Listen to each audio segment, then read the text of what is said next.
5. One more spin before we say goodbye. Last call, baby. Last call. Last call. Fluorescent humming, ties are coming loose. Coffee stains on my polyester suit. Daylight's dying, shadows on the wall, but I still feel that fire when you walk the hall. Punching numbers, dreaming about the night. Your hips are talking, saying we ain't got much time. The boss is gone, the phones don't ring no more. Security's yawning at the door. One last chance before the cleaners come. Gonna make this dull place feel like my fun. Last call for staying alive. Stay alive. In the boring sector, come alive. Come alive. If you feel this rhythm in your soul tonight, take my hand, let's burn the fluorescent light. Last call. Last call. Sexy thing, don't let it in. Last call. We'll do it all again. Now last call for staying alive. Staying alive. Jungle, but your eyes are wild, unbuttoned slow like you're smiling inside. Reports are waiting, deadlines closing in, but your perfume's pulling me where the real fun begins. Yeah. Typewriter's quiet, no more 9 to 5 lies. Tonight we're rebels under exit signs. Yeah, the vending machines glow, it's all we need. Heartbeat sinking to the disco beat. Yeah, one more minute, then the doors will lock. Gonna steal this moment, make the boring ride. Last call for staying alive. Stay alive. In the boring sector, come alive. If you feel this rhythm in your soul tonight, take my hand, let's burn the fluorescent light. Last call. Last call. Sexy thing, don't let it in. Last call. We'll do it all again. And last call for staying alive.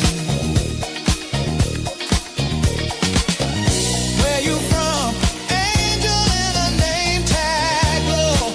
How'd you know I'd lose control? Oh, yesterday I was just another drone. Now I'm alive when I'm close to your throne. Oh yeah, feel it building.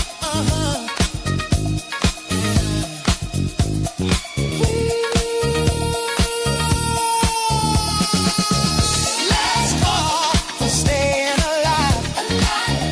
In the boring sector, we survive. If you want this body, make 'em sexy. Come Check, on, check. sugar. Reach out and get me. Last call. Don't walk away. One more night. Yeah. Make 'em pay. Last call for staying alive. Last call, staying alive. Staying alive. In the boring sector, one more time.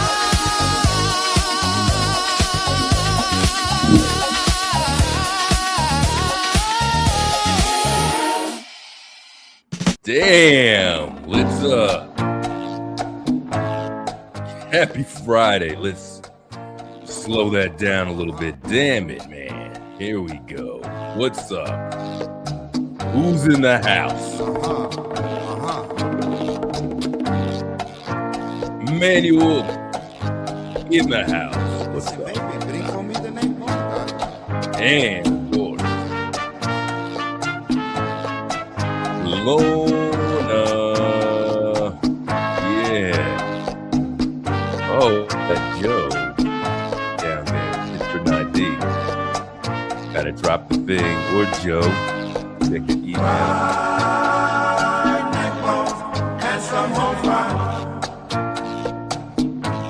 Just sent it. And some home fries. I'm dealing with headphones.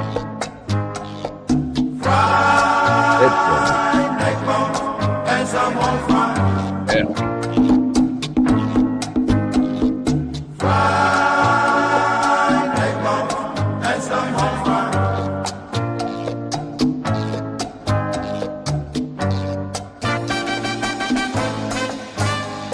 In case you didn't know, for this one, murder was the case that they gave me.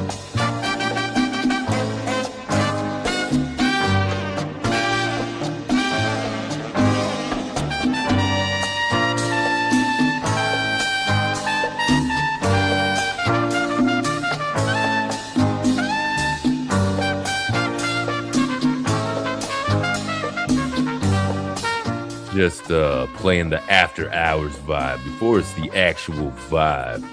I got the linky link, or Joe, you could check the email if you want. Sent it about 2 songs ago, so you want to check that out too. Where's the thing? Where's the thing that I like playing here?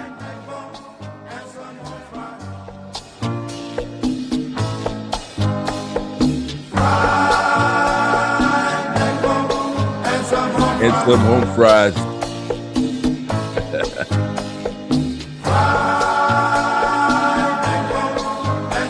And some home fries. I just had some home fries. It's saying fried neck bones. And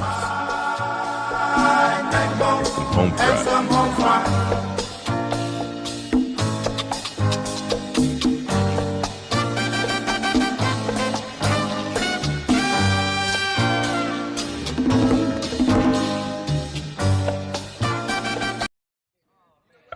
All right, man. As we step up on another Friday night over here. Welcome. You know what we do on a summer evening, summer night. Doing this. Yeah.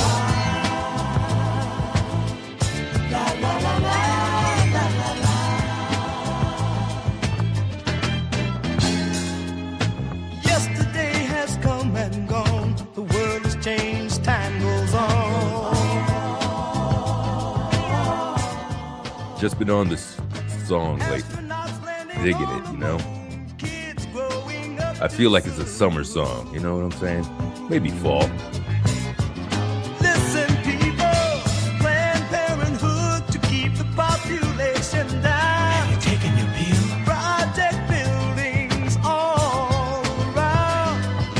Got to turn the world's eyes towards love somehow.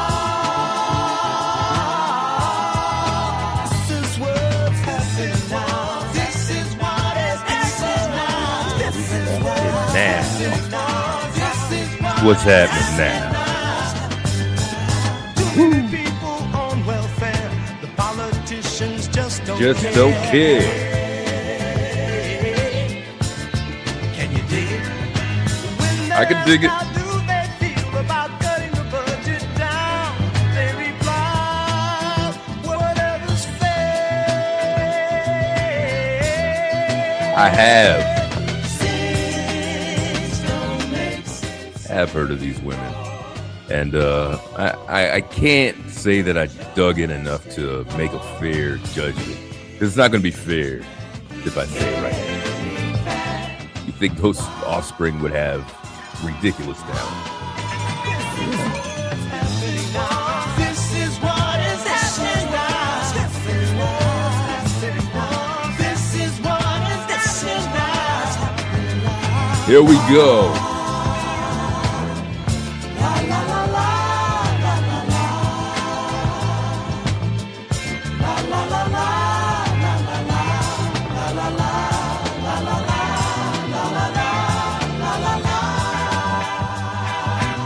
Yes, it is Friday. You know, we can't get into the DJ stuff. We don't want ID coming on here and telling us what's up. You don't know me yet. Let's get started.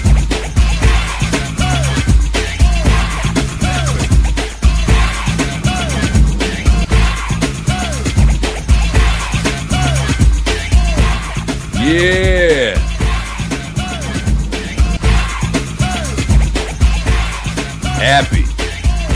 Happy Friday. And what do we have? Right over here, we start the intro music that you guys love so much.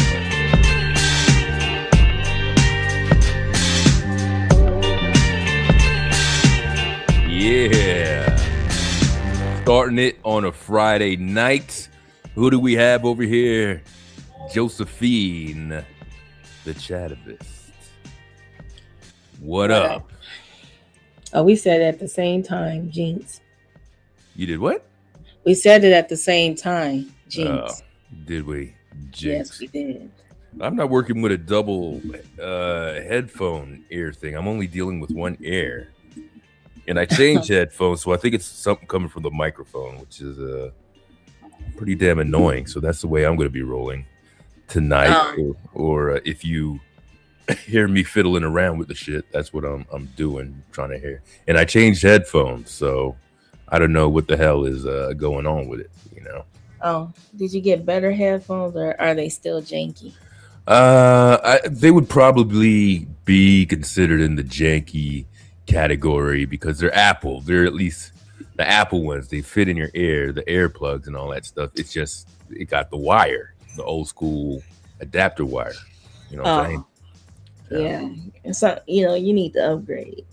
Yeah, maybe. Now I'm hoping it's not anything with the microphone because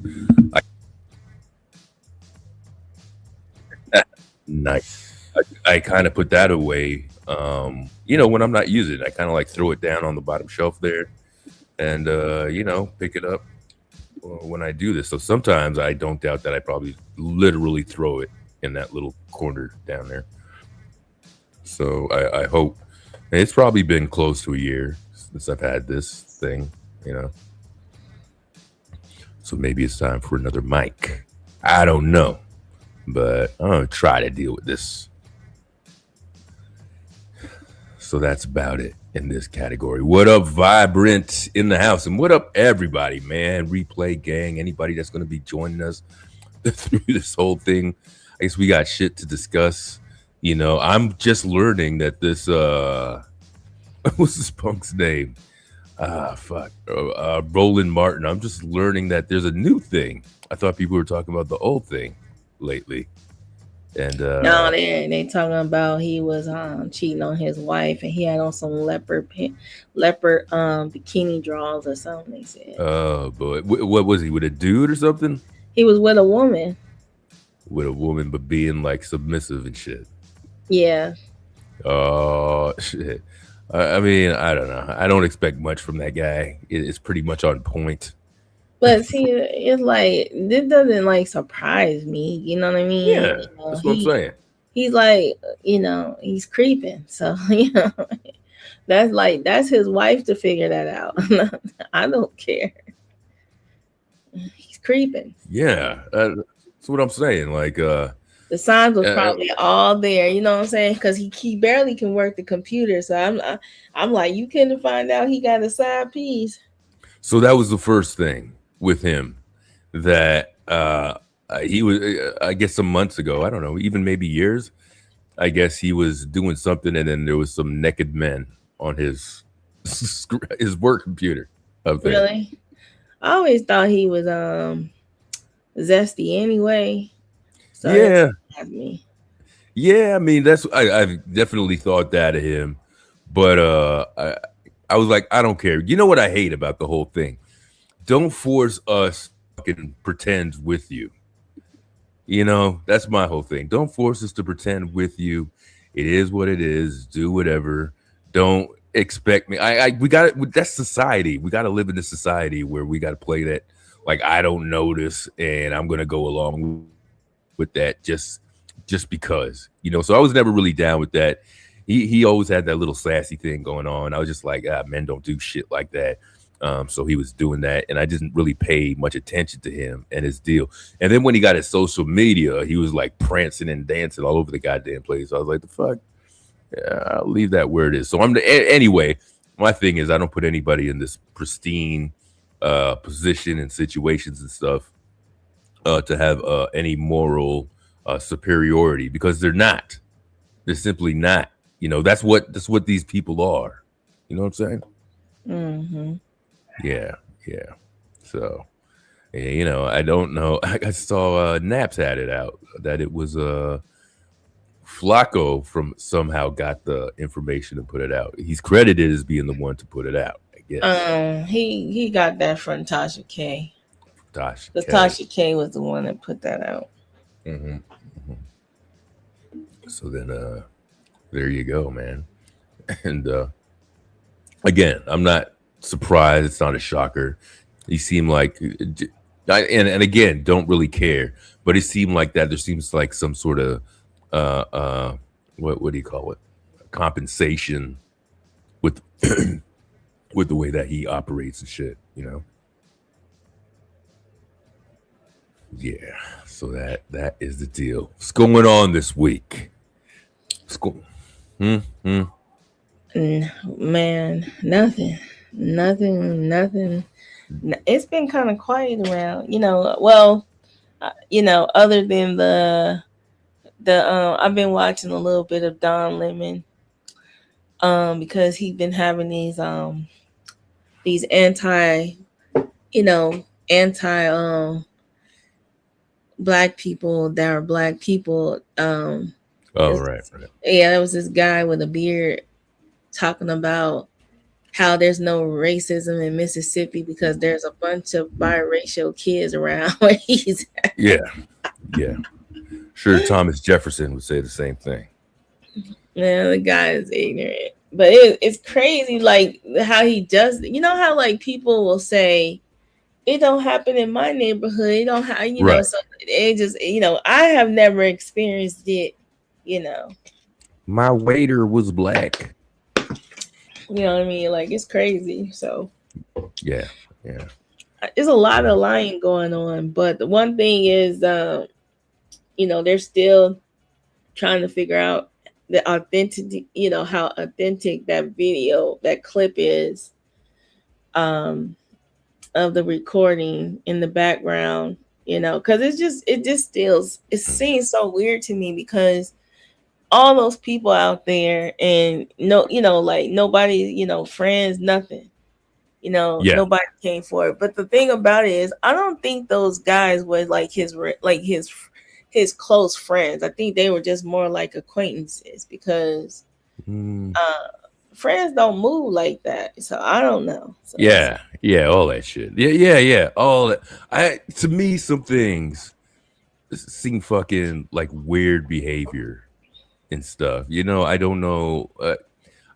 I guess like what I was alluding to before. I don't know if people put this kind of like mask on or turn the other cheek or you know, and remain oblivious to shit because they got shit going on. And if that's the you know, if that's the code that people are going by these days, you know, like it's called the information age, you know. We got information on shit. You could speak on shit, but now when you have time to verify, you know, information, these guys that are on their phones all day and all this shit, always looking shit up, don't utilize that. Find that very strange.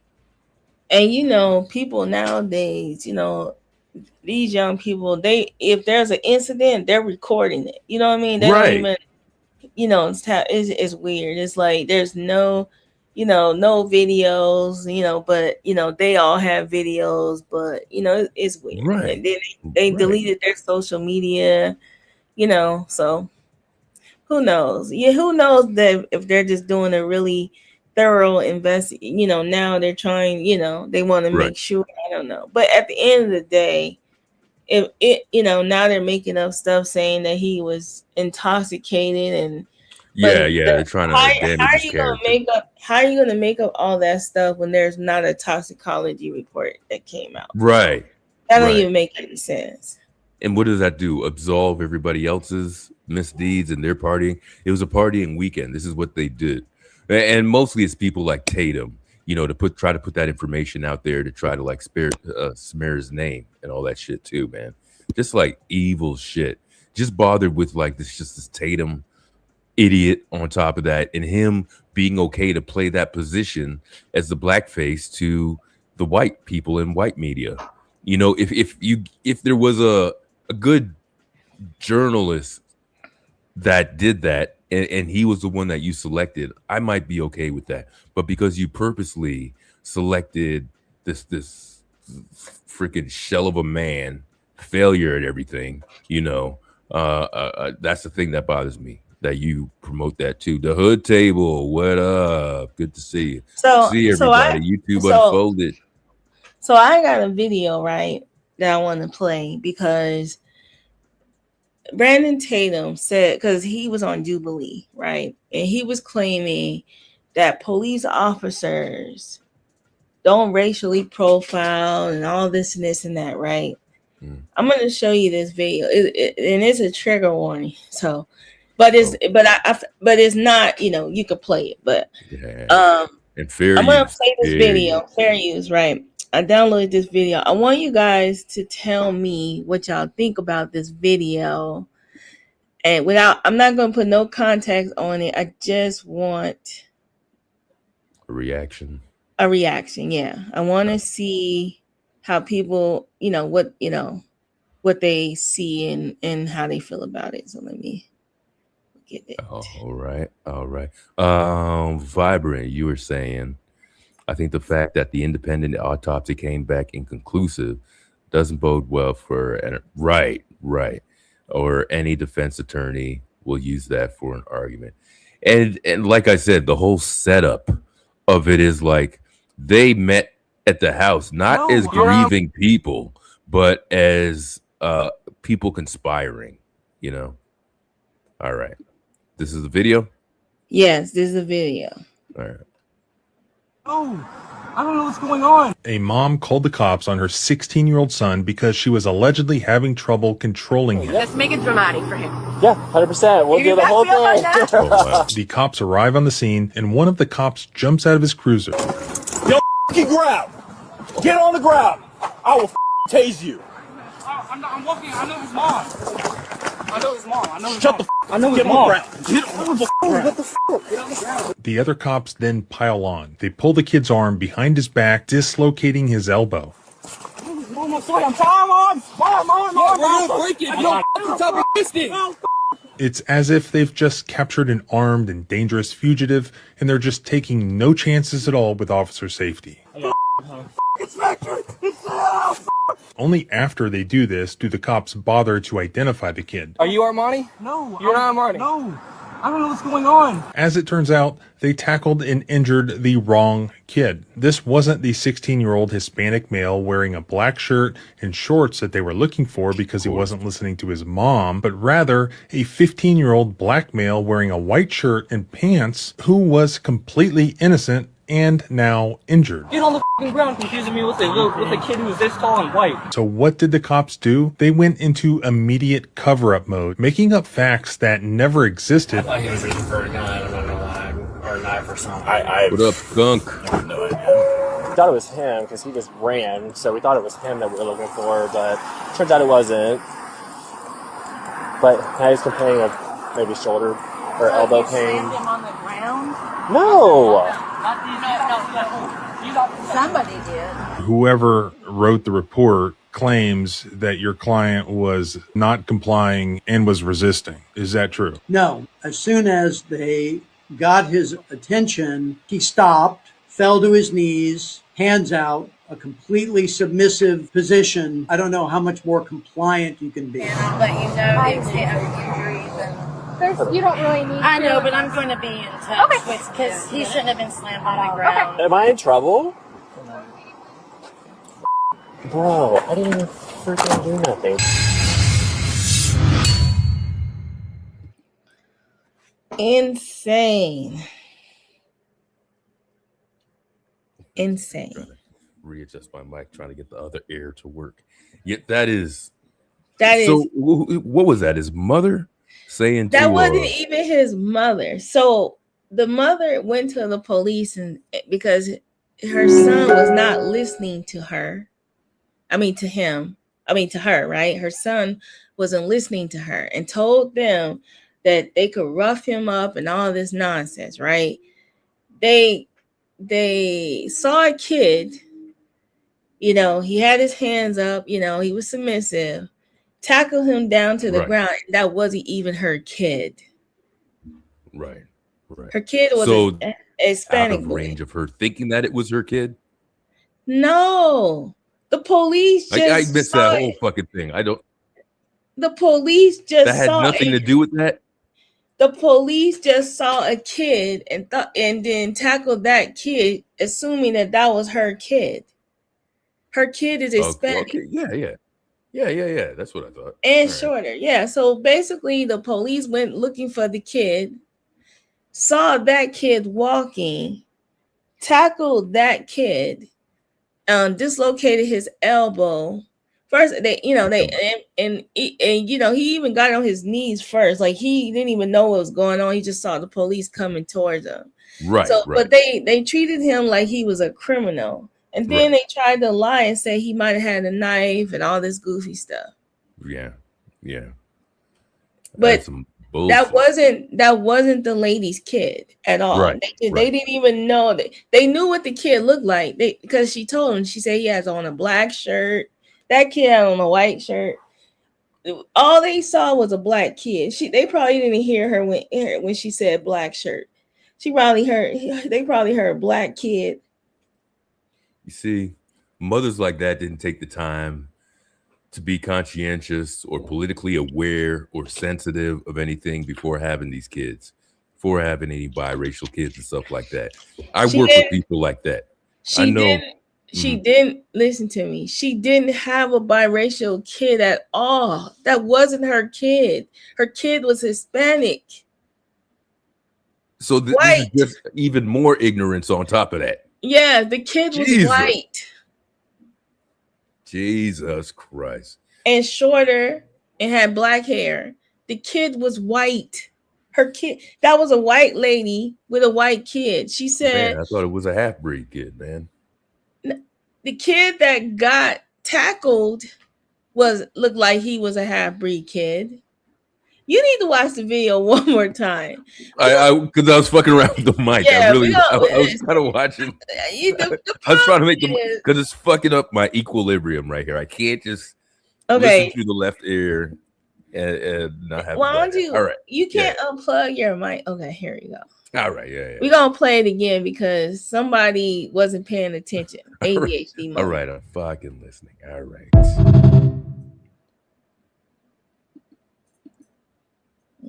Armani? No. You're not Armani? No. I don't know what's going on. A mom called the cops on her 16-year-old son because she was allegedly having trouble controlling him. Let's make it dramatic for him. Yeah, 100%. We'll do the whole thing. The cops arrive on the scene, and one of the cops jumps out of his cruiser. Yo, f***ing grab! Get on the ground! I will tase you. I'm walking. I know his mom. Shut the f***. I know his Get mom. on the ground. Get on the ground. What the f***? Get on the ground. The other cops then pile on. They pull the kid's arm behind his back, dislocating his elbow.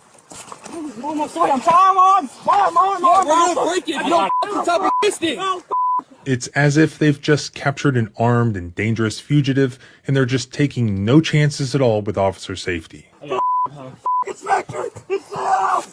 Only after they do this do the cops bother to identify the kid. Are you Armani? No. You're not Armani? No.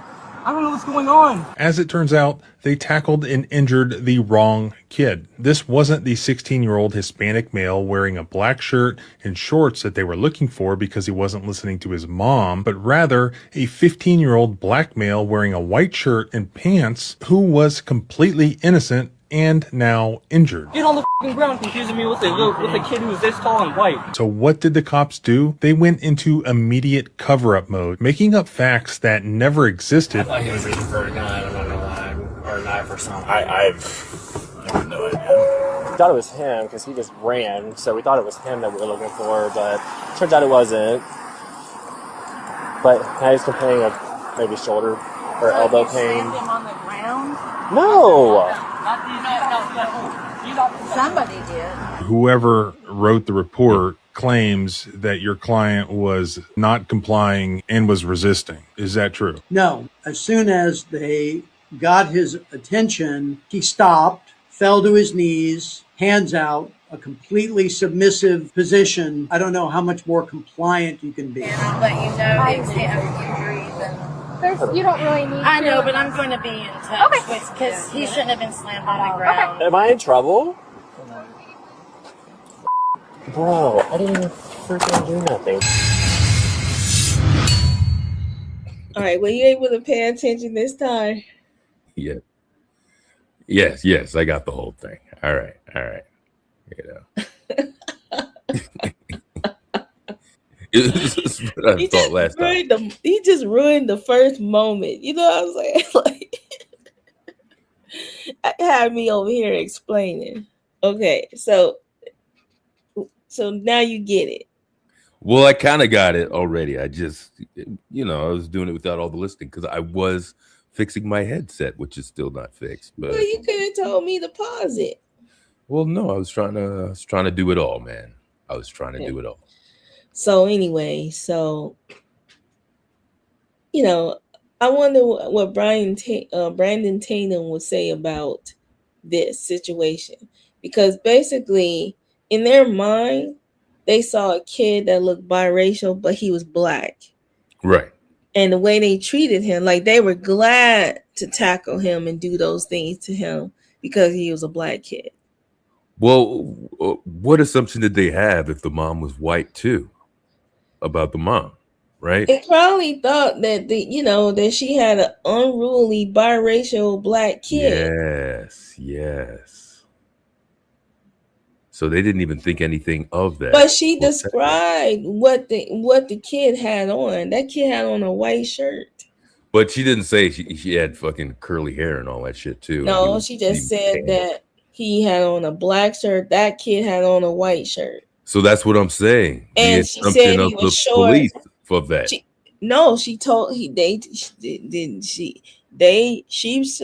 described her kid to them.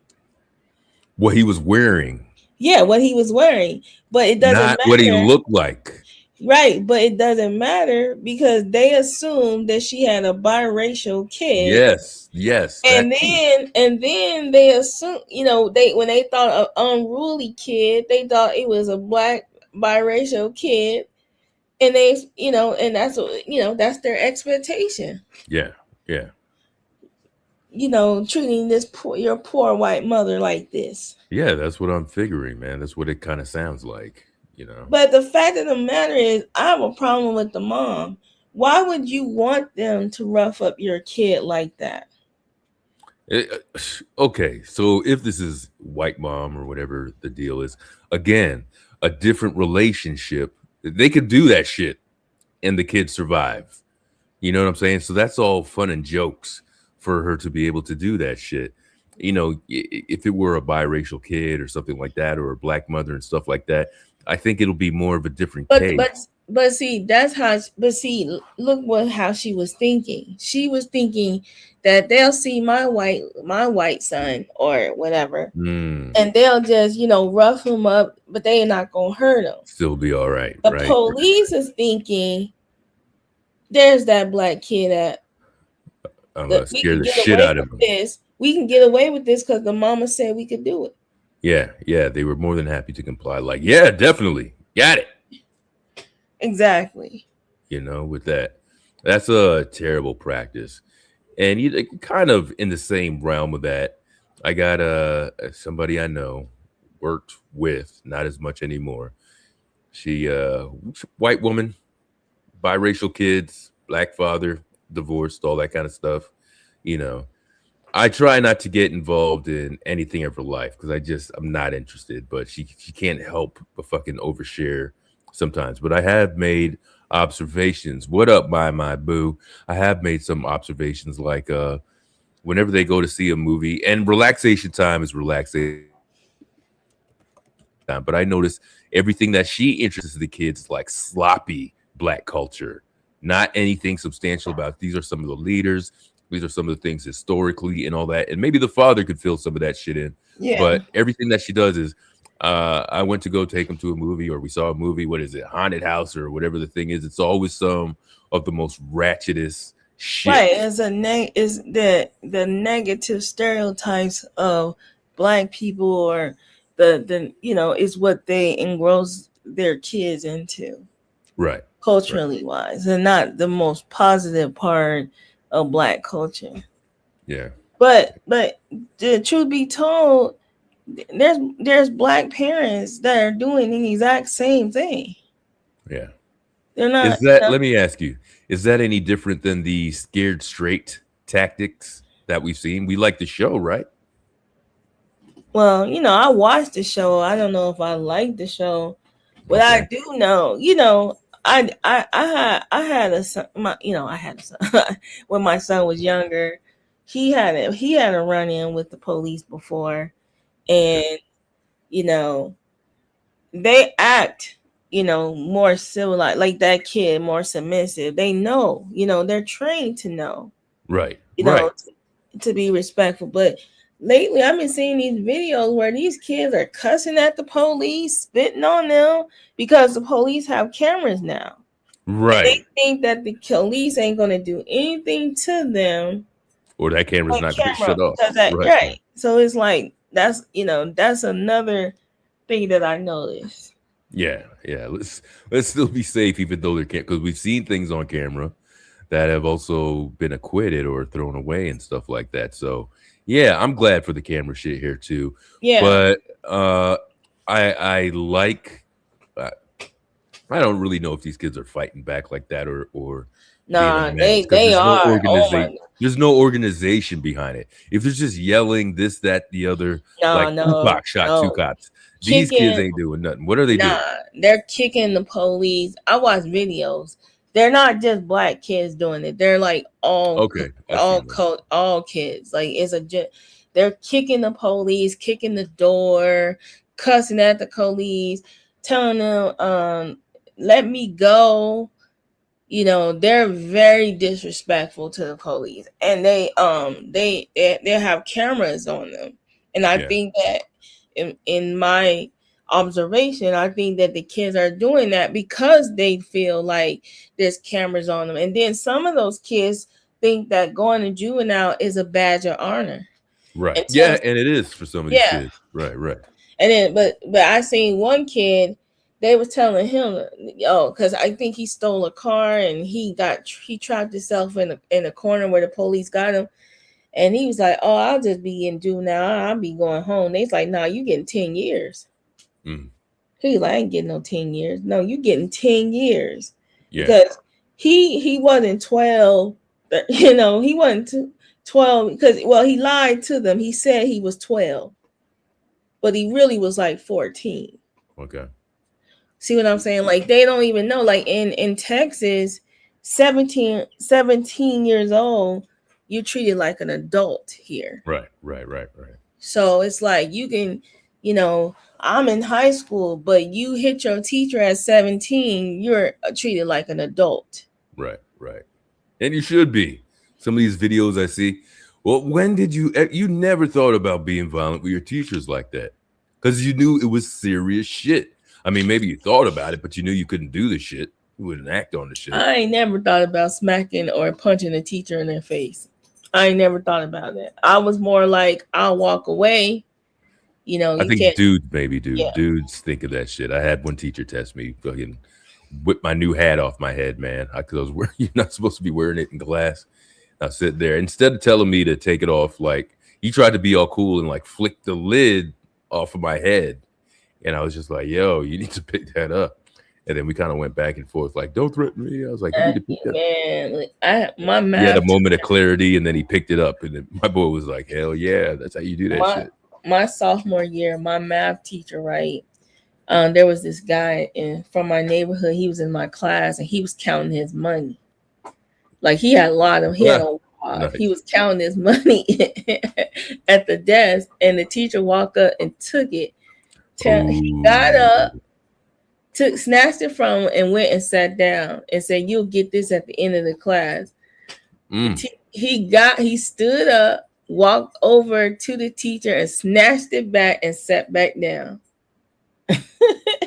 Yeah. And this kid was a big kid. Yeah, this kid was big, so like, it's like, you snatched his money.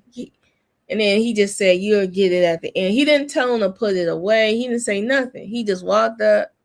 It was a power move. It was a power Yeah. move. Some of these teachers don't know. They do silly shit too, and they got to think back on it too. They don't know where people are coming from with stuff, So it's crazy. Like I had a teacher that was I was very militant in high school. Ooh, little Sister Soldier Joe. Yeah, I was really militant, and so that was my sophomore year, and or was it my junior year? I think it was my sophomore year, and we had like a long-term sub, right?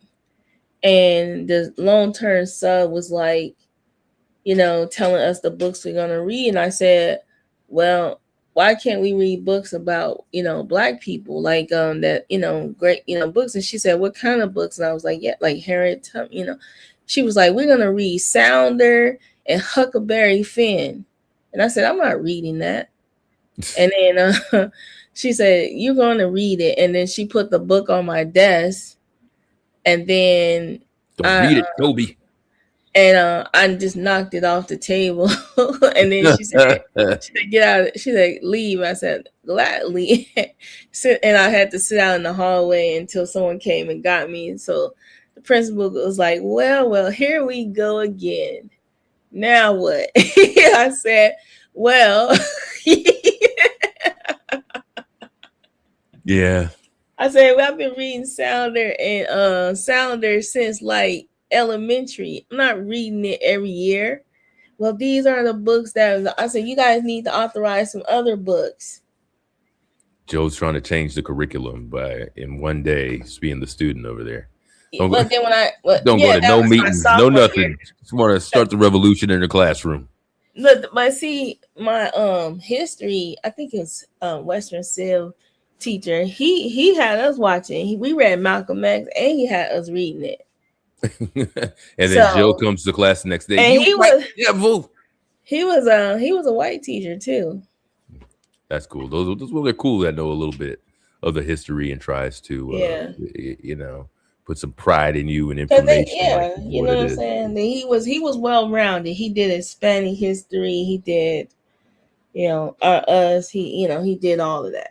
But this one lady, I knew she was racist. My English teacher, who was Hispanic, she was like a white, because a lot of people don't really know that Mexican is a nationality, but she was a white Hispanic lady, and we all had to pick, what we were going to do a report on, and all the Black students picked, Black leaders or Black books that related to them. And then she made this little snide comment like, why do you guys always pick Black people? It's like, why do you care? Disillusion. What you should be doing as a teacher is including everybody's history and validating their part in the past.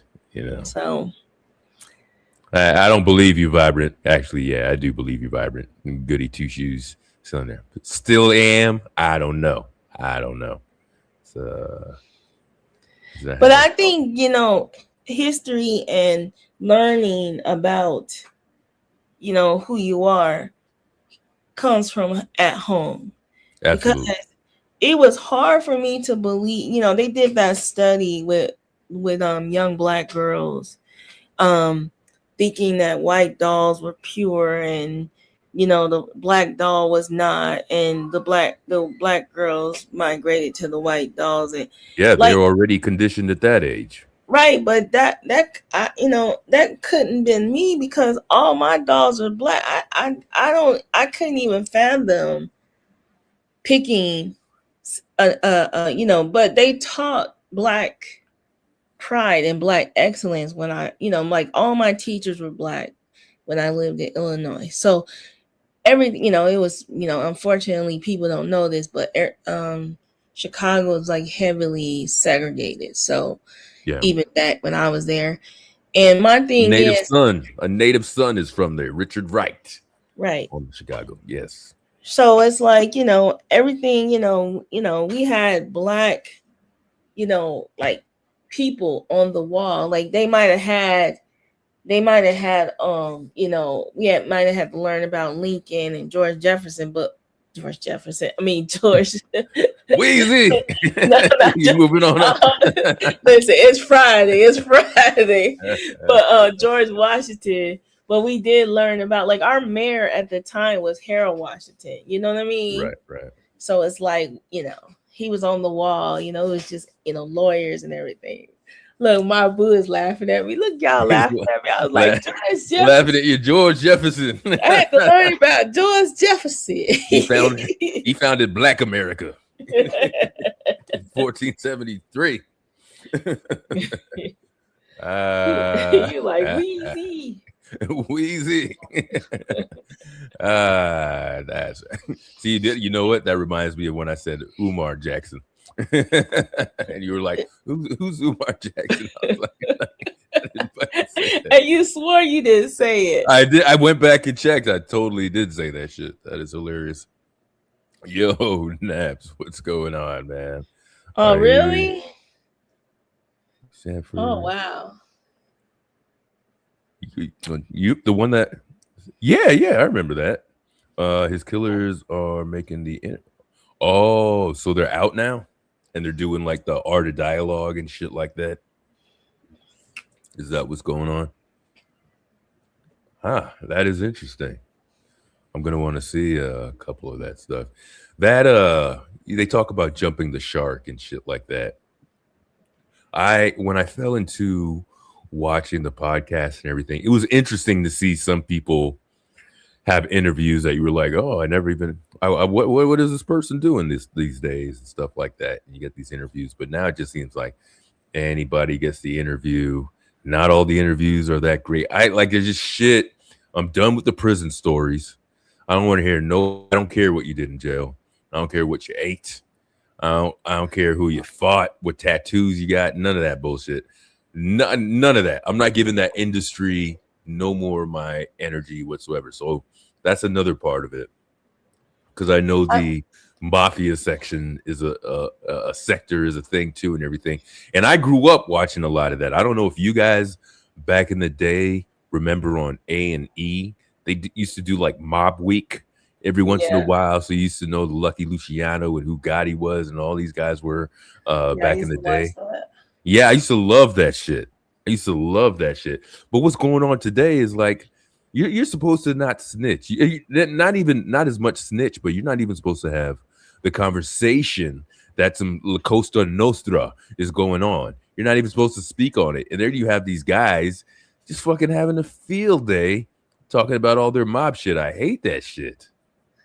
Well, they these, I don't know, because like the videos I watch now is a lot of these interrogations that they then released, and they're like, it's like these young people, they're just out of control. They're just like, it's all races. It's not just us. It's like these young people are just like they don't have emotional regulation. There's something wrong with them. They just don't know how to, but there's a recent story where a kid and his parents, and this woman had like a high ranking position, and they did a drive-by. They had their kid in the back seat, did a drive-by. He was a teenager, did a drive-by on a game, and they caught it on video. And then and the woman had like I think she was like, I don't know if she worked for the police department or something. I don't know what's going on. I was like,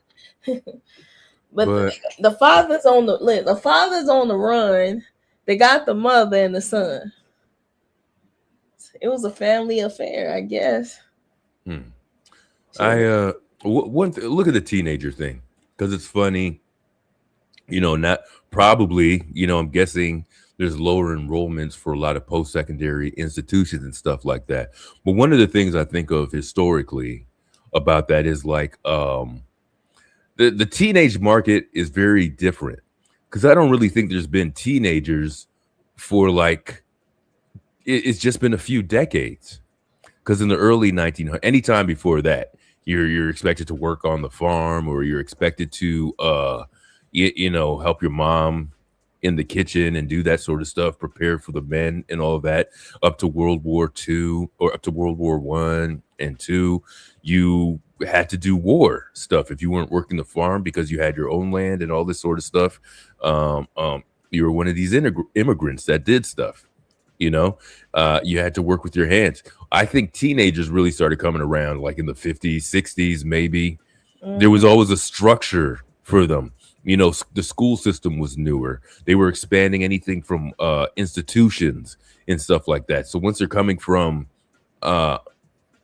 this part where, all right, you do this and then it's not so acceptable to do manual labor or be sent to war. So that time in between, now you're preparing to go to college. You know, you had that. But now you're right. We have this place where friggin' teenagers are online. They're getting paid millions of dollars to not listen to the way that they say you should have done things in the first place, going through the school system.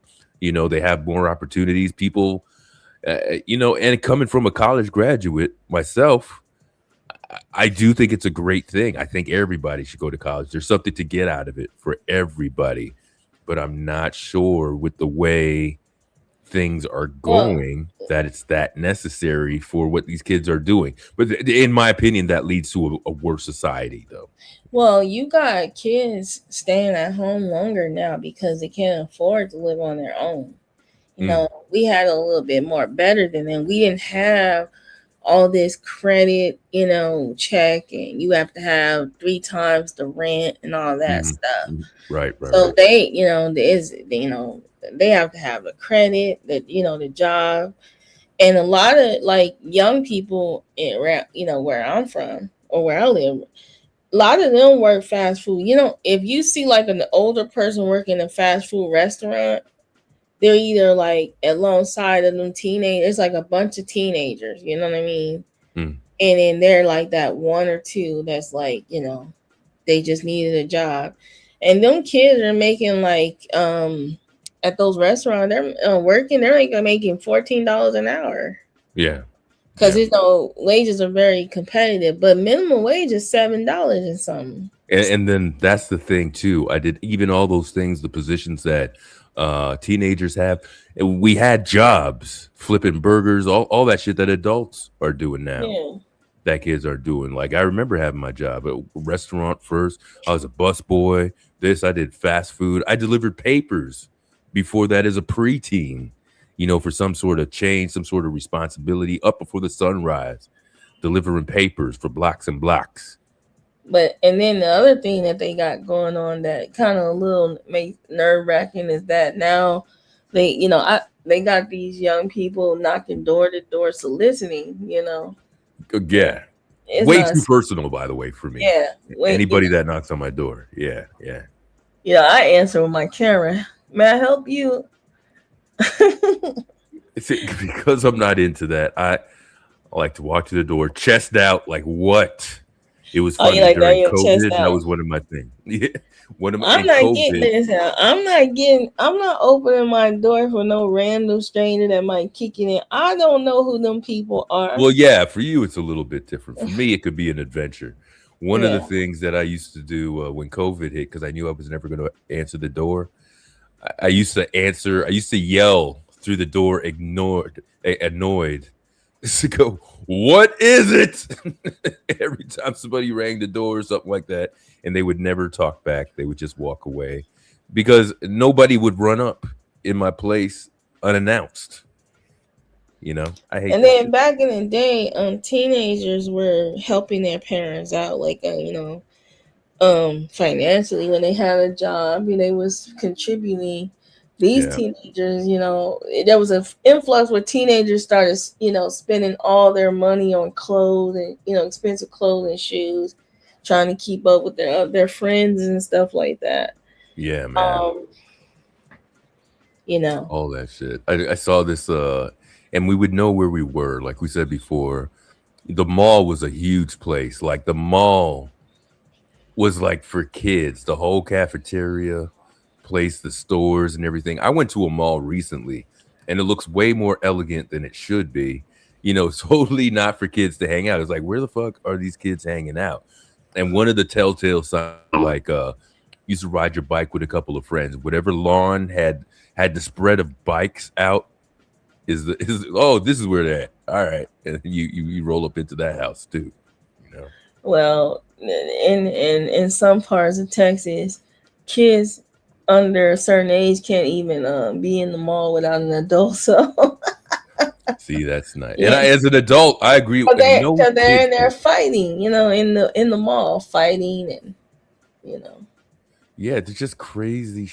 And these kids don't. This is the other I thing. think it's just that they have a lot of time on their hands, and because even when I was younger, we had teen clubs, you know what I'm saying? Right. Especially in the college towns, they would have a, Tuesday night, it's like teen night. And, then all of a sudden it was a lot of, like I say, these young people are not good at emotionally regulating their emotions. They're getting mad at, they're posting each other and getting upset behind that. And, when you was picked on at school or anything like that, you went home and you didn't have to worry about it being on online. It was like word of mouth. Oh, such and such a guy in a fight. But now it's like they be texting each other, meet me in the bathroom. Yeah. Beat you up, and then they record real time. It's real time shit. Or,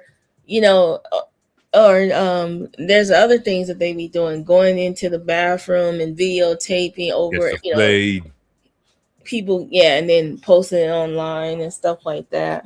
Yeah. All that shit mixed up with the social media is some very weird shit, And they're normally soft like that too, the way, because it's all about the hype. And then they realize that, some of these dudes, they could hang, but a lot of these dudes never had that confrontation. It's all for show, And I don't know. I just feel like in some ways it's tolerated where it should. You know what? We should get into. Hang on. Part of it, I wanted to respond to this Lorna's thing here. Part of it is that the employers have no respect for the workers and the teenagers are exposed. I want to kind of agree with that, but hasn't that kind of been, I had some shitty bosses. I'm talking like when I was a kid, teenage years and all that bullshit. But you're not, because you're in that demographic, you're not truly respected. Like you're thought of, disposable, man. You're like, whatever, teenager, you don't have your rebellion here, whatever the hell. If we should have refills, we'll take the next kid that wants to be in there too. But I think that's kind of what was part of it. If we take it to the entertainment thing, one thing I remember is like, as a kid, I never watched the news or, when some other shit is going on, C-SPAN or anything like that. If my grandfather was watching that, if it was on the news, it just had nothing to do with me, because kids had kid shit and they weren't concerned with what adult shit was, right? That was like for you. But now it's like the kids got their nose all up in adult business. Adults in that Arrested Development keep trying to do young stuff. Even you could tell it's in the dress, the way that these grown-ass men, they trying to look like teenagers without looking like they're men, Exactly. So yeah, I don't know. I think definitely I kind of think you're going to this too, Lorna, like you're going to nourishment or nature versus nurture kind of deal. Like if a kid's growing up with all this hostility and whatnot, they'll reciprocate it back, or they'll think that this is how they deal with people, or you should deal with people, versus like the different kind of interactions with it and stuff. And part of it's true, but that's part of the way that they communicate with each other, which does not make it clear, does not make it okay that the adult does that too. But like we're all saying, it would start in the home before it extends out. So what's the thing that you respond, not react, right? And that's really what we got to teach our kids, to respond, not react. Yeah. To be less reactionary. and to, think about the outcome. Like, that's just, what we have a hard time doing that. Like, okay, the crash out is valid now. Everybody right. wants to crash out. Yeah, crash out. Oh, I just crashed. No. Thinking about the outcome, and then the other thing, and that's where, like, I believe that environmentally, that antisocial behavior is showing up. So there's a generation of people that don't naturally have sociopathic tendencies, but are showing signs and remnants of it, right? Because of how social media is. And back in the day, we would play video games at each other's house, not remote, all night, just talking, like it was funner to play with somebody in the same room. To me, it was way more engaging, because you got to see the person. I wonder on what that's doing psychologically. Expression. Yeah. I remember and nothing was better with the cousins playing like tag in the whole house. You had the whole house, or hide and go seek, whatever it was. You had the whole house, Definitely. And that makes me kind of lead to one of the things we started talking about last time that was in the news. It was one of the topics about the HBCUs imposing a dress code of sorts for students. I haven't looked at it, the official dress code, whatever it is, but I read a couple articles. I got the gist of what the sentiment is of that. So about this. You have college age boys and this and that and the other. How do you take this, college or anybody taking a stance? Where do you land on this? Well, I've been watching a couple of videos and clips of people talking about, I was trying to find it, where in one instance they are for it, and in one instance they're against it. I was gonna pull this video up. Oh, okay. That might help us out.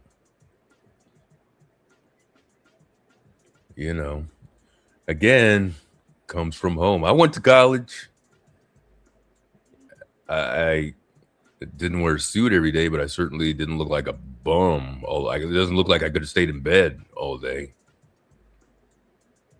College is a different place. You gotta, where are they going? Where are they wearing the bonnets? Where are they doing this stuff? Are you wearing this stuff just hanging out in common areas on campus? Or are you, this is it. It's how you look. It's how you go into class. It's how you go in the cafeteria. I'm surprised I wasn't like I could have been like a fucking 10-year college student, the amount of times I went in and went back and all that stuff. But those are good times. Good times. Oh, wait. There it is. I see it. They definitely good times. Oh, listen to Joe. Oh, Joe. She got stories. If this is my concern, why are you legislating it? Why are you creating an enforceability mechanism for it? I agree with that. That's problematic. Hampton's dress code was actually enforced by their campus police. I don't know if that's still true, but it increased contact with the carceral system. That's not care. I don't care. I don't see that as concern. No, this is police. Yeah, absolutely. This is cop shit. And so my brother Jared Loggins told a story about a brother at Morehouse who was literally accosted by the police for wearing a hat in the building. Arrested. What would it look like to encourage reverence for our traditions and respect for our traditions outside of legislating? I gotta stop that right there. To these white middle class bourgeois standards. Okay, this is when he was on Joe Budden talking. By y'all, right? So that bothers me. They even said educated Twitter, educated black Twitter. There's been y'all know what I'm talking about. That's not this. I'm not talking about the story you think I'm talking about. There's been an intense debate about this Talladega dress code. Have y'all seen this? No. this school is basically saying all the students have to go. I know you saw it. All the students do-rags and shit, right? That's them. No do-rags, no bonnets. He don't see nothing. He sees everything. He's on threads. No do-rags, no bonnets, and no flip-flops, I think. Okay. To school. And there's like bonnets, flip-flops, do-rags. Yeah. I don't know. And this is kind of a thing at HBCUs a lot of time. Morgan State had one before in the business school. Other people have it where they had to wear you had to literally wear suits to class. Is this school HBCU? Yeah. Okay. So, and the idea, and I'm torn about it. You know what I mean? Because I, as an educator, I'm like, yo, I don't need my students dressed up to go to school. I don't think you need that. But I also feel like going to there is value to it. To get preparing people for a world. And I feel like sometimes every time we tell black kids to dress up, there's a bunch of people who got good jobs and good money telling people that it's a bad idea and that we're just doing it to please white people. You know what I mean? And some people are. And I hear that. Yeah, it's not always true. But it's not always true. And so I struggle with, like, black folk have dignity and professionalism without white people. You know what I mean? But I also don't want to worship a dress code and believe that you can dress your way out of poverty, dress your way out of racism, dress your way out of all that other shit. So it's a complicated argument. I know y'all people say I take both sides on it. If I had to take a position, I would say I'm against dress codes in school. I am too. Okay, that's pretty much whatever. So I know someone that's that works around at HBCU, and the kids are, out of, I like, you can literally see their underwears, the girls see, they're dressed inappropriate and things like that. But then at the same time, they're being catcalled and they don't want, it's all this liberation or whatever. I think that I don't know, like, about the environment of an HBCU, because, like, when I went to college, we were going to school with t-shirts and shorts, you know what I mean, or sweats, and in the winter time we'd have sweats and a sweatshirt on, you know what I mean, and we always have full, But let me ask you. But by the time you were graduating, you weren't dressing like that. You were doing some sort of co-op, some other shit. Yeah. Going in the field. You matured out of it, at least even within the in the college cycle. Right. That might be cool on some sophomore shit, some living in the dorm shit, like to the cafeteria and all that stuff. Yeah. I don't know. I got a different so I'm like I don't know. Like, I kind of like, I'm like, like, there shouldn't be a dress code, but I could see, like, if they believe that the way that they're, like, for example, if you go to the College of Pharmacy or College of Medicine, you can't dress like that, right? You know what I mean? You have to wear, like, a lab coat. When I took my chemistry class, I had to wear a lab coat. I had to, what I mean, had to have my goggles and stuff like that, right? It was making that bubonic chronic in the lab. It should be like how it is in schools. If it's a distraction, you know what I mean? If it's like a heavily distraction in the classroom or in the college, but you remember, college is big. People can be going to school remotely. People can be the classroom size is huge. There's a bunch of kids sitting in the class listening to the professor lecturing about something, right? There were times where people didn't come to class and somebody was recording the lecture, or what about the student that works and was up all night? I think that they should have focused more on hygiene, that's a tough not one. Coming to class musty, you know what I mean? Like, but just let, I don't think they should have a dress code. I think that it should just be like, this is what we prefer. But but to be honest with you, I don't like the bonnet thing. Like, I feel like you could wear a head wrap or something else. You know what I mean? I don't really like the bonnet thing, because I don't like to see women wearing bonnets in the grocery store. Yeah. So, like, the bonnet thing is a little too much. Yeah. The revealing clothes. And then, like, the other thing is, if you're coming to class, because they had a problem with one HBCUs. where the guys were showing up with their pants sagging. See, like that, you know what I mean? Like little things like that should be like, you know, you need to pull your pants up, you know. Right. But these are adults. So it's kind of really like kind of adultish. Getting there. Yeah, getting there. So like I could see them doing it at the business college. Like you go to the business college, they're preparing you, you know, but the first 2 years where you're just taking English, math, your little core courses, you know. So I don't know. Like, you know, I don't see, you know, like they should have been, you know, at the lower levels, like in high school and stuff, they should be doing that there first, you know, preparing them in the, you know, junior high school. Good idea. Yeah. Good idea. That's what I think. I think that, you know. All right. Joe is passionate about this. This is good. I you know what, man, this is, I don't know what vantage point I'm even looking at this thing, but because I don't want to think of it as like grumpy old man, which most people think I am getting there anyway. You know, I want to have some insight into this too.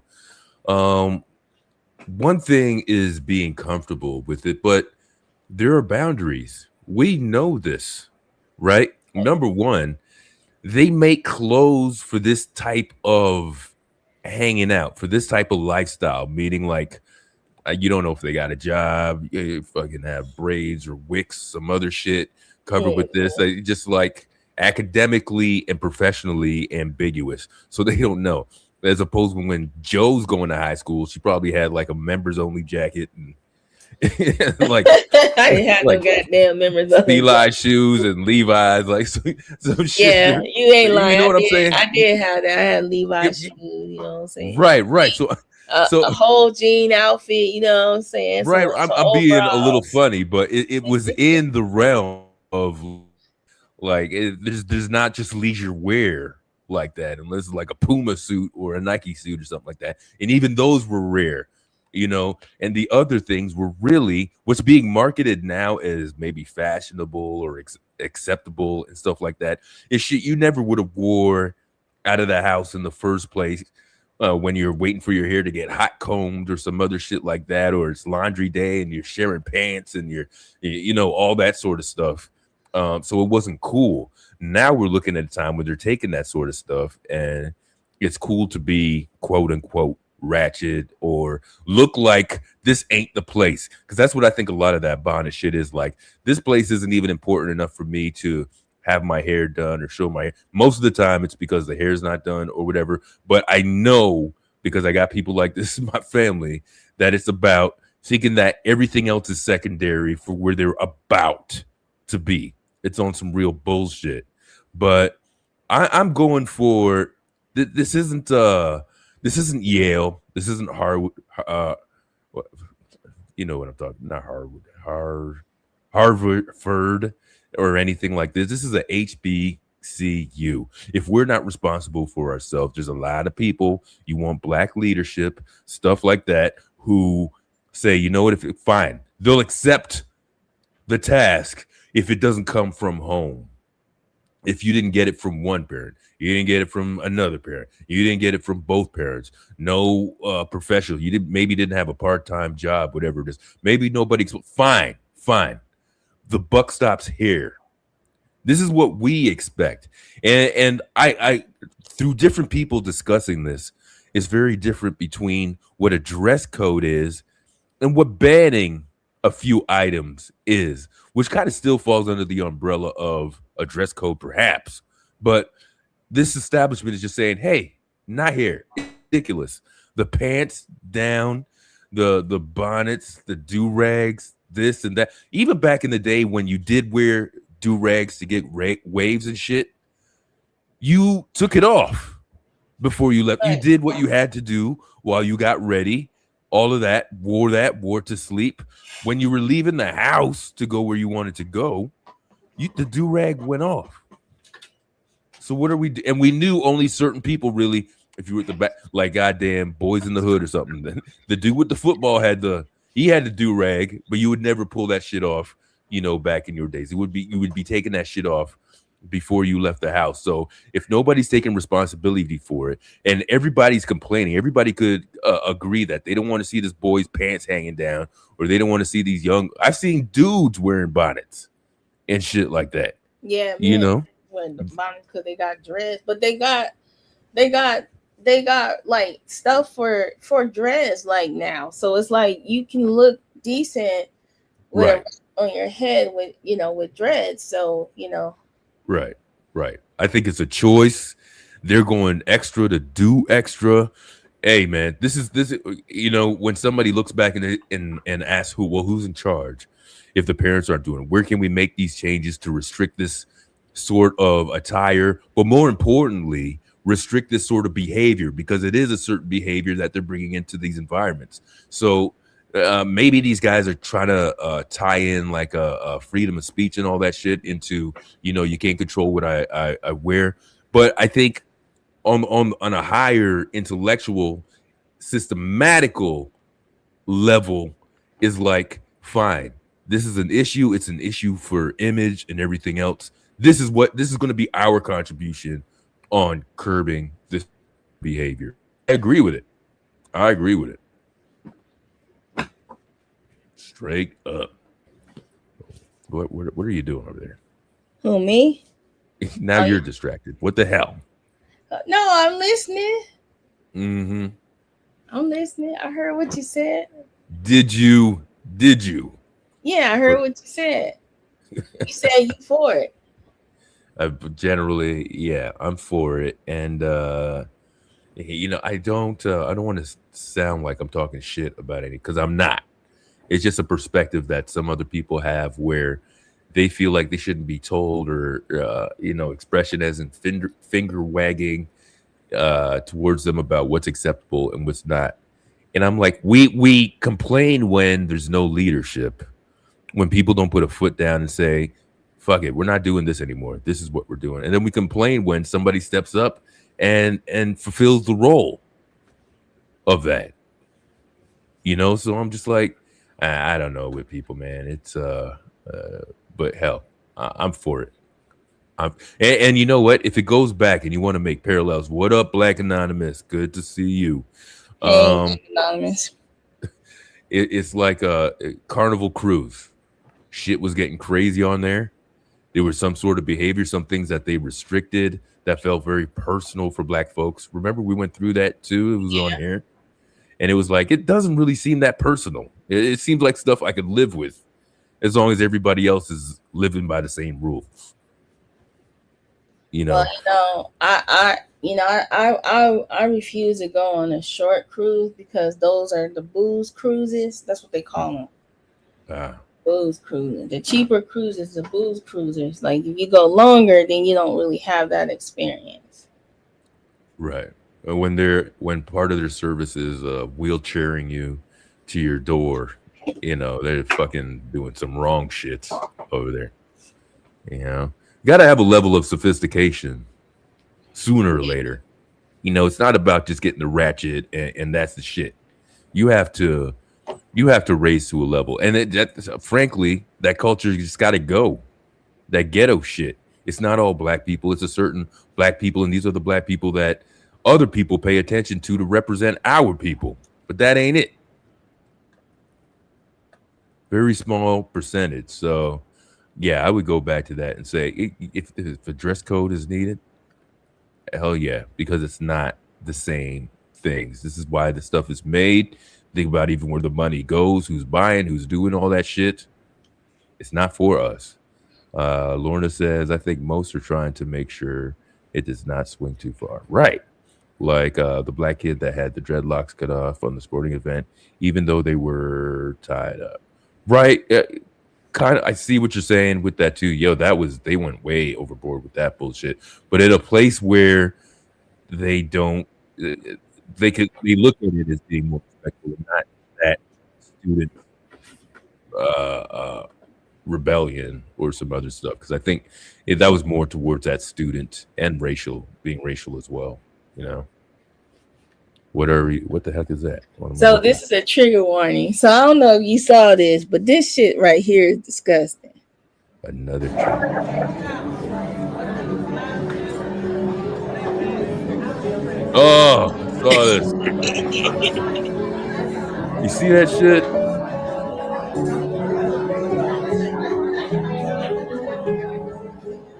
She at a dinner table, scratching the shit out of her neck.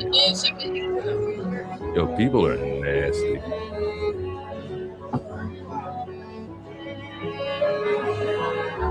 And then what? Look what she does. She was scratching her foot. Foot to mouth disease in that motherfucker. Yeah. Yeah, and then grabbed her pizza.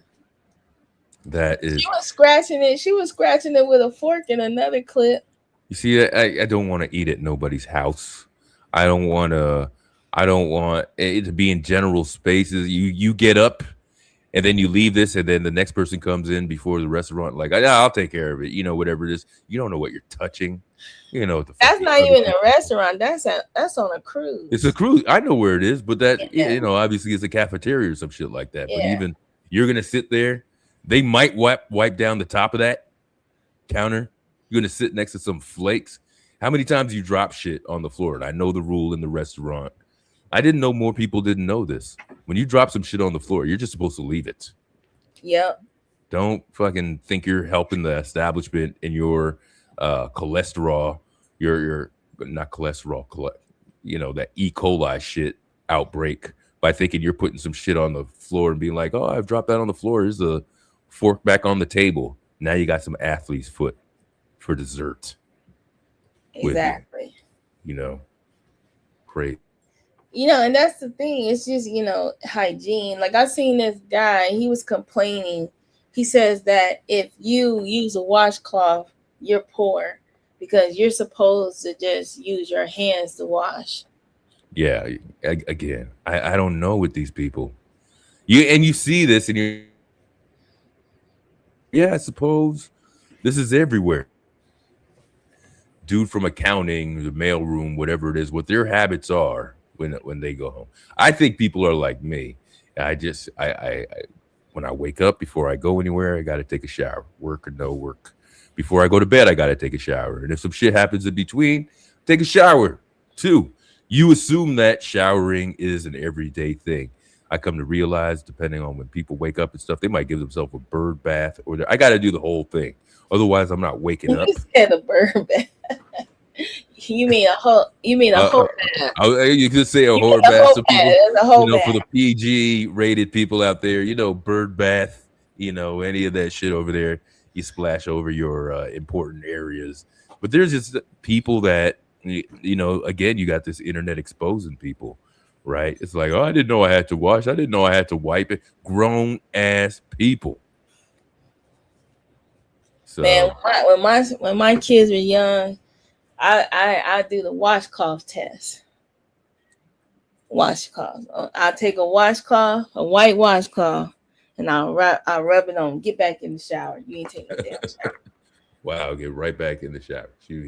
Joe be checking skin and shoes and belts and bouncing a quarter on the bed, a nickel on the bed to make sure it bounced back, or it don't, whatever it is. I had this thing like, you know, you shouldn't be wearing dirty socks, or because I would buy socks and underwears like quarterly, you know what I mean? So like every 3 months I would buy socks, because for some reason, you know, it just triggered me as, you know, growing up as a kid, you know, having siblings, that, you know, that was like important. Yeah, we never had enough socks. Never had socks with no holes.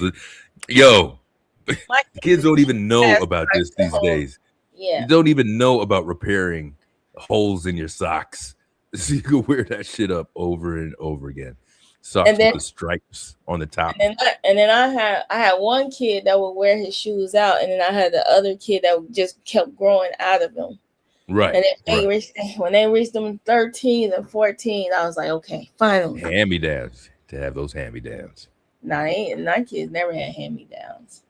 When the generations are just so different. You can wait for some hand-me-downs from your cousins and shit.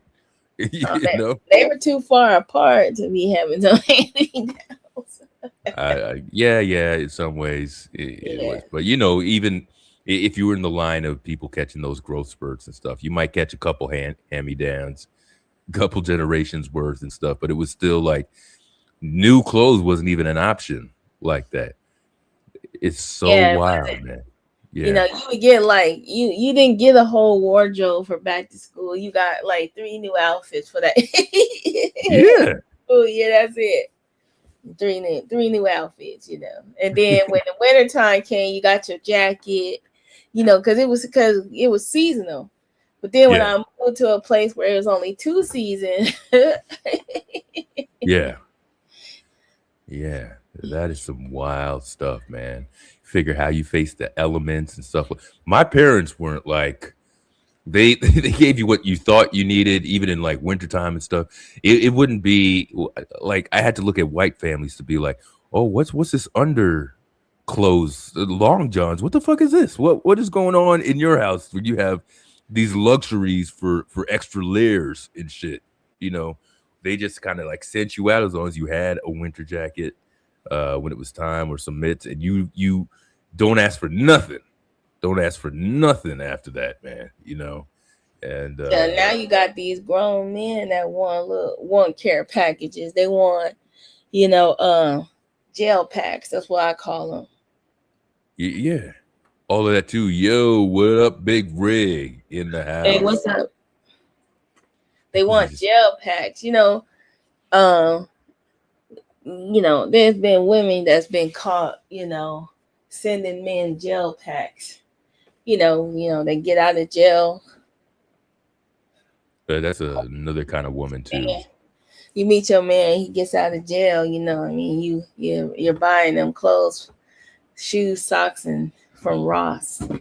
Yeah, why don't they invest in some man that's free out there? You got a free man trying to take her out for a drink and shit like that too, and she's trying to hold a dude down in prison. The fuck, I don't understand these women. Because he ain't got nowhere to go, and he could tell her whatever she wants to hear. You know that he at least he ain't sleeping with women. Know where he's gonna be when the lights go off. I had a friend who he slept with he was sleeping with CEO women ones. Yeah, that's pretty common. A lot of shit that people don't know is it's corruption, man. You just have people who want a little more money, or they don't value the job like that. They're not getting paid to uphold the oaths and values. They're gonna fold to that shit, man. I'm not Big Rigs. I'm not hating. I had a cousin. I got him. Listen, I had a cousin. I got him a gel pack. You know what I'm saying? Starter pack. Got him some shoes. But see, we're family, so family's gonna do that. Got him some socks, drawers. You know what I'm saying? Riggs is about what is it?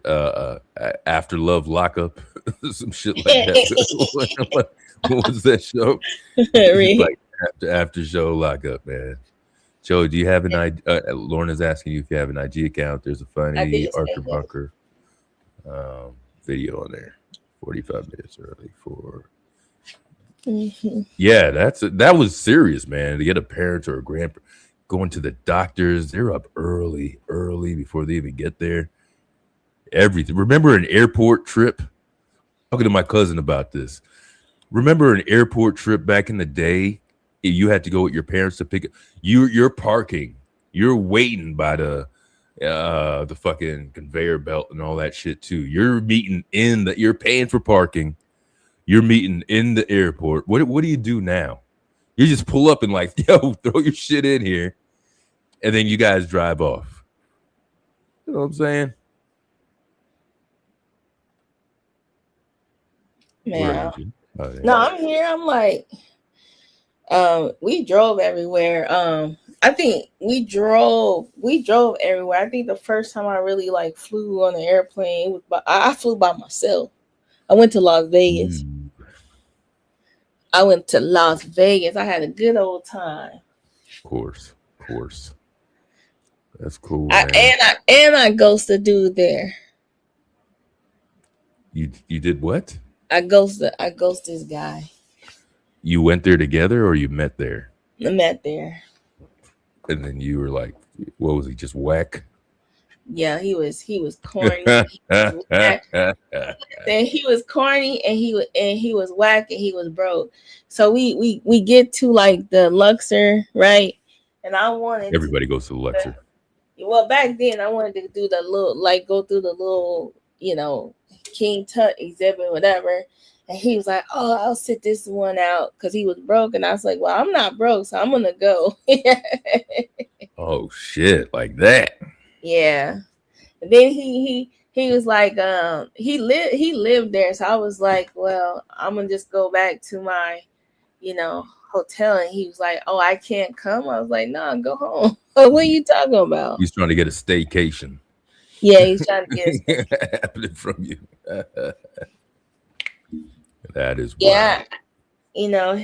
He was I guess he was hot. We were outside because Las Vegas, people don't know this, but Las Vegas is hot in the summer. Yeah, that's what I remember. One of them. And he took his shirt off because they were giving away t-shirts, and he was like, "Oh man, I want to wear that t-shirt." Who was giving away t-shirts? I don't know, some people that was giving t-shirts, right. And he took his shirt off, and he had no hair on his chest, but he had hair from his shoulder blade down to his blade. I was like, "Oh my goodness, I ain't never seen nothing like that in my life." I said, "This dude like a werewolf." Joe got a patchy dude happening, man. I think maybe he like shaved his chest and his stomach, because it didn't make sense to not have hair there, but you had hair just on your back. She had a chia dude. He was a chia pet dude, yeah. Chia pet dude. Chia. I was like, this now. All this was before the internet. There was no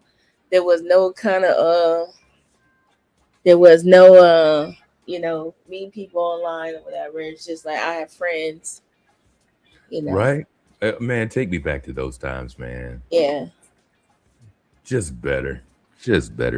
He had to come up with all sorts of fucking Uber Eats. I don't have to do shit. I don't have to do shit out there. You're lucky. You'll be like, you see me on Groundhog Day or some shit. Like I should just not be seen out there. I'll be that girl talking about, I'm hungry, but look, over. You could just order me some. Everywhere is a guy. Just hit my cash out. Girl, I thought I'll send you $20 on your cash out. Oh, I'm gonna get my nails done. It's annoying. Some guy got caught behind me in Walmart the other day. The beep beep beep after the greeter. I don't do the greeters no more, by the way. I talked to the lady. I was like, "Look, I'm never gonna show you my receipts. I'm just letting you know I respect the job you're doing. You got to do it, but I just don't want to be bothered." And she hasn't bothered me since.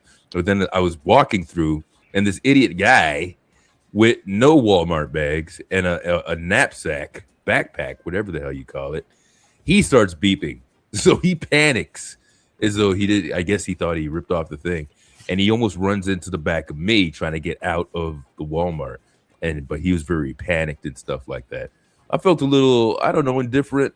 I was like, this guy looked like he was sent on a mission to steal for the family, kind of deal, And I don't know. If you don't hurt anybody, you shouldn't be stealing. But it's like times are hard, yo. Man, I remember. I still got the video. So, my youngest son, when he was working at Walmart, it was like one of his first jobs, a few of his first jobs, and somebody recorded him snatching this container from this lady. It had she had a bunch of she had video games in there. She had a VCR. She had a PlayStation in there. Lee, all these, and they're looking at my black ass. And I was like, that's crazy. Yeah, in the store, got Big Rig looking like a hairless cat. over there. What do? You're saying you don't shave, but you're hairless at the same time. There ain't nothing wrong with it. But I'm just saying, like, it was a little. He looked like a werewolf. You know what I mean? That is wild. I know, man. I know that is wild shit. So yeah, hey, Riggs. Of course, you talking about hopping on. You are more than welcome. Know that if you feel like it. I've dropped the link earlier. Perhaps I'll drop it again. But you're welcome to step on, man. Times are a mother. Rick says it's the jeans. It's the jeans. It's the jeans. Yeah, he don't be posting up. He's saying and hitting the razors and all that stuff. Yeah, I don't shave my legs. You don't shave your legs. You going naturaloso. I don't grow hair on my legs. See, that's cool. Not people, Yeah. Mm-hmm. I briefly remember as a teenager that I started to have hair on my legs, and then at some point it was like grow a little bit, and I could take a washcloth and just wipe. It just fell off. Well, look at that. So it says evolution. So then, yeah. So I'm pretty much mostly hairless. But you know what? The only thing I don't like, man. Listen, if I let it, I start seeing like a sideburn start growing. You know them girls that got that hair. Yeah, you guys got to look forward to growing a little goatee.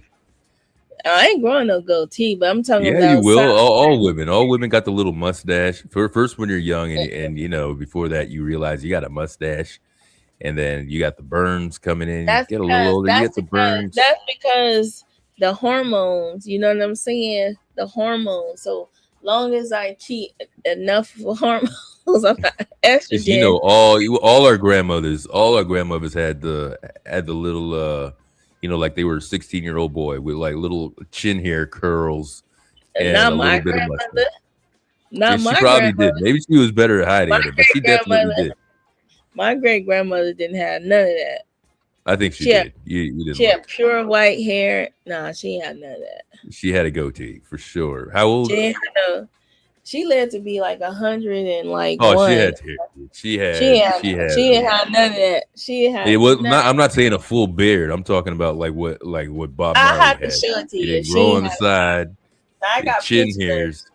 I got pictures of her. She ain't had none of that. Look. Anyway, they had it. Now we have the technology where you could laser it off or whatever. You don't have to be an old biddy and have your goatee rocking your Fu Manchu.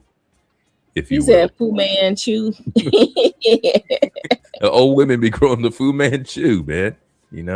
And don't tell me that. I ain't yet seen no Fu Manchu. It's soon. It'll show up. It'll show up like most things do when you're of a certain age, right? I used to just have 4 gray hairs at one point in my chin beard and my goatee. Always count them 4. Always left it alone. When I came back around and was paying attention to it, goddamn, the whole bottom part, not the whole bottom part, but it's off. It's gray. It's got a good percentage of black and white hairs. You got some gray shit going on over there. I wonder if women grow like hair on their chest, but they never tell anybody. There was a girl in high school. She grew hair in the middle of her chest. She wasn't embarrassed. It was weird. It was weird. But yeah, I think there's some hairy ass women around over there. Dudes, are you okay with a hairy chick? What is it? Okay, so I'm on my nerd shit tonight. So yeah. This is the intermission. I'm on my nerd shit. Look at this. That is Kit. Oh man. Racist. It's gonna transform into a Confederate.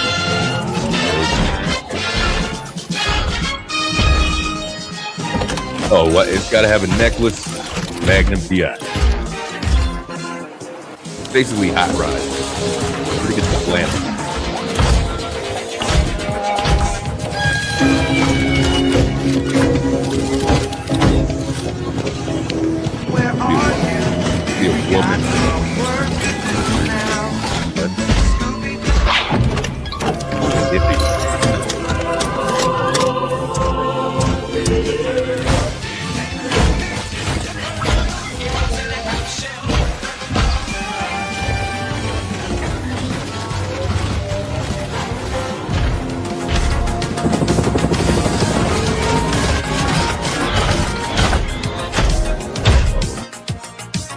Kind of cool. Yeah, I thought that was kind of dope. You know, that's my nerd. That's the nerd segment of the show. Yeah, all right. It was. I mean, the first two were cool. I didn't need to see like the Magnum PI car, but I get it.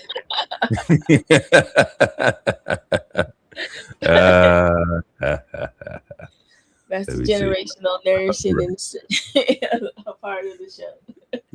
You're right with table, man. Some people could pull off the gray and stuff, especially the way that it grows. Mostly, right? It looks like it grows into a pattern. For most parts, you know. And I'm starting to like. I'm seeing gray on my hair too. I'm like, God, I'm not dyeing nothing though. But you use the comb that has you comb it out. No, I'm not doing that because it's gonna come in more and it's not gonna come in right. So it's just you know what it is. Like, I'm gonna tell you what drives me crazy.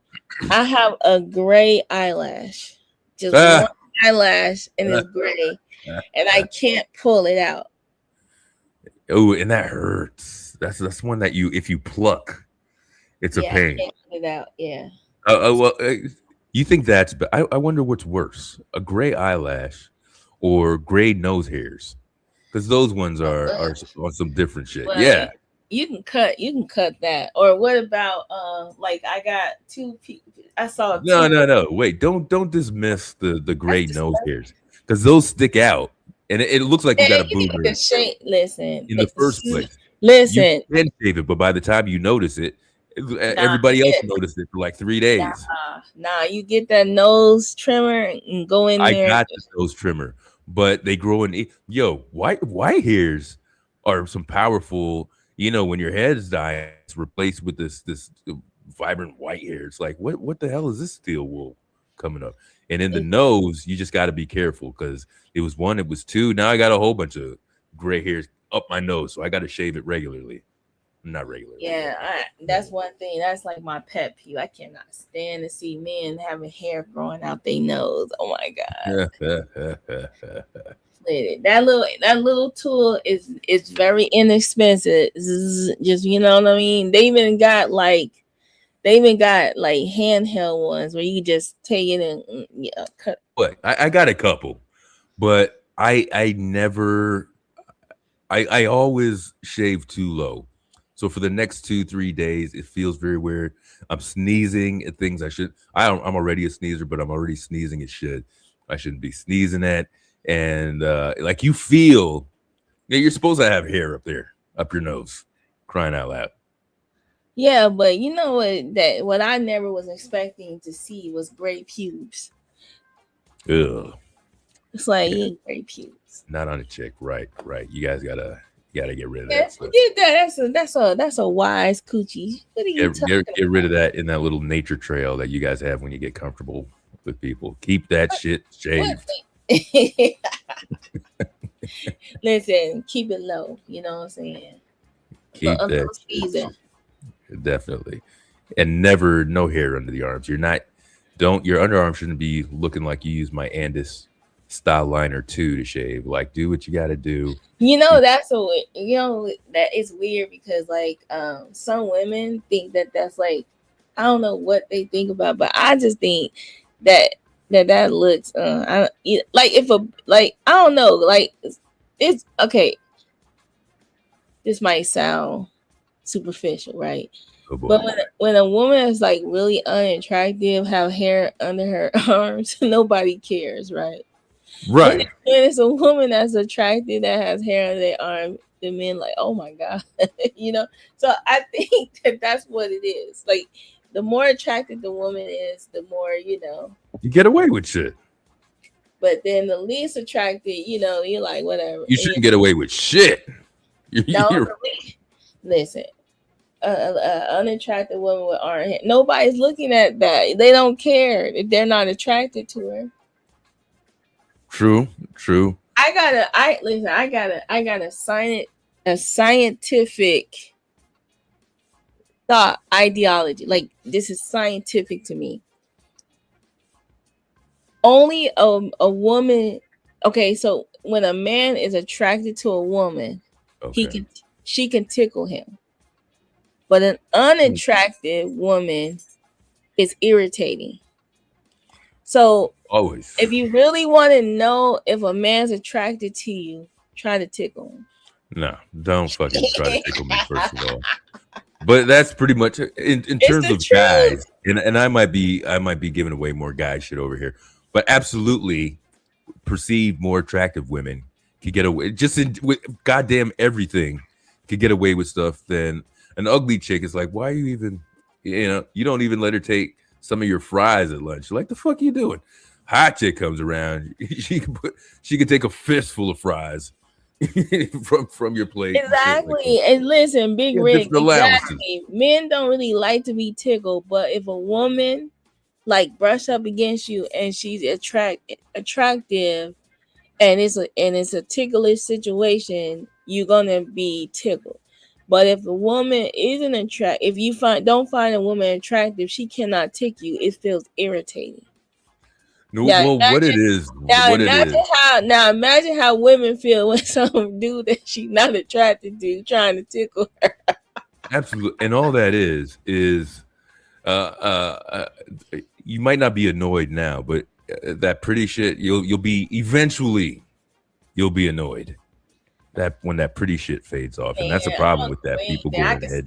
I can still go in there now and tickle Mr. Chattervis right now. No, stop lying. Yes, I can. Stop lying. Yes, man. I can. He's just putting up with you for now. That's it. Nah, doesn't like that shit. Stop it. I can still tickle him. You know what I'm saying? He ain't like, man, quit it. Ugh, it's irritating. He ain't doing that. You see what I'm saying? All right, as long as it leads to something else for him, he's fine with it. He's on a different level. He likes where tickles lead. That's It's a whole different thing. Look at you breaking the man code already. What's he saying? When you tickle, ever been in a woman's space? If anything, if they come closer, they feel the vibe. Dig that. You draw them in. Exactly. You don't hunt. Not go in and be like, it ain't tickled. Yeah. What the fuck you doing? Just better stop that shit. That's just like there's this other thing, where people, I have been crucified for this, but like there's certain guys in this planet Earth that has to perform oral sex. Like they have no choice. It's like they have to do that. That's just something they have to do. It's just what it is. Is what it is. They have to do it like that. Like you'll look at the guy and be like, I do that. I'm like, yeah, you have to. That's the only way you can get a woman. Like technically, really, I'm telling you. Like, how do you know? I was like, I'm looking at you. I can tell. True. Let me ask a question, because we kind of got into it last time a little bit while we talked about relationships and stuff too. How far do you go, or do you accept your partner for whatever he or she is? The way you met him. Is it your job as a partner, as a spouse, to try to give constructive feedback if you see things? Do you let them be them? What role? Because wait. I'll tell you where it comes from for me. Where I feel like if I observe something, even as a friend, like me and Joe could hang out, whatever it is, and if I know something enough, I could have that conversation like, hey, I noticed you do this. It's not cool the way you talk to waiters, or whatever the fuck the thing is over there too. When you're in a relationship, do you let shit slide? I'm a horrible person for letting shit slide, but because I'm very self-aware, I don't want to be like some sort of abuser and have some sort of critique for everything she does at the same time. Well, see, there's the thing. Okay, so in like relationships, right? Some people say you have to pick your battles. I go into relationships focusing on what the person is good at first. Okay. So I look at everything that the person does and I say, okay, this person is good at this. He's good at that. He's good at this. He's good. So I stack up, because to be honest with you, a man that's really self-aware is not going to do things that he's not that good at, right? True. And so then the next phase is like trying things, right? Some men don't like failure. Like they don't want to be embarrassed, and they don't want to fail in front of you, right? Okay. So you know, communication is the key. Like, you know, if, like, for example, if you go out and you buy flowers and it's not the kind that I like, right? I'm not going to criticize you for buying those flowers. I'm going to say, you know what, these are really nice, but then I'm going to tell you what I like too. You know, what women do is criticize after saying it's okay. 3 years later in an argument, it'd be like, I don't even know why you bought me these flowers. I don't even like it. And then that's going to be the first time he realizes that you never even liked the flowers in the first place. No, but I'm just like, you know, but you got to communicate things, because they don't know. And so some men may not even do those things because like I experienced where a guy wouldn't do things because everything he wanted to do was really, really expensive.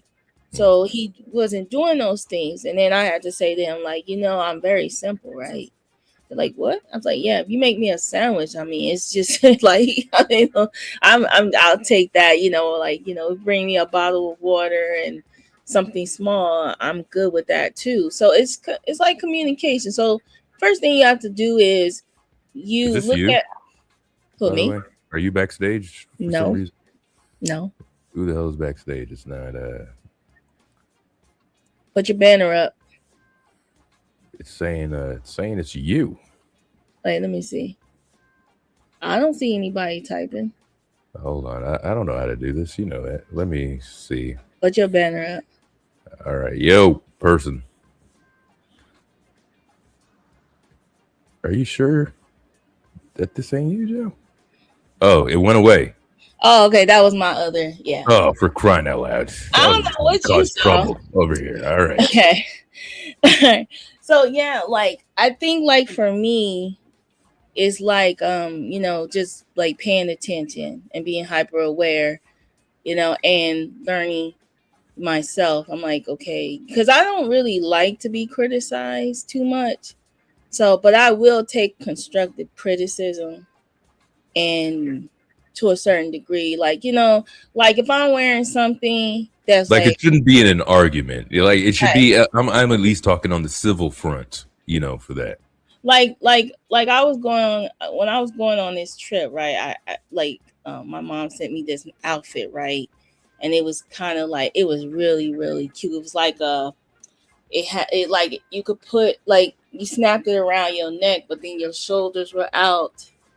And it was like, you know, it's like a whole one piece pants like thing, but it was like really nice. I loved it.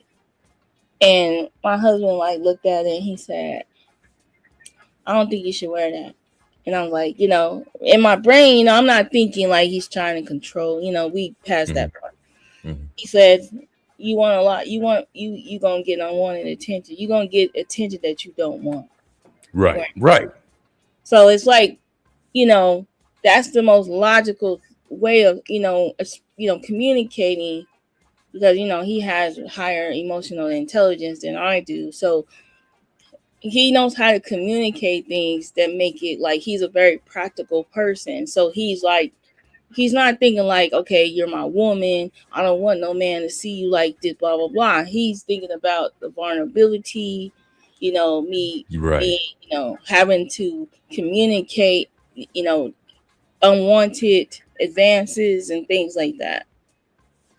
Absolutely. Right. I believe if you're with somebody, you definitely need to watch out for that stuff on your own. Right.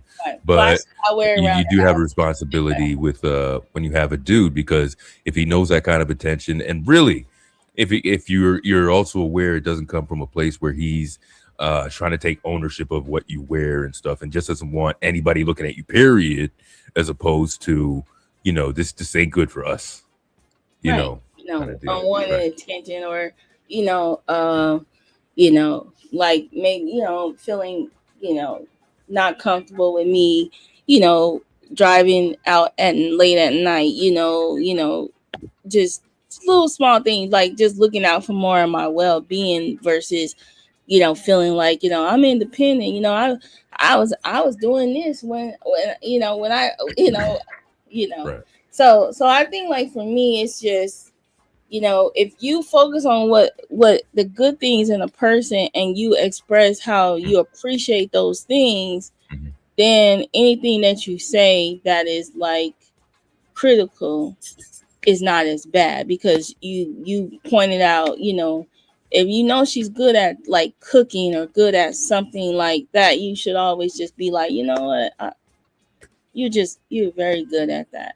I'm good at washing dishes. Like if you cook, I'll wash the dishes. Like, so just being, so, but it takes a person that's, logical, observant, willing to, because in a relationship, both people have to sacrifice something. Somebody's sacrificing something, because when you're by yourself, you're not really sacrificing anything. You're doing everything for yourself. You're eating, you're doing it. So somebody sacrifices something, regardless. It don't matter if they want to or not. It's somebody's making like some type of sacrifice. Yeah. So could agree with that. Yeah, I hear, but it's definitely not to hurt feelings, Hood Table, for that as well. You don't want it to be too excessive, because you don't want to always be like you're correcting somebody or always criticizing, the person that you're with too. But, sometimes in the relationship, there's a leader too. And what if they notice? And one of the other things is you can't, even if you do it, what you're saying is correct. You can't do it in anger, or you can't do it some sort of way. And you do this, and I always believe, because I could communicate, and I always believe, but I to do it in a low voice, do it in a calm voice, and be able to articulate exactly what it is that you have a issue with, or not even that you have an issue with, or something that you see in an interaction, or something that she does repetitively, constantly, that you could be like, hey, I noticed you do this, what's up? And a lot of the times, especially if somebody's comfortable with you, they're not going to go through the process of breaking all that. Like, what? Blah, blah, blah. I've been through some real tense shit like that, where I've had to question, like, should I have said shit? And then there's been times where I evaluate that, but I'm also like, I evaluate my approach to make sure that, I didn't come off in any sort of way, if it's sensitive or whatever. Got to tell you, sometimes I don't think it mattered how much you consider their feelings or anything like that. Some people are just not great with feedback, and it depends on who. Hey, I've been in situations where I said something, and then maybe their sister or their mother, said the same thing or whatever, and it's like, well, they said that all the time. You never even told me that they say this. You made it look like I was nuts for mentioning, whatever it is, man. So, well, the other thing I learned this about myself, because it like I'm not much of a feeler, so I learned this about myself. I'm very critical of a lot of things, right? If it doesn't make sense to me, I ask a lot of questions, right? I do. It might annoy people, but I ask a lot of questions, because I'm trying to figure out like how you think, what made you come up with that conclusion. Right, right. It's a pattern. I'm looking at like patterns and things like that. How a person moves and stuff like that. And then if I see something that's out of the ordinary, that's when I like quickly, like, I want to ask a question. I want to kind of address it right then and there. Right. All that shit. So, and yeah, man, I think that's a problem that a lot of couples have a little later on, because they never address certain things or took the time to observe how they interact or respond to certain things. It's like, to the point you, no, but then why didn't you mention it? Actually, I mentioned something to a woman I was going out with, and it had to do with her dress or whatever. Said something, and I was like, you wear this around your friends that you consider, your girlfriends and stuff like that, and they never gave you any feedback on it. Why do I gotta be the one to to tell you that. And what does that say about our relationship versus their relationship? That I could actually, the place where that comes from is concerned for you and doing that. And sure enough, was being ridiculed, had pictures taken of her and all this sort of shit too. And I was like, yeah, but you told me I was embarrassing you. Stop with that. That was her thing. When I told her about that, some weeks later, she came back and was like, you embarrassed me. How did I said that in the softest way possible, away from people, away from the dress, so not even while you're wearing it. Hey, you might want to second guess that, you know, or give that a second thought before you wear it in that environment. I think that, yeah, like even me, like that would be hard too. But then like it's either the delivery or the person. I think that if a person says that they're telling you that they already are so insecure about themselves, and that's when you have to say, wait, you know, this ain't coming from a place, you know, you're a beautiful person and everything. It's not coming from that place. It's, you know, I want you to be comfortable, you know. Yeah, and it's that person too, because if you never came from that place, an evil place like that, you know, it's how that person kind of takes it too. And they could be like, hey, he said it, or even mentioning it. It was like, I didn't even say it as like trying to diss you or being disrespectful. Or like, it's nice, but just not in that environment, you know? Right. But then you got to understand that she probably, you know, 5 or 6 other, you know, people before that was like that towards them. And then, you know, she just got to learn to adjust. That's one thing about people, is that some of the stuff that people experience is environmental. Like, you know, if you know, like, you know, if you meet a woman and, you know, men just, you know, lied all the time to her, you know. Yeah. She just becomes, and it's kind of not fair in a sense, because then, you know, you come along and that's not how you move. And then it's like, I shouldn't have to prove to you that this is not who I am. Yeah.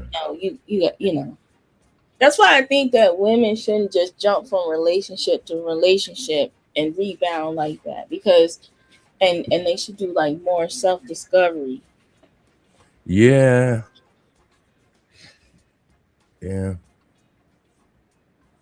You definitely do that. But yeah, you do see that. You see a lot of performance-based rich guys where their first wives have an expiration date and they move to a younger model. Absolutely. Ain't gonna get to try to know you like that. See a lot of performance-based rich guys where they're first. Yeah.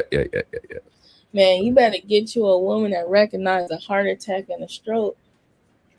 It's not important to a rich ass dude that got everything. He wants something to match all that rich shit he got, you know, something to match the Maserati, whatever it is, the this, the that. He just needs the arm piece with that. I actually passed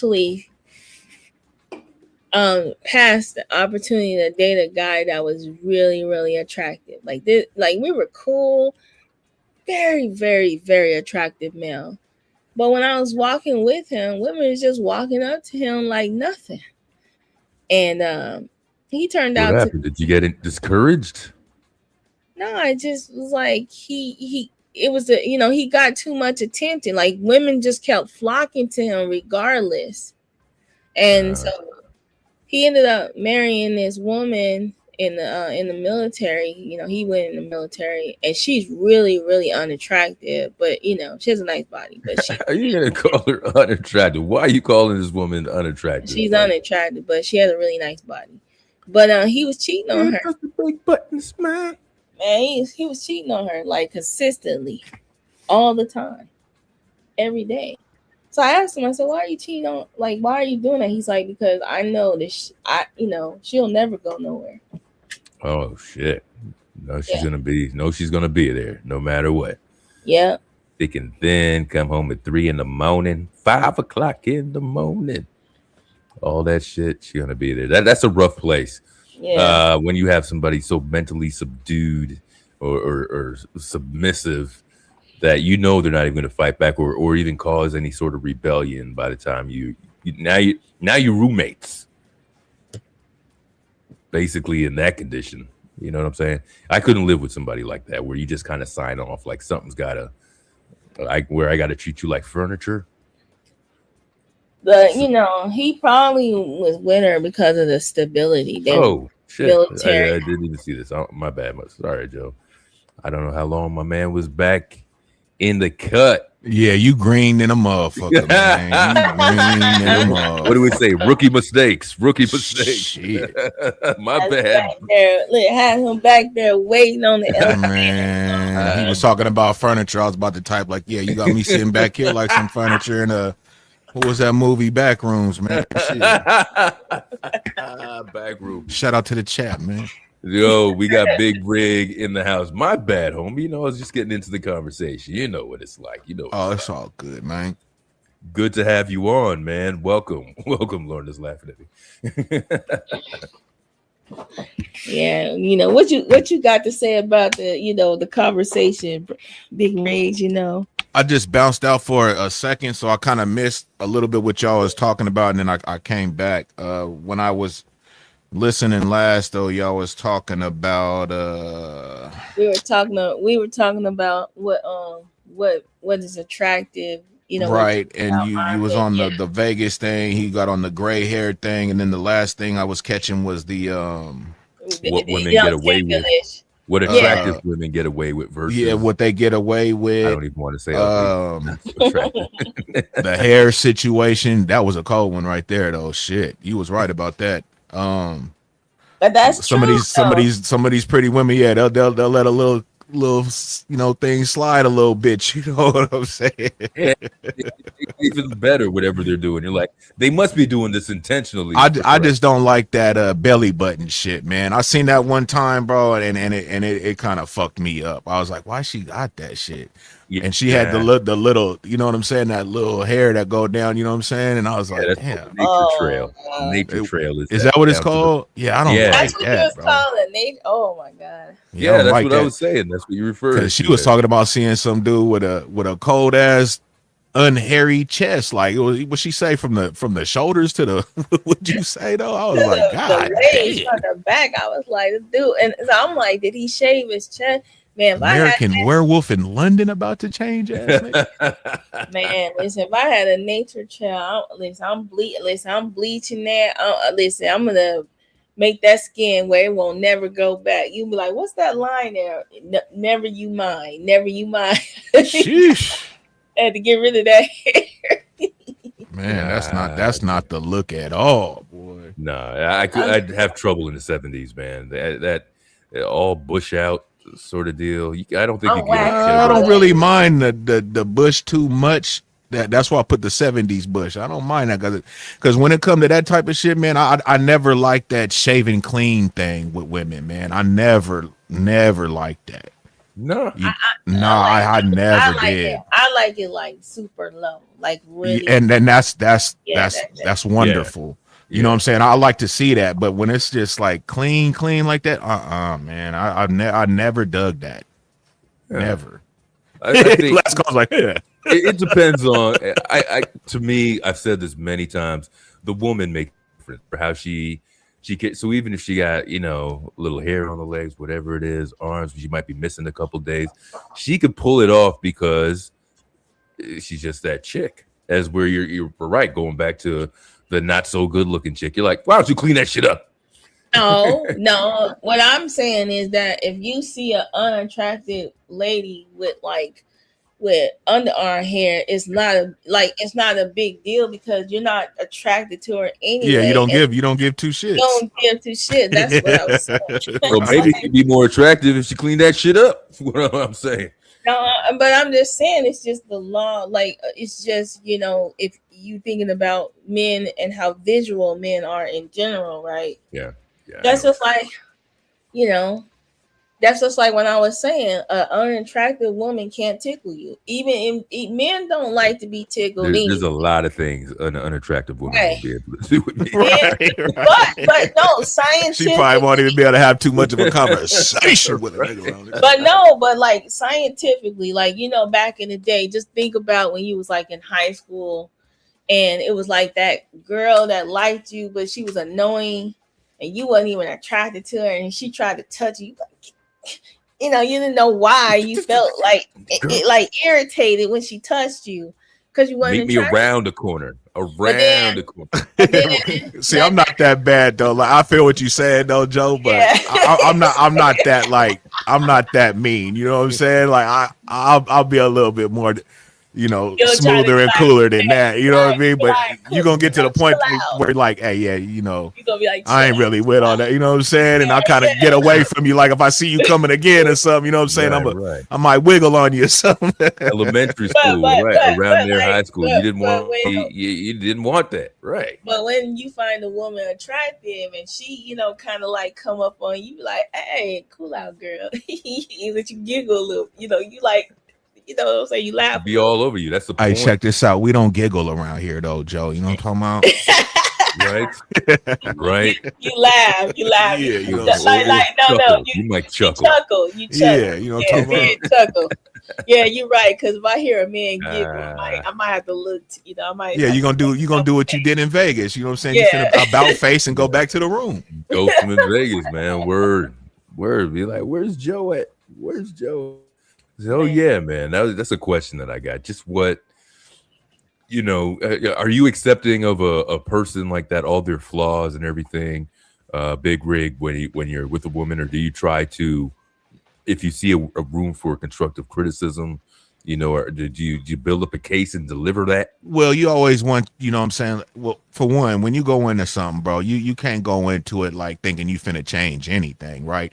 You can always give some constructive criticism when it comes to, you know, certain things in the relationship or whatever, maybe the way she do her hair or what, you know what I'm saying? Give her a little some suggestions, but as in like a whole, like trying to, you know, change some things, nah, that ain't gonna work.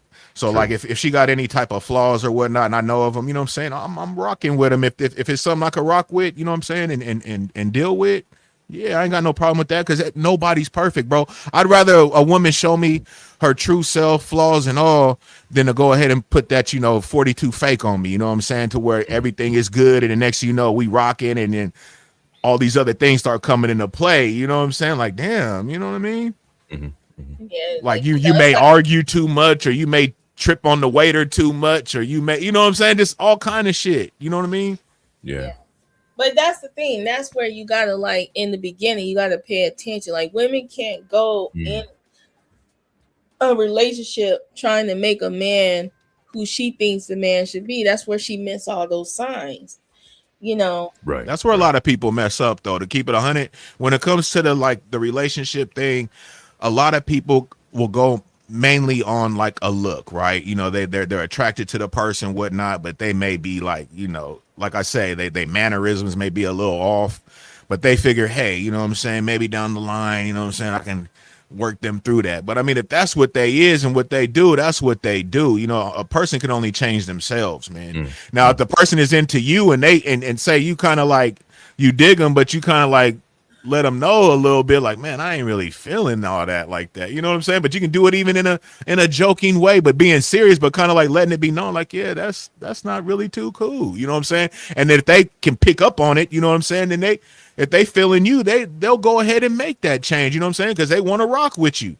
True. I think that's a fact too. You know what I'm saying? Like, some people would want to try to change somebody, but if somebody really want to rock with you, man, they're going to try to rock with you. Just like if you want to spend time with somebody and be on the phone or whatnot, it's going to happen. But not everybody got action at you like that, because you ain't trying to rock with them like that. You know what I'm saying? Yeah. Yeah. What does Lauren say? Oscar Wilde said, on a good day, your friend will stab you in the front instead of the back. Huh. Damn. Like that. And who the hell is Oscar Wilde? Because he got some wild shit. But you know, like with I also know this about men. If a man's really into you, he gonna, he gonna do an about face on his own. You ain't got to say nothing to him like that. Some men are like, this is the girl for me. I'm gonna do this, I'm gonna do that. But I always tell men, like, you just, be who you are, because that's, that if that, like, in the beginning, the first 3 months or 6 months, that's where, that honeymoon stage is over. The honeymoon stage, right? Nowadays it's 3 months, but 6 months technically is that honeymoon stage when you start noticing everything, right? So, that's a terrible time when you, because you got the feels and shit, how much shit you let slide, and we really do. Those are the red flags you should have been paying attention to. And that's what you were saying too last call. You was talking about letting things slide. That was the last thing I caught. That's what I was trying to remember. So you were saying something about, do you just let certain things slide because, you know what I'm saying, you don't want to be that guy, because you were talking about how you don't, feel me? You don't want to be like a jerk or nothing. So, even though it may irk you or kind of set you off a little bit, you might just be like, you know what I'm saying? Whatever. You know what I'm saying? I ain't going to make a big deal or make a moment out of this shit. You know what I'm saying? Right. I think in certain occasions, bro, I think that you should go ahead and just let things slide. You know what I'm saying? Kind of like, picking the battles. But then there's other things you really can't let slide, bro. Because when you do let them slide, it's going to get bigger and bigger, bro. You feel me? It really is. Because if their mannerisms or whatever they doing that you letting slide is already a little off, it can get a little bit worse. You know what I'm saying? Shout out to Corio, man. What it do? Yeah, it can get worse. It's like, and it's like for me, it's all about patterns, like, paying attention to how you move. I want to see you in like your glory, like your rawest form. I don't want, you know what I mean? I want to see how you move. I want to see how you interact with other people. Facts. I want to know how you are with your friends. You know what I'm saying? Like your homies. I'm just going to be back in the cut. I'm not trying to, change nothing. Right.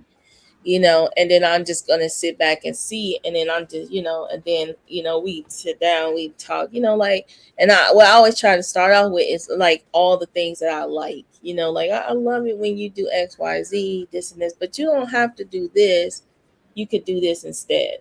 It's like, that's the one thing about like women, like letting a man be a man in a sense, right?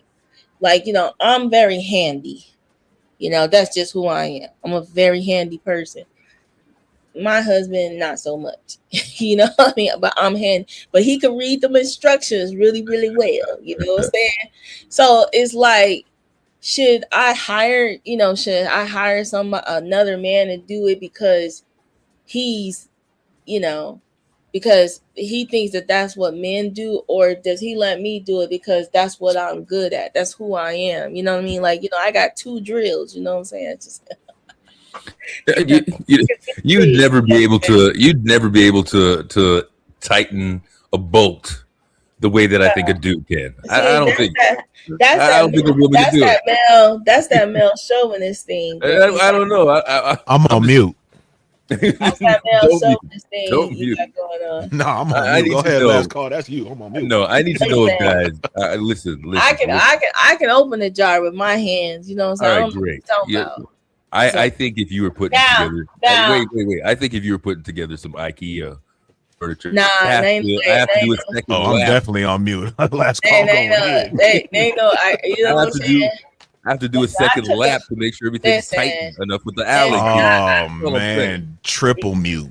Man, listen, you know what I'm saying? I know how to change a tire. I know how to replace a battery in my car. You know what I'm saying? I took a door off. Can you change a starter? No, I don't know how to do that. I can't either. Lightweight, you know what I'm saying? I ain't finna get up underneath there and do all that shit, man. I'm gonna have a homie do it. I ain't doing no oil change. I'll do the alternator and all that type of stuff, but Hey, what's up with identity? Yo, that ain't identity. What up? This is the Hood Table in the house. Welcome. Oh, what's up with it, HT? I didn't even see you pop up, HT. I just seen identity in the chat. You know what I'm talking about? What up, identity? Hey, welcome. Josephine What's and up? Last Call and Chat. What's up? How y'all doing? Oh, Good, man. Just talking our Friday night Yeah, shits. You know. we talk about well, first of all, Last Call was on his male chauvinist and shit. Continue. Oh yeah, I'm on mute. Go ahead, HT. You heard him talking, man. I'm on mute. I ain't touching that. Talking about she can't screw nothing tighter than a okay. Look, that's where I'm. But from. listen, I'd have to go through and all tighten the the tools, all when the you guys tools. are done. Let me tell you something. All the tools are in my room. You know what I'm saying? What you talking about? Hey, I got a nice little handy set of tools when I bought my house some years back. So I got a nice drill. I'll be walking around house just looking for shit to do. Exactly. And you know what, HT? I was gonna say that, right? But I just let Last Call do his thing. I was gonna be like, shit, man, if Joe got like a little power drill or something, man, she might be able to tighten that thing up a little bit tighter than you, bro. But hey, I'm on mute though. I didn't know. Mute though. Listen, I didn't How about know. the camera I didn't know loop? I mean, DeWalt. everything. Shit. I didn't know DeWalt came out with pink. Listen, I drill. know. I know. Damn, you hear this? Hold on, what you say? He said he didn't know the DeWalts and the Bowers and all that came in the color pink though. My drill. What it do, Tay Bay? What it do? Hey, Tay baby. My drill is black and red. I don't know what you talking about, sir. I think mine is orange and black. Yeah, I like think you know what I mean? You know what you talking about? Listen, all I'm saying, I'd still have to tighten up the screws when you guys think you're done. Man, when you're not looking. Listen, I took a whole door off the hinges. You know what I'm saying? Just so I could put a whole couch chair in the room and put it right back on.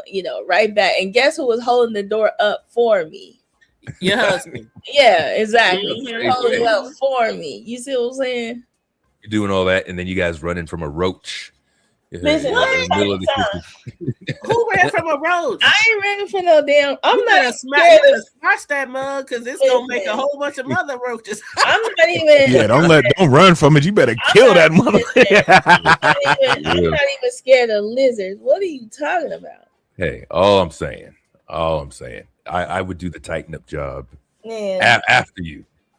Listen, you ain't gonna be tightening up nothing around. You're gonna be inspecting, making sure. Yeah, trying to inspect. Inspect the gadget. I'm on mute. Unloosen it a little bit so he can tighten it back. You know, the thing about it is, yeah. You did that for my ego. HT on your helmet, Last Call. And then Last Call, my ego. Last Call don't even know that there's a washer that's supposed to go between there. You know what the hell goes in between that? Damn, she said you didn't even know the washer went in, bro. She didn't know. Oh man, not at the same. You didn't put the right bolt at the end. You didn't use a Loctite bolt, bro. Come on, what's going on? She learned that yesterday. She learned that yesterday. Trying to act like she know something over there. You know, that bit in there. You gotta. I asked him for a vice grip, and he gives me a little ratchet. I'm like, bro, listen, come on now. A little ratchet wrench. Yeah. Damn, she said vice grip. She may know a couple things. Last Call. I don't know. She might know one or two things.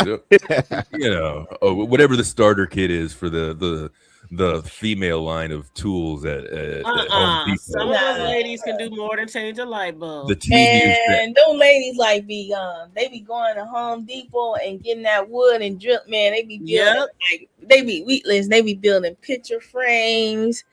Like them frames, because that's what I want to put in my house. Yeah, like, those things are cute.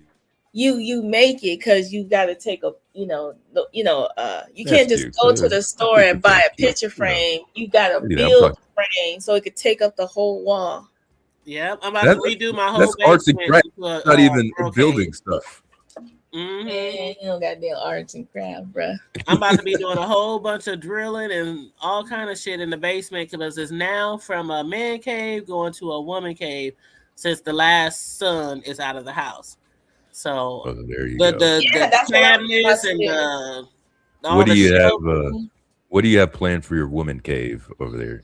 Well, first thing first, I gotta change the furniture out because when I first moved here, I set my son up with like the living room set, dining room set, shit like that. That's all I did, and I told him he has to make it his own. Mm-hmm. After that, you get the couch, love seat, tables, all that. He never really did. And so once he was down there, but he never really did anything to it. So once he moved out, I put TVs on every wall, like it's a bar set up down there. And you can't wait. He was like, oh my God, Mom, now you want to do all this stuff now that I'm going? Like, this my shit now. Like, yeah. But yeah, I put a whole bar up there and all kind of shit. But yeah, I'm looking into some things. Then I have a relative who does interior decorating, so she's going to help too. Yeah, because we do all the interior decorating. We put the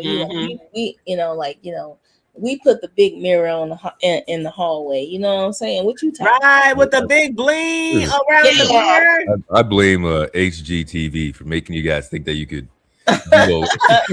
Last call is on one. And Lorna says she got a socket wrench, a Phillips screwdriver, and a Ryobi, bro. She got the starter kit. She got that is a starter kit though. But shout out to Lorna. I'm just saying.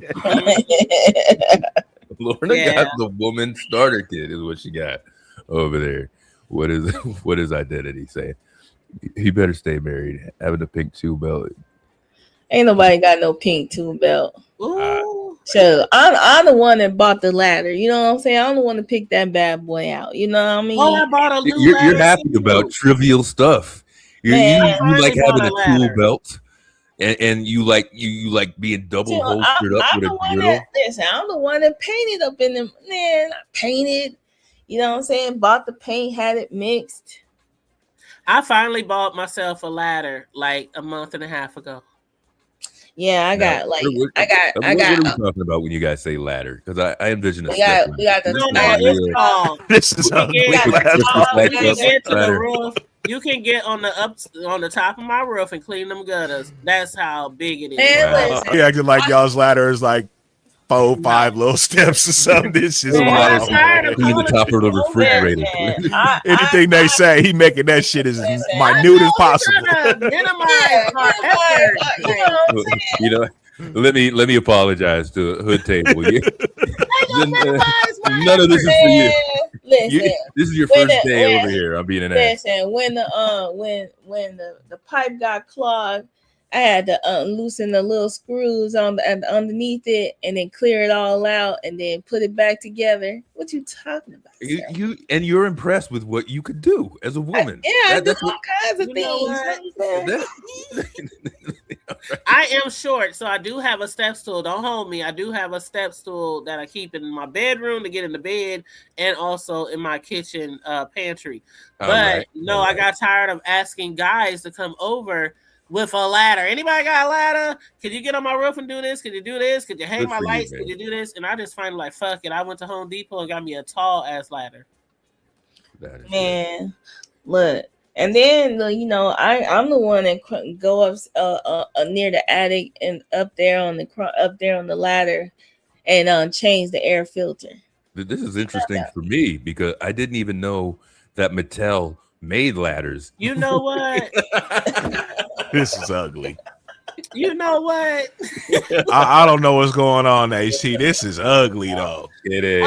This your boy.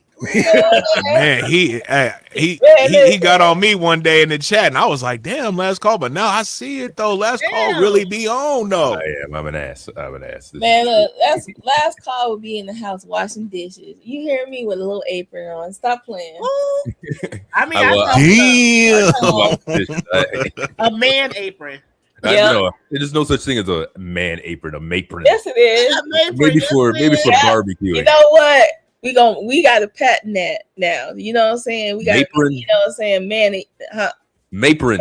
We'll call it mapron. If they got man purses and man bags, they got man aprons. All right. We would market the mapron. Mapron. You know what I'm saying? Hey, this is ugly, Lorna. Oh no, I can't have Lorna talking shit. Hold on, I need a. He'll be folding my underwears too. Wow. Damn, folding drawers. You know how disrespectful that is. It's not even the drawers part. It's not even the drawers part. Hey, we fold y'all drawers. Yeah, you fold my underwear. I will tell you what the most disrespectful part. It's the folding. And Because you did the wash, you separated, you set the wash, you transferred the clothes to the dryer. The only thing to do is fold this shit up. Yeah, finish the job, man. Finish the job. Last cabinets to reinstall. Last call. Let me tell you something. My bras need to be washed on gentle. Make sure you put in a little bad cycle, right? You know what I mean? Fold them at the cups. Yeah, fold at the cups. You guys got the bras with the metal. I wear t-shirt. I wear t-shirt bras. They've evolved since then. I wear t-shirt bras. You know what I'm saying? That metal shit hurt when it breaks. Yeah. Oh God. The metal thing? Yes, when it breaks. Really? Huh? You pull that whole, man. You pull that whole metal piece. It's like a whole. That's a weapon. That's a boomerang. Did that happen when you wear it? Did that used to happen when you wear it? You mean? Like after a while, the metal wears down. Oh, you just feel it. Yeah, you just and it pops. And it pops, and that shit. You wear that bra going through a detector at the airport. They automatically pull you to the side. Yep. And they want to fill you up and down. Mm-hmm. No, I wear t-shirt bras. My bras don't have no wire, and they don't have no what do you call that, padding? Because I don't need none. They mine's automatic. All right, I got that padding. You sit out in here. Now, Joe. All right. Those are the sports bras that they're wearing. They're not sports bras. They're not sports bras. They just make. I was listening. I was wondering. Hey, what y'all got going? I can't wear no sports bra. No sport. There's not enough sport in a sport bra for what I have. Nah, I need about not enough sport. Not enough sport. I still need to have cups. I need like 5 to 10 of them. I need a Yikes. Sport bra there is not a one size fit all. It's not a I need the little split in the middle and the cups. I need something to fall into it. I need security. Yeah, we need security. But t-shirt bras is like shitty. I'm so glad I'm not a woman. My God damn, just all that consideration. Functional clothing that you guys need is ridiculous. Bras that cost like $100. That's what you look at. Do. It's expensive. So and that's not even no Vicky shit. That's just a regular bra. Growing up, that's able to support when it needs to support. That's why. Growing up, did you guys look for solutions like that, or back in the day, we were kind of like joking around about clothes before, like we just had clothes. There wasn't leisure kind of clothes. I mean, were you guys just making do with? I gotta imagine they didn't make stuff for your bodies necessarily, like for Black women and stuff like that too. Like what did you feel? Bras is a different thing. Besides, bras is not like pants or shirt or top. Bras have always been kind of like for all. Yeah, and they they make them for small. They make them for A to Z, damn near.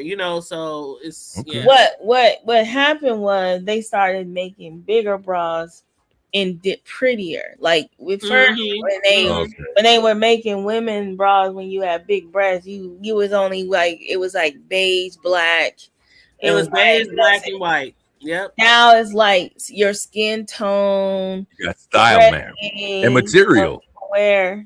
Like I like my skin tone bras. I like so you can Yeah, definitely the skin tone bras. I like those, especially if you're wearing a material like polyester and you don't want the bra color to show through.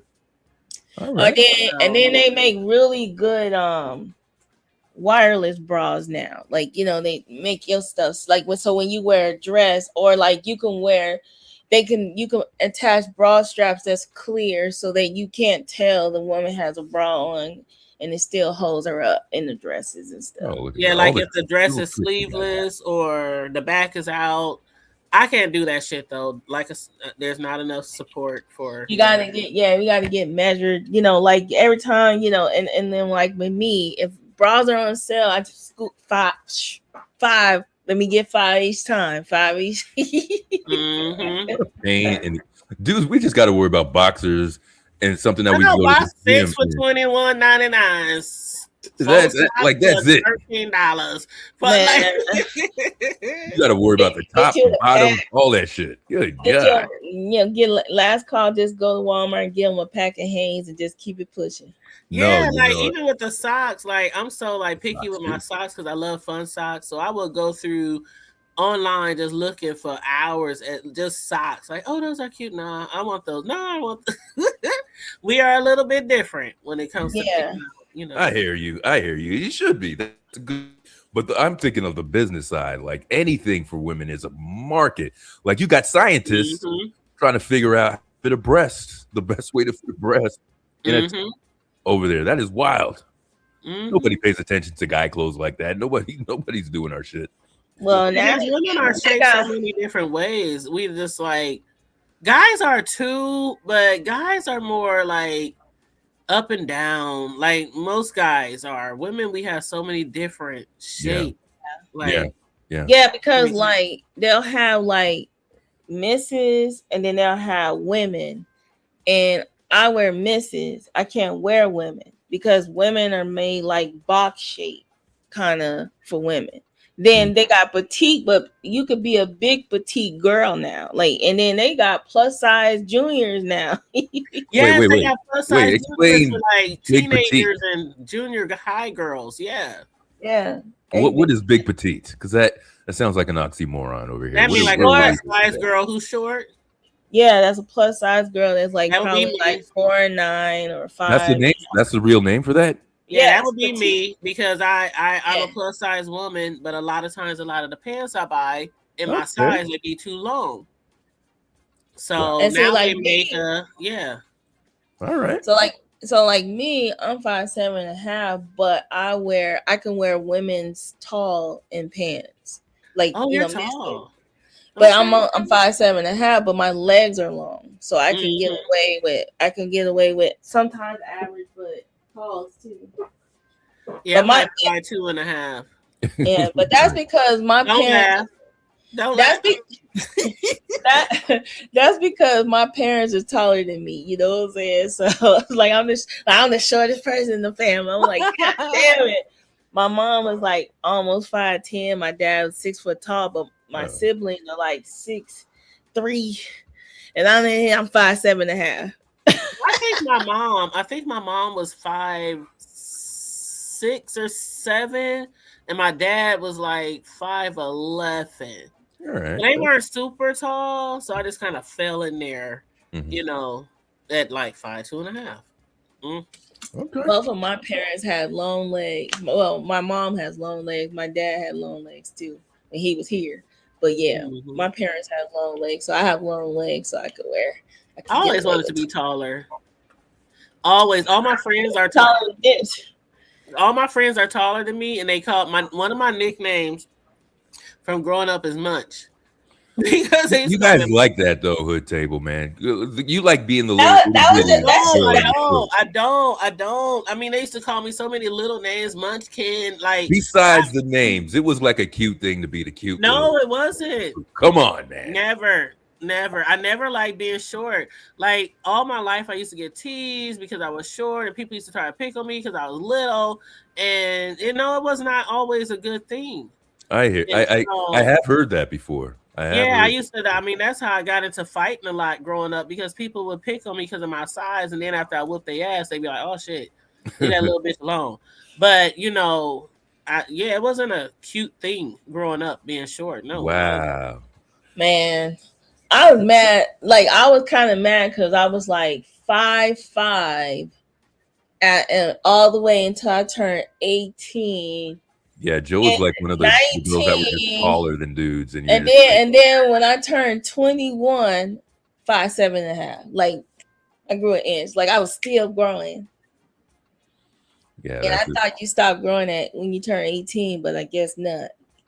You didn't mess with the tall girls either, man. You're too goddamn tall in high school. I was like, what are we doing? Well, the average height of a girl is 5'5". Yeah, but you probably, you were taller than everybody back in those days too. No, I wasn't. Them girls was big. Them girls was taller than me. Them big. We had Amazons. Damn. Sure. I thought, the Hispanic girls were a little, they were kind of short and stocky-ish looking. But then when I moved to Texas, these women in Texas, like I never seen a size 13 until I moved to Texas. These women out here are tall, like they 6 foot. I don't know where they come from. They're Amazons. I think so. How do you say your name there? Choreo? That's my boo, Choreo Lover. What's up? What's up? Yeah, I think Choreo Lover. In their 20s, something like that. I may have grown half or an inch, whatever, in my 20s. Go. In high school, there was a girl under 5 foot with size 40, but I bet she was teased.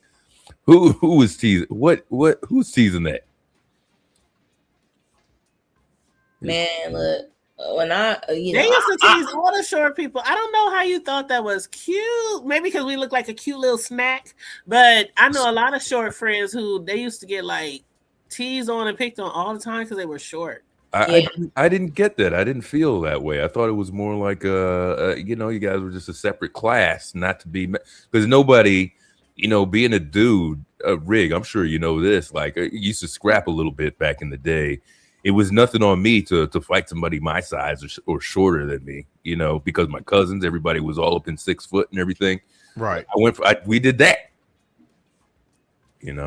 So I don't know. I just always thought that in the crew. I didn't know you guys had it so rough out there. Yeah. Choreo said she stopped growing at 11. I think my height stopped when I was maybe 13. Choreo, my height, it was like, that's it. That's as tall as you're going to get. And I used to pray. I used to really wish that I would get taller. Yeah. I think I remember you saying, did you do sports or you were just athletic back in the day or something? The only sports I did was street basketball. I was a tomboy. So I played outside a lot, football, basketball, all that shit. Never like professional or high school or elite or anything like that because we was kind of like low, very low under income and my mother couldn't afford all that shit. Even when I tried to go out for volleyball, I was really good, even short. And like trying to get all the gear and all the shoes, it never happened. So basically I would play basketball down there every day with the dudes and all that. I was really good too. But do it, brother. What it do? What up, brother? Certain age. Never played like professional or anything like that. But I was really into sports when I was growing up, just outside. Period. Yeah. That's all of us, our generation. We're just outside. These kids today, I'm like. It's just crazy how they don't be outside. Like I be driving down the street sometime in the summer. I don't see not one kid. You won't. Like, where are y'all? Yeah. In my neighborhood, them parents just put them kids because black parents, we just put our kids go outside. I live in the hood. Go outside. Y'all taking all my air. I don't see them even in the hood. Kids be outside. They be like in front of my garage riding their bike. I'm like, oh my! I don't see no kids. I used to love the bicycle crew, man. We used to be so far away from home on them bikes, boy. As long as you got home by the time the lights came on. Period. As long as you got home. But other than that, we was out there in the field for real. You had a bike. You could go anywhere. Man, that was your wheels, boy. Anywhere. No telephone, y'all. No cell phone. That's what we were saying before. And you used to be able to meet up with each other. How'd you know your boys were home? No cell phone. And we didn't have no phones or nothing. You had like 12 bikes spread out across the lawn. Yeah, all that stuff. We plan for everything. Hey, at 9 o'clock, we gonna meet here. It would be from school and everything. Hey, check this out, bro. We're gonna be at the Wooty Whoop. Yeah. Okay, I'm gonna let my Wooty Whoop know. You know what I'm saying? That's how it was. Communication was still on point, but we didn't have no phones or none of that shit. And we stuck to our shit. If we said we was gonna be somewhere at a certain time, we were there because we knew people was on it. Us. Yeah. I used to love my watch. You know what I'm saying? The swatch. I used to wear a watch like a mug, man. I used to love my watch. I had the swatches.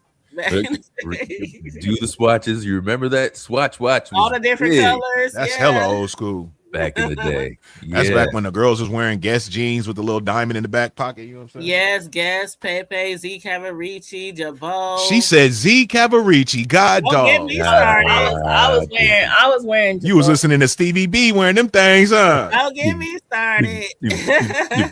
I remember when spring Pepe love was ass. the shit. Pepe was the shit. Jabot was too.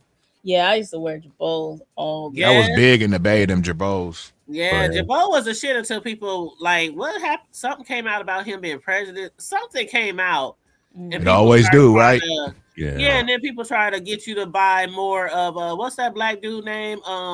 What's that? Carl Kanai. Yeah. They try to get you to get more into the Carl Kanai and all the other black labels and shit. You know, Carl Kanai. Mm-hmm. I had I was wearing I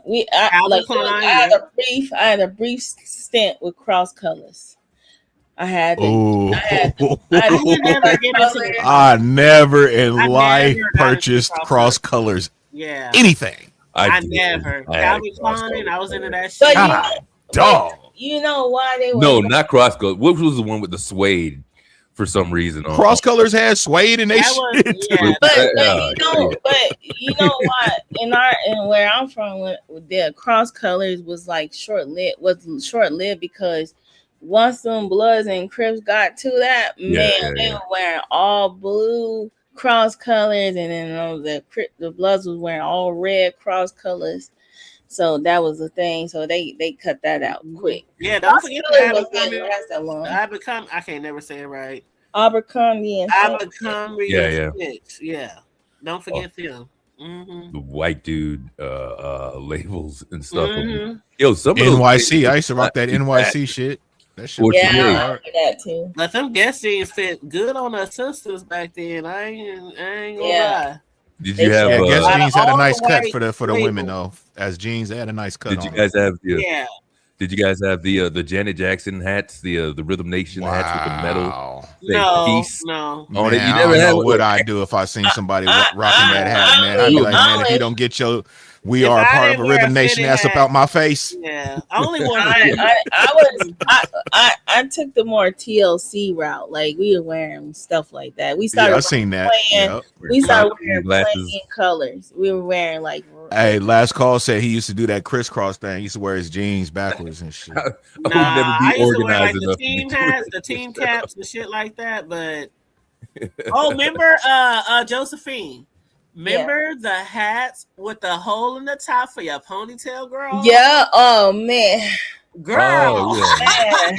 And you had the big ass ponytail hanging. Yeah, hanging out. But what if the girls didn't have the ponytail though? They made a ponytail, Riggs. They made one because those There's girls always a horse somewhere. Yeah, this was before this is the whole. Hey, you said that. You said that. He talking about them girls that had only like a thumb length of hair. That only had a snatch of hair. So like snatch. You better get that dookie glue and get to work. This is crazy. A snatch of hair. Get the dookie glue. And I didn't say it, y'all. You know this. You know. But see, hey. when TLC came out, when T-Boz came out, and then you had what's that girl? That actress. I love T-Boz. Girls started wearing their hair short. That's what girls like. Don't forget 7 whole days. Yeah, Toni Braxton. We started wearing our hair short. No, you guys had Anita Baker before that. Well, Anita Baker wore that right too. That came a little after. I wasn't really. Choreo said Nia Long. Yeah. She spelled NIW twice. But we get it, Choreo. We know what you saying. I didn't know much. Yeah, I didn't know much about no Anita, but I knew about Nia Long. Yeah, and people like that. Friday, when Friday came out and Nia had that cut, that's where everybody started getting the little pixies. Yep. And it was funny because where I was living at, like we started getting some of us started getting our hair cut, and they was like, "You guys are bald head." I'm like, "You guys are behind the time," because like they were like for 6 months behind. I say they was behind. Yeah, I used to have really long hair and I got it cut really short, and then I would grow it back, then I would get it cut really short. So just because somebody got a little pixie cut don't mean they can't grow their hair. Yeah.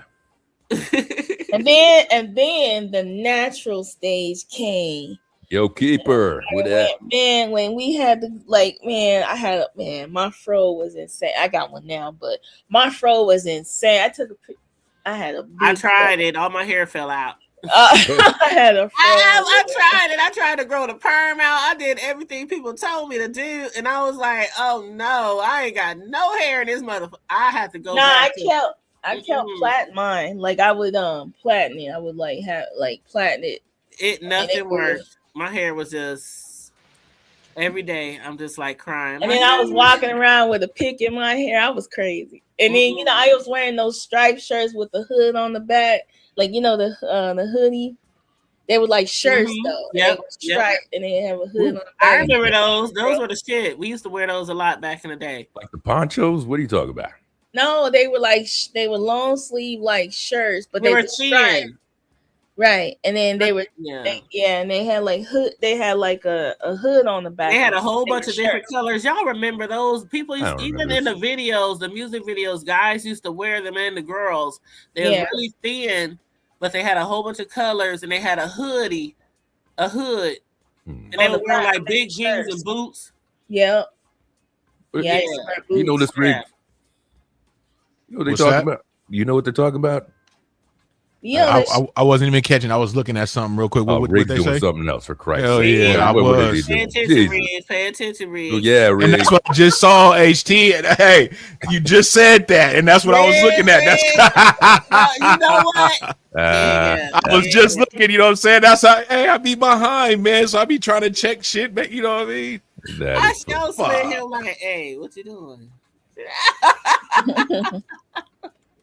Keeper in the house, buddy else in the house. What up? What up, everybody, man? Thanks for visiting. This is a good conversation over here, man. I was listening to y'all talking about the hair and all the bushes and shit. I was like, oh Lord. What did you if we go back a little bit, get your opinion on it, because we were talking a little bit about the like the so-called dress codes that a couple HBCUs are seeming to have with getting rid of the bonnets and stuff. And I think you guys even talked about this on Sunday nights. By the way, catch Hood Table and On the Block with Rig Sunday nights. What time? You know what I'm saying? Shit, go and let them know, HT. 7 p.m. Pacific, because Riggs is on Cali time, and 9 p.m. Central. There you go. Check it out. Always good times. Best Sunday show on YouTube, y'all. Make sure y'all slide through and rock with your peoples, man. This Sunday we're gonna be on my platform. Next Sunday we're gonna be on HT's. We always bounce back and forth, y'all, but slide through, man. We got some good shit for y'all. Alternate it, right. I liked your last show when you was talking about that Hispanic guy that got killed down there. I was watching that just a minute ago on my TV, man. I was watching my shit. Which guy was that? Did y'all? I always watch my streams, man. Did y'all see that video that Mexican kid was calling people the N-word with the hard ER, and he got his ass whooped, and they yep, he was trying to be a Chud the Builder He's type. trying to be a Mexican on his line. Chud the Builder. Yeah. These people are stupid. What time EST? I keep on missing it. That would be 9, right? No. Yeah, that would be EST. That would be 10 if we go live. That'd be 10. Yeah, that'd be 10. Yeah. But are they talking about me when they say who's the other lady on the panel? Yeah, they gotta be. That's the hood. Because I'm a full nickel. I am the Hood Table. That is Hood Table in the house. The Hood Table. The Cake Slayer. And she the Cake Slayer. Oh boy, that could go either way. God damn. Yeah. This is Hood Table. Yeah.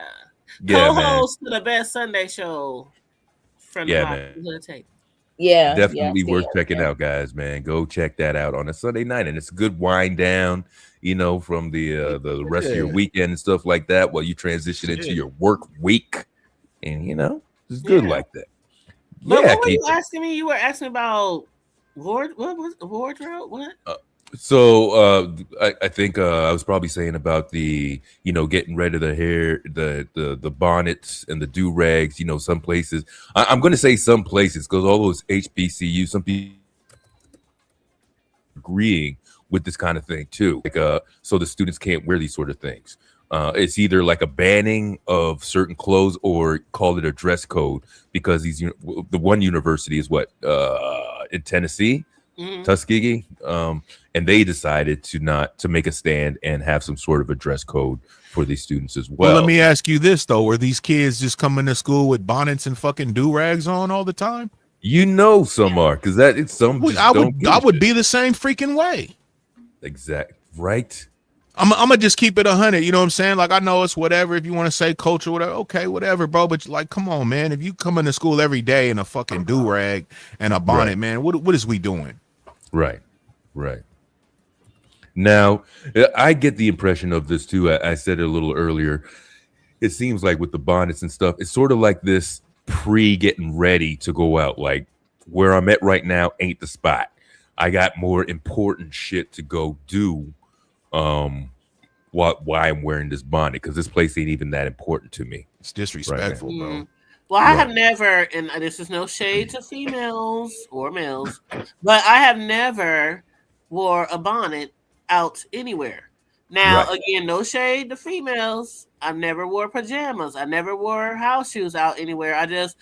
And even though I might have grew up in the hood or whatever, you know, I had a mom who you would think that she's like rich. You know, the way she would beat her face. She would have on nice shoes. I mean, just to go to the gas station, so I was kind of raised like that, even though I was on the tomboy side.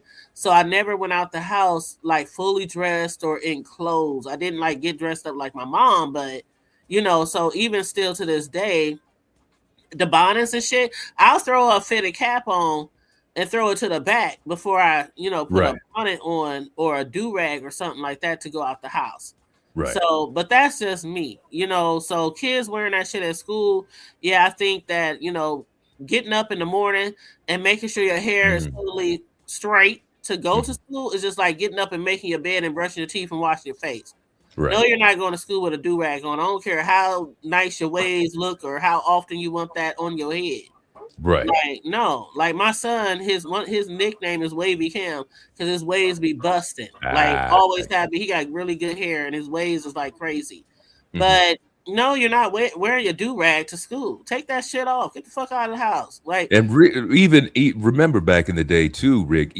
I had do-rags back in the day and stuff. You were trying to get stuff, but you left it there when you were done. Like that was right. I mean, but kids do be wearing, but I mean, it's they always say it starts at home. But I mean, again, no shade. I know a lot of ladies who got really cute, blinged out bonnets, and they got the Josephine. I don't even have a bonnet besides something I wear in the shower. Identity hollering at you in the chat last call.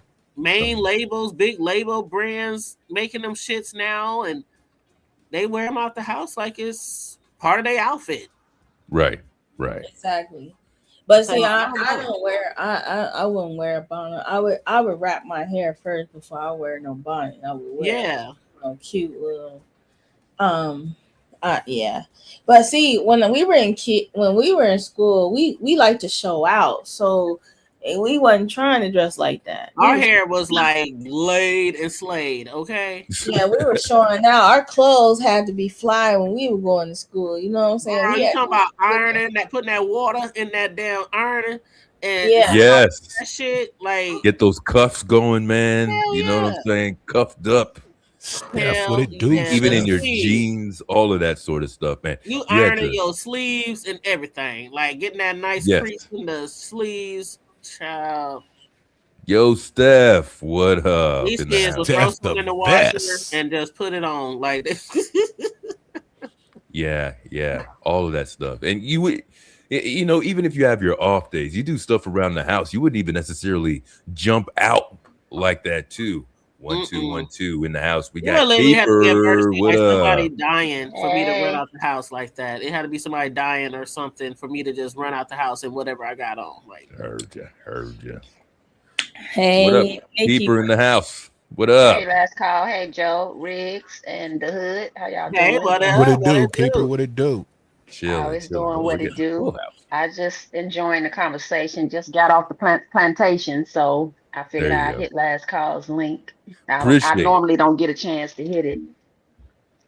That's Yeah, I'm just listening. Shit, identity done popped up too. Okay, we full panel around this thing. Full house, everybody. Allow me to reintroduce myself. Greatness. There he go. What's good, people? What's good? Nice little introduction. I always forget. always forget. I'll be waiting for you to do the layup. Like, give me the assist, bro. I'm waiting for the opening. You know what I mean? Yeah. Tag me in, coach. All right, yeah, you guys go ahead and whatever you want to add. You jumped up on here, man. Glad to have you, ID Keeper, as well, and everybody. What you got for us? I love the old school convos, bro. I said in the chat, imagine getting these BBLs in them Jordache jeans, bro. That's impossible. Oh hell, right? Not only the Jordache. What about the Apple? Oh, the Apple. The Apple jeans. Yeah, the apple bottoms weren't made for these. Them apple bottoms. Somebody just dropped there. They done went from apple that was bottoms Keeper. to watermelon bottoms. Like this shit ain't right. Yeah. Let me just. I don't know what I think. Keeper dropped it and Steph came right. I think she gave up her spot earlier. I don't know if I'm sorry. I think we're only allowed to sing. How many people can we get on here? 6? Yeah, 6. Okay. I Well, think, if you need anybody to drop to get on, let me know. I'll drop. well, it's cool for now. We got Keeper. You're in the back, man. If I don't know what happens. Well, if she wants to come up here, I'll drop down. Yeah, because I got about like a good 10 minutes or so myself, and then I got to do something real quick. Yeah. So if anybody do want to come up, myself. All right, whatever. This is my first time here. I'll be back. And you're always welcome over here. Appreciate so you, glad HT. to have you. All right, so glad to have you you. too, Riggs. You already know. All right, y'all. All right, bye. Peace. Have a See you good on evening. Sunday. Get up here, Keeper. Keeps. Where are you? Oh, you got to come back. Where? She says no, stay up there. She kicked herself out. Well, now you got to put yourself back on over here. All right. There's no going on. Hey, what it do? Damn you. What it do? Damn you. Man? What up? Okay. Where the party at? Party at right here, man. Peace. Everybody here. Yeah. Keeper, try to listen. It's a rare occasion that Keeper is actually. She gets us from the JOB. Yeah. So you better make your way back up here, man. I don't know. Yeah, make your way back up, Keeper. Don't hit course, that we got link. Steph. Let's listen to a little bit of Steph. What you got in the meantime? Well, I wanted to play a little bit of a devil's advocate, if y'all don't mind. So I went to a predominantly white institution, University of Oklahoma, and we had a significant, white Greek culture at OU. Like 25% of the student body was in some kind of sorority or fraternity, and the sorority girls. Didn't matter what house they were in, didn't matter what their letters were. They had a uniform for class. They had a uniform. And it was, their some kind of t-shirt with their letters on it, right? Or their boyfriend's letters, right? Jeans and ponytail with a ball cap over it. And, the ponytail sticking out of the ball cap at the back, right? And, every sorority girl wore a ball cap, with their letters on it or whatever, or OU on it, right? Every damn day. That was the uniform. They basically, if they didn't give you a book that said, hey, this is what you got to wear, they might as well have, right? That was just the thing. And so, what is the difference? And I understand there is a difference in purpose, but what is the difference between a white girl wearing a baseball cap over her hair and somebody wearing a bonnet and a woman wearing a bonnet to class? I think one of the differences, and I think you might have some closer ties into the judicial aspects and even maybe police aspects of it too. I think these things, although it may not be that, but they're deemed in society to be very negative and very negative towards Black people also. These right. are the things that they describe they might be wearing this, that they use a distinction of, you know, doing crimes and stuff like that. We got that back in the 80s. I remember that was a reason why you didn't wear your do-rags and certain looks out there at the time, because you would be perceived as such. But back then it wasn't even made for fashion. It was kind of like you bought it from whatever the beauty supply stores and shit like that too. Now, because one of the things I said too is there's a industry on that leisure type shit, so they're not even embarrassed about it. Like what I think it is people saying nobody's going to be embarrassed for you. Fine, we'll be the ones to make the buck stop here if your parents or nobody ever told you up to this point. So that's why I agree with it. Anybody? Yeah, I that's not really my. I don't think I'm really in a position to be able to, you know. I can say as a white person, I know like white culture tends to make a distinction between, you know, like you're saying, like it's you know, it's perceived as coded in a certain way, you know, to white society, but ultimately both cover their hair, right? Like the white girl's baseball cap covers her hair, right? I wouldn't say it's the same thing. Actually, Joe, is Joe still here? Yeah, I'm still here. Yeah. All right. Question for you. I If guess you what had I'm a saying bonnet is on, why would you wear a bonnet? I get the difference in purpose, but like, what's the difference between like why is one more respectable than the others? I guess is what I'm saying. Well, for me, like I barely wear it. Like if I go to sleep, it's gonna be off my head because my hair, you know, it sweats. No, specifically, why would you wear one in general? Just Right, why would you even wear one? Protect my hair. My hair. Okay. It has a purpose. Or Right, it does. That was the purpose of it. protect the It hair. wasn't for outside. It was protecting your hair. What, laying down, doing something? Yeah, that laying makes you down, sweat your hair out. Yeah. I see where this is going. No, I'm just saying I wouldn't say it's the same thing as wearing a ball cap, because it had a purpose of protecting hair from other things like sweating and laying on it and you know, all those. It had a purpose. It has a purpose. So I'm not a fan of it. Like going outside with it, I don't think it's so a not hat outside. and a bonnet are two different things. You ain't going to sleep really with hats on and keeping your hair down and all that type of, you know what I mean, madness. That's what the bonnet is for. When we wear the do-rags, we usually wear them to keep what I wore them because of my braids and all that, but you know, when I go to sleep, I don't want my hair getting messed up. You know what I'm saying? And like Lorna said, it prevents breakage, all kind of things. Cat Williams said he keeps silk pillowcases, you know what I'm saying? So when the women come through, they don't worry about wrapping their hair, but that's the purpose. So basically, so I feel what you're saying with that. So what Steph is saying with the, you know, what's the difference? There is a difference. Yeah, Sure. yeah. Functionality. I understand there's a difference. There's a difference in purpose, and there's a difference in functionality. But as far as like venturing out of the house, you know, what makes one more respectable than the other? Because like the ball cap for a white sorority girl, it's sort of serving a purpose in that she don't want to fix her hair. It's apples and oranges. Right, but see, it's a cultural thing because see, you know, with people that typically wear them, see, you know, it's not. I'm not style now. I'm not stereotyping them to a point, but it's like it looks like a form of laziness. Like it is, man. Yeah. Come on, we ain't gonna be naive to this shit. Right, we're gonna keep it 100. Could be argued. I think the same could be argued for a sorority girl who just rolled out of bed and put a ball cap on instead of fixing her hair. Nah, that's not the same. It's not the same.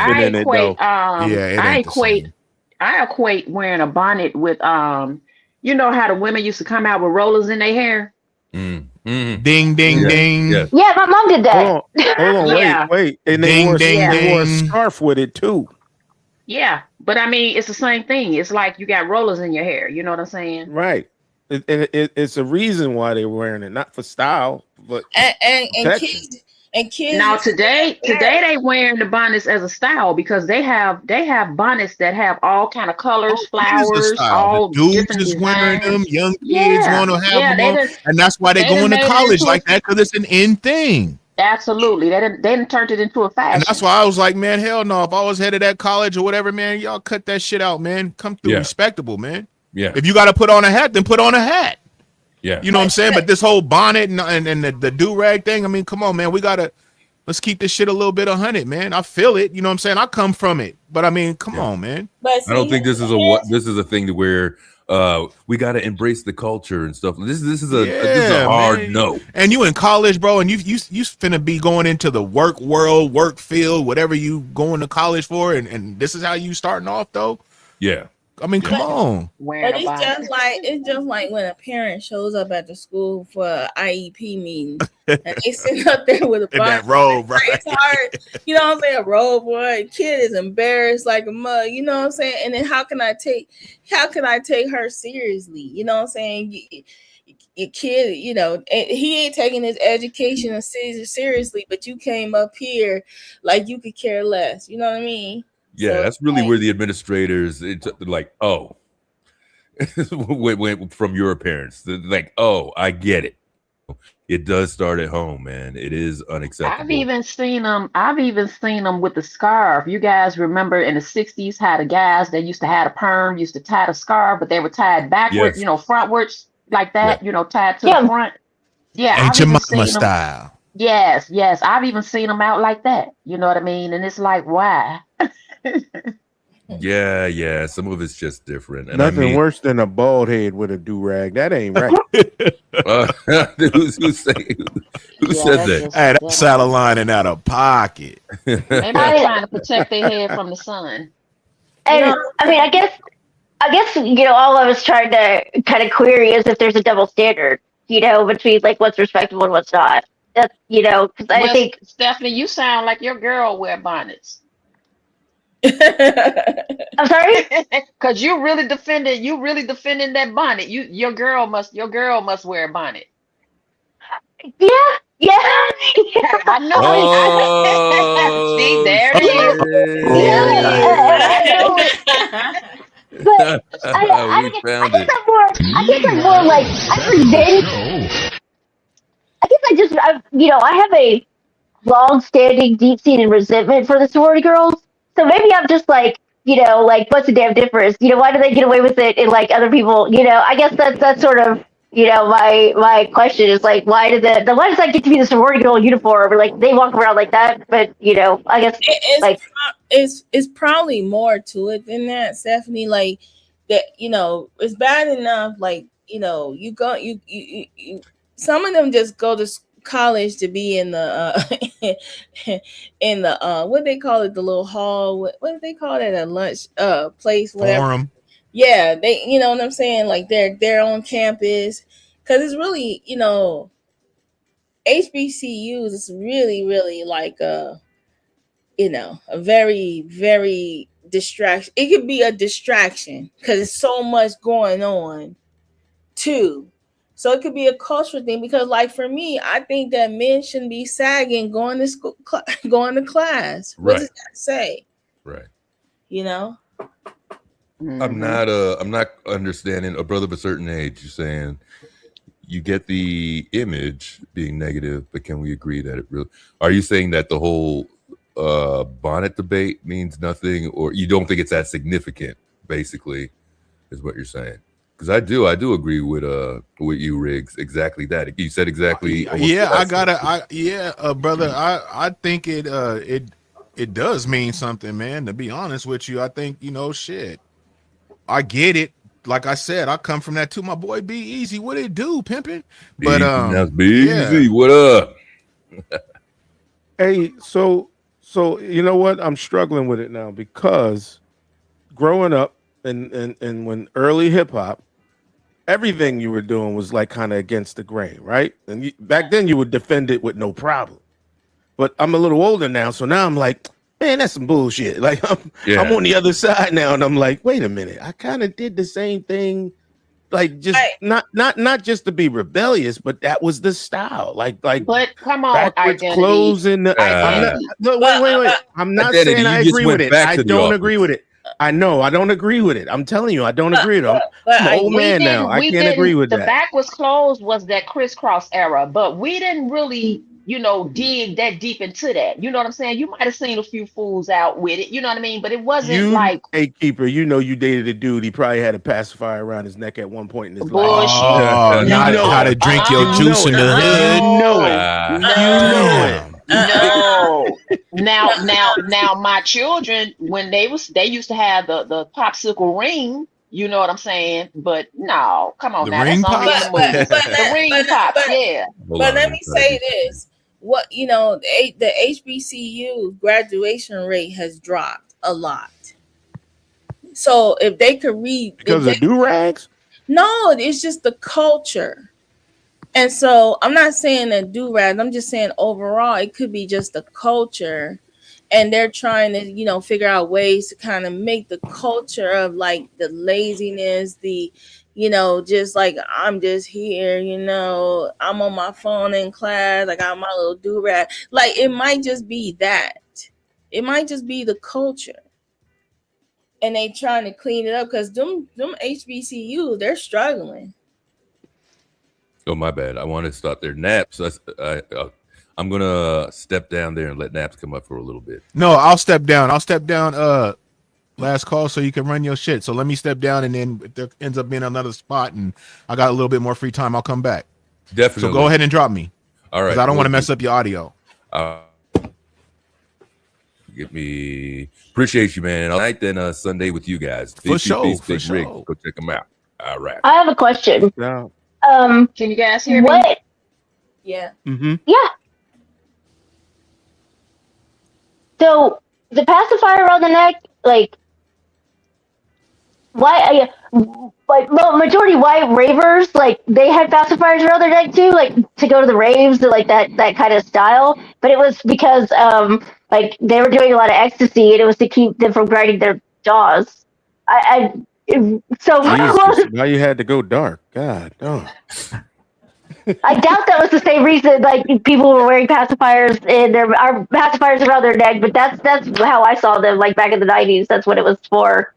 No, it wasn't that deep with it. It was just a stupid style, Okay, gotcha. Yeah. I mean, there's a lot of like young kids doing dumb stuff. It is what it is. We all can't defend Bismarcky. Like it is what it is. Right. Yo, we got Naps in the house. Welcome, brother. Yeah, what's going on, man? Hello, Yo, chat. what do you got Hello, on this panel? Yeah, I just wanted to come in just to speak on this subject briefly. It is not a big deal, guys. All right. I mean, the whole first of all, a couple of things. This whole thing with Tuskegee, with the bonnet and do-rags. First of all, they got bigger things to worry about than this dumb shit. That's number one. Number two, there's no studies saying that if you wear a bonnet or a do-rag to school, that somehow, your earnings are gonna be greater, or that it's a determination of whether you succeed or not. I wish people would stop already. These are 18, 19, 20, 21-year-olds, the thing that people are doing is this. You're seeing pictures online, or you may be walking through the hood of people who do in fact just throw on shit. And what they're throwing on is the fashion, but it's the fashion in the raw. Okay, so you may see someone in the hood and they may put on a bonnet. They may, in fact, look like they just walked out, they just left without putting themselves together, right? Like I'm in Atlanta right now, and I actually, me and we stopped off at, Busy? It's the chicken place, Busy something. It's one of the famous chicken places. But I was over in Morehouse, it's the hood, all right? And people walking around, they have their pants pulled down. And I'm like, but there's some people, it's not everybody. But I'm like, okay, I'm in the hood. This is, these guys are dressing that way. They're unrefined, but you don't see that everywhere. All right. And I wish that people would stop with this respectability bullshit. What really bothered me about this, because everybody has a take on this, but I saw this one take on Instagram that really just disgusted me. So this guy, he's clearly a religious guy. I think his handle was "We Rise on Sunday," so you already know where he's coming from. Yeah. And so dude gave this whole soliloquy saying, oh, well, when my parents grew up, blah, blah, blah, and you didn't see Thurgood Marshall or MLK, you know, whereby you saw them all in suits and everything, like that stopped them from getting discriminated against. But he said, here's what this fool said that really bothered me. He said, you know, we're going to remember you 10 years from now when you chose to wear that to school. And I'm sitting there like, I said, Negro, you mean to tell me that kids don't form their brains until 25, right? You mean to tell me, Negro, that you're going to look at a person in their adolescent stage, you know, like, and 10 years from now, when they're looking to get a job, and if you're in that position to hire them, you're going to think back to them at that stage. Bro, I work with all types of people. I work with white people all my life. You know how many times that I would see them, you know, maybe if we're working on a Saturday and they're wearing regular clothes and they got tattoos up to their necks, right? I mean, there's something in corporate America called dress down day for a reason. And they're moving more and more towards that, to the point where they're interviewing you and they're like, you don't even have to dress up in a suit. All right. The respectability shit is not helping us. If you, and as far as the style is concerned, okay, it's evolved. Like, look around, look at what people are selling. Some women have bonnets that they don't look like they come out the shower. They've actually styled it up. It's just like when you wearing a lumberjack, people will say, well, bonnets for the shower. Well, lumberjack outfits are when you're out there cutting lumberjack, right? Or cutting wood. Okay. But Black people took that and they would be freshly dipped in a whole lumberjack outfit, all right? Cleaned up, but that's evolved. Just like with Hawaiian suits. Hawaiian shirts they're not for, you know, anything but the beach, but they turned it into a style. Excuse me. It's the same thing with this. It is not a big deal. Now, it can be annoying. Like when I see LeBron, he doesn't have a single wave in his head and he's wearing a do-rag. Yeah, I can be annoyed, but well, what am I going to do? Am I the police going to rush him at the arena and tackle him and grab a pair of clippers? I mean, it's not that big a deal. Let me jump in there for a sec. Naps, I gotta think you're contradicting yourself a little bit. Number one, I think you're giving them more credit with the age. Right now, we've been in separate cases and stuff where you know, I've mistakenly said, you know, these kids, whatever, you know, they're in their 20s and stuff. They are grown-ups. They are and beginning to shape and form their images of who they're going to be. They applied to these institutions. Tuskegee's not saying everybody everywhere. They're saying within this vicinity, because we don't like what's out there. It may not get you higher test scores and all of this stuff too for respectability, but we're going to respect each other here. And why is it okay to say, hey, not here? But this is the thing. This story shouldn't even be a story because they've spoken to the students there. Hardly ever any student even wears do-rags or bonnets. That's the crazy thing. They have spoken to the students. They're not wearing, most of them aren't wearing bonnets or do-rags. But obviously a good amount of portion is work. But let me tell, we're from like the same shit. Wait a minute, hold on. Mm-hmm. By the way, you were, yeah. Let me ask you this. I mean, you don't think this is what I don't understand. You think that they're gonna actually wear a bonnet to a job interview? Man, let me tell Hell yeah, you. they go. Hell Yes, yeah, they they wear have bonnets to been. a job interview. Do Man, you see how these job? young look? Hold Listen, on. hold on now. What job? Listen. I don't know what world you in, but I done No, I seen. do. No. Listen, I have seen these young people how they go to funerals, how they go to job interviews. They have no respect for, it's a certain type of attire for every occasion. You know what I'm saying? You don't go to job interviews with jeans and holes in it and a t-shirt. You know what I'm saying? Like you going to the club or something. These people What and they had a job are we talking about? now listen, your world is your world. We're telling you what we see. So you can't come on here and tell us what you see and your word is What bond. You have to job? listen. It could be any job. Man. A Any job. corporate job? I've seen people go to banking jobs. I'm in the banking industry, right? I've seen people come on banking jobs. They have the clothes that they wear. You know what I'm saying? They have to tell the young people, cover your tattoos up. They come out, chest all out, tattoos popping out. You know what I'm saying? Man, It's everywhere. I work in a bank That's where too. you work. That's where you work. I work in a bank too. Well, that's where you work. Again, I'm gonna speak from experience because I swear to God, I had a 21-year-old that was trying to wear.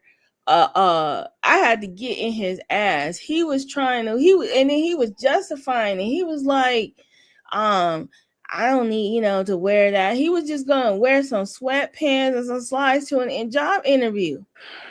Look at that breathing. He acting like this is just so unbelievable. He acting like this is so unbelievable, man. My question what world are you in? Are you in that big of a bubble? My son had Listen, empty your cup. Empty your cup, Nap. We're telling you what it is. You know what I'm saying? You don't have to believe us, but it's our side of the world, what we're seeing. You're not acting seeing like it. I don't work in your side of the world. I just told you. No, I'm telling that's not what I'm saying. I'm saying you're acting as if we're not seeing what we're telling you we're seeing. Is it? And see, I have a problem with that because you're seeing what you're seeing. We're not up here saying, "Oh no, Naps, you don't see that. You gotta see it." You know what I mean? Again, you're saying that's the majority of what you see. Majority never. Is it the majority? Hold on, Nap. Majority never came out of my mouth. But that's what I'm asking you, and that's the point. What I said, I've seen more than enough. I've seen enough to make a difference. I've seen enough for it to be spoken on. Now, whether that's the majority the majority or not, I have no clue. I'm not all over the place. Like I said. Let me tell you this, Nappy, from my experience. So my son had dreads. He ended up cutting them, but he was wearing like a do-rag. He was wearing just sloppy. No one hired him. He finally decided because he got tired. He got his hair cut. He can grow them dreads back out again. He went and got some nice pants, and it took not me, my mother, another elderly person, telling him like they're not going to hire you. He was doing a computer interview and on camera, and he had a do-rag on his head. And I'm like, I was so pissed off. But now, he good now, okay? He got his hair cut. He's dressed like he's supposed to. But he's 21. He'll be 22. So I am telling you, it is a generational thing on top of that. They are just, their clothes, like it's beyond a fashion thing. They just don't care. They don't care. They don't understand. They're competing with other people. If I come on a job dressed nice and this girl is wearing a bonnet, who you think they're going to hire? It's not about just that. It's competition. Everybody's competing for the same job. And if you know it or not, unemployment rates are high amongst Black people as it is. The examples you're giving me are, first of all, there's not enough examples. You just gave me the examples of two very young people, all right, who probably did something stupid. Example. I don't even believe you're. I don't believe you're being serious, Naps. I don't even believe you're being serious. He is last call. He is.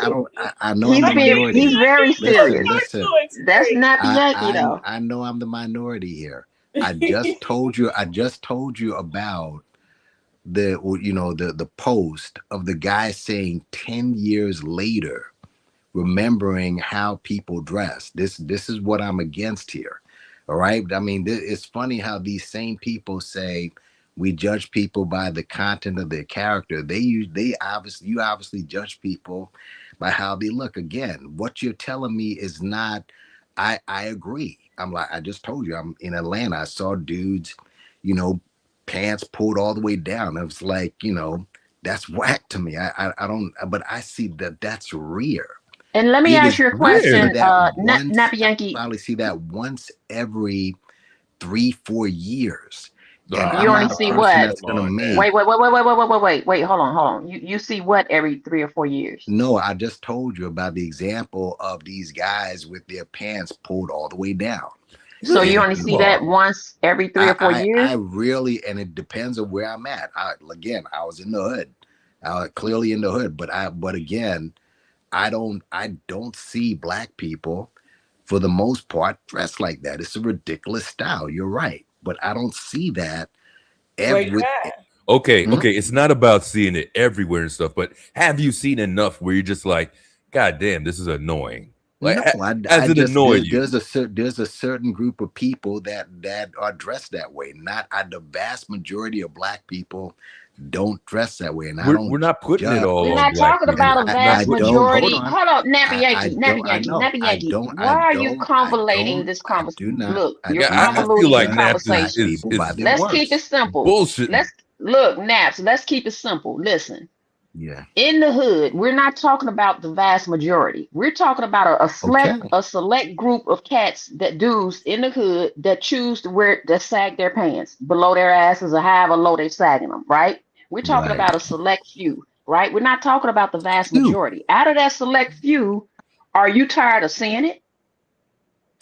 That I'm just no. Yes or no question. Are you tired of seeing that? The few that you have seen, are you tired of seeing that? Yeah, I don't like. Okay, that. hold on. You said yes. Hey, so by you saying yes, I'm gonna drop down in case anybody else wants to get up because I think this is a. I don't think I have a role in this conversation, so I'm gonna drop down. Steph, it's okay. You can sag your pants. Whenever you want. Well, I just out of respect, save my leg, all that stuff. So if anybody else wants to get up here, I'm gonna allow that. Or not allow. I'm gonna leave a space for that. So good night, y'all. Good night, Steph. All right, Steph. No, but I'm seeing it in the suburbs, so I know it's a cultural thing. I'm gonna go outside this weekend. I'm just gonna have my camera out and say, "What is this, Nappy Yankee? Why is this a thing?" Because what I'm telling you is that, and the reason why he said 10 years from now, because they live in the information age where that stuff is posted online and everything they do is online. People are getting fired for stuff they said 10 years ago on the internet. Said or where? I'm sorry. Said or where? Say that again. Said or where? Okay. I mean, I'm sure some of us dressed. You look back at how some of us dressed or looked. We probably looked weird as hell. We were talking right, about but we're not. But we're from a different generation who didn't have cameras everywhere. We were more freer. We were more freer. Okay. I can give you a perfect example. When I was younger, during the Aaliyah days, right? You remember how Aaliyah used to wear her overalls, right? And she would have her boxers showing, right? Or she would have her pants on with her boxers showing, right? Mm-hmm. I wore that style in the hood. I was not going on no job interview. I was not going to no funeral. I was not going to no, special event dressed like that. That was specifically like for the hood, around my people. In the party, in the club. And it was just for that era. It was just that fad for that era. You know what I mean? It wasn't no longevity in that dress style. You feel me? I am surprised. Now, how long has these guys been sagging their pants? How long? How many decades? It's been going on how many decades now? Again, maybe you guys are missing the point here. The vast majority of us don't sag our pants. Why do you keep saying you keep saying the vast majority? So you think you could? So every person, you're looking for this perfect medium where everybody. Some people just choose to stay ignorant. I'm not going to judge Black people by their work. We're not judging. Wait. I'm not saying. What if it were Naps? What if it were your organization, right? And some of these people don't know anything but a dress code. You would have to address people coming in bonnets and all this stuff too. How would you approach that? Once again, from what the students said, there are so few that are. It shouldn't even have made a difference. Most of the students aren't doing that. The perception is when you see the memes and everything, you got a bunch of Black people wearing bonnets and do-rags, and that is not the case at Tuskegee. All right, so then this ain't a big deal. Here's what's going to happen, and I'm just going to make this prediction, okay? Because we've been through this before with different styles and different things that Black people do. One day you're going to walk into Macy's. And you're going to see bonnets for sale. And you're going to see it's going to have a logo of some white woman or whatever that's made it popular. That's what you're going to see. And we don't need white. First of all, Nap, check this out. Check this out, Nappy Yankee. Check this out. First of all, in our culture, white folks don't make nothing popular. We pop it off. We make the trends. Let's get that understanding. No white person has ever made anything. Listen, anything we wear, our culture, no white person has ever made that popular. We've made it popular. We took Timberlands, we made them popular. And I didn't finish. You said some white woman put a logo on it and make it popular. I had to correct you right there. No. Hold on. But I had to correct you right there. See, because you'll go on and on and on and on. No. Right. Yeah, but that's the thing. To me, again, I understand if you look at how some people wear it. Again, there's some people who may come out and use them by like if they're like depending on where they're from, they probably do wear it raggedy. But I really doubt on a university campus that these guys just come out the shower and just wear it like that. I really doubt that. But again, let them change it. That's fine. Tomorrow it'll be something else. Next day it's going to be something else. This is not something where Black people are dying or that is having any negative effect per se. To me, it's just a style, and there aren't many people. There's hardly anyone on that campus wearing that. Okay, so it's not a big deal then. So if they put if they decide to put a rule that said they can't do those things, then it shouldn't be a big deal because a lot of them not wearing it anyway. Hell, turn it into a private school then. Wear uniforms if that's the case. No, you said that they're like you just said it's not a big deal. I really don't think people. So we're arguing for no reason. Well, we just came to the conclusion that Naps he's just an advocate of the bonnets. That's all. He's a bonnet advocate.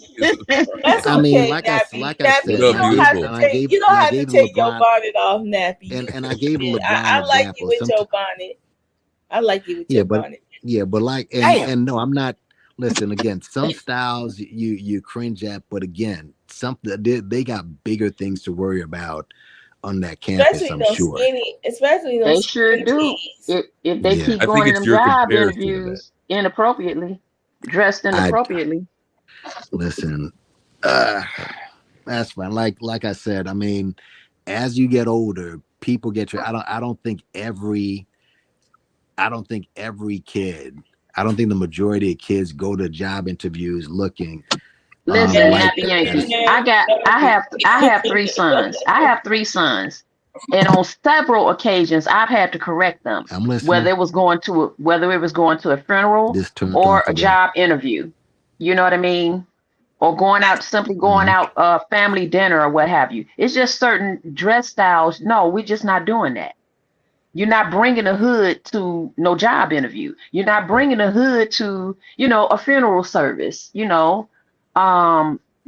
you're just not doing that. And I think I agree. I agree about that. I 100% agree. And I think we'll agree to disagree on certain things here.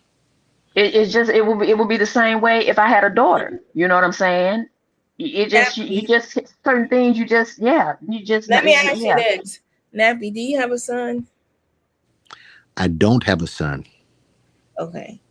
So if you did have a son and your son was sagging and he was heading to a job interview, is that okay? Of course not. Again, but and keep in mind too, and let me just say this. They do make some of these clothes, they do make them a certain way. I'm gonna be honest with you. Sometimes they like some of these clothes, and I don't know how many of you are from New York. There's this place called VIM, and I got a pair of jeans there, and I'm like, wait a minute, these are skinny jeans. Holy shit. Like you didn't know they made jeans a certain way. Again, if you obviously before a person goes to a job, you got to prep them. If you've ever applied for a job, or if a recruiter had tried to recruit you, they usually prep you. You understand? So, I don't know. It's almost like people are speaking to some black folk like almost like we don't understand these things, where other groups of people you don't speak to like this.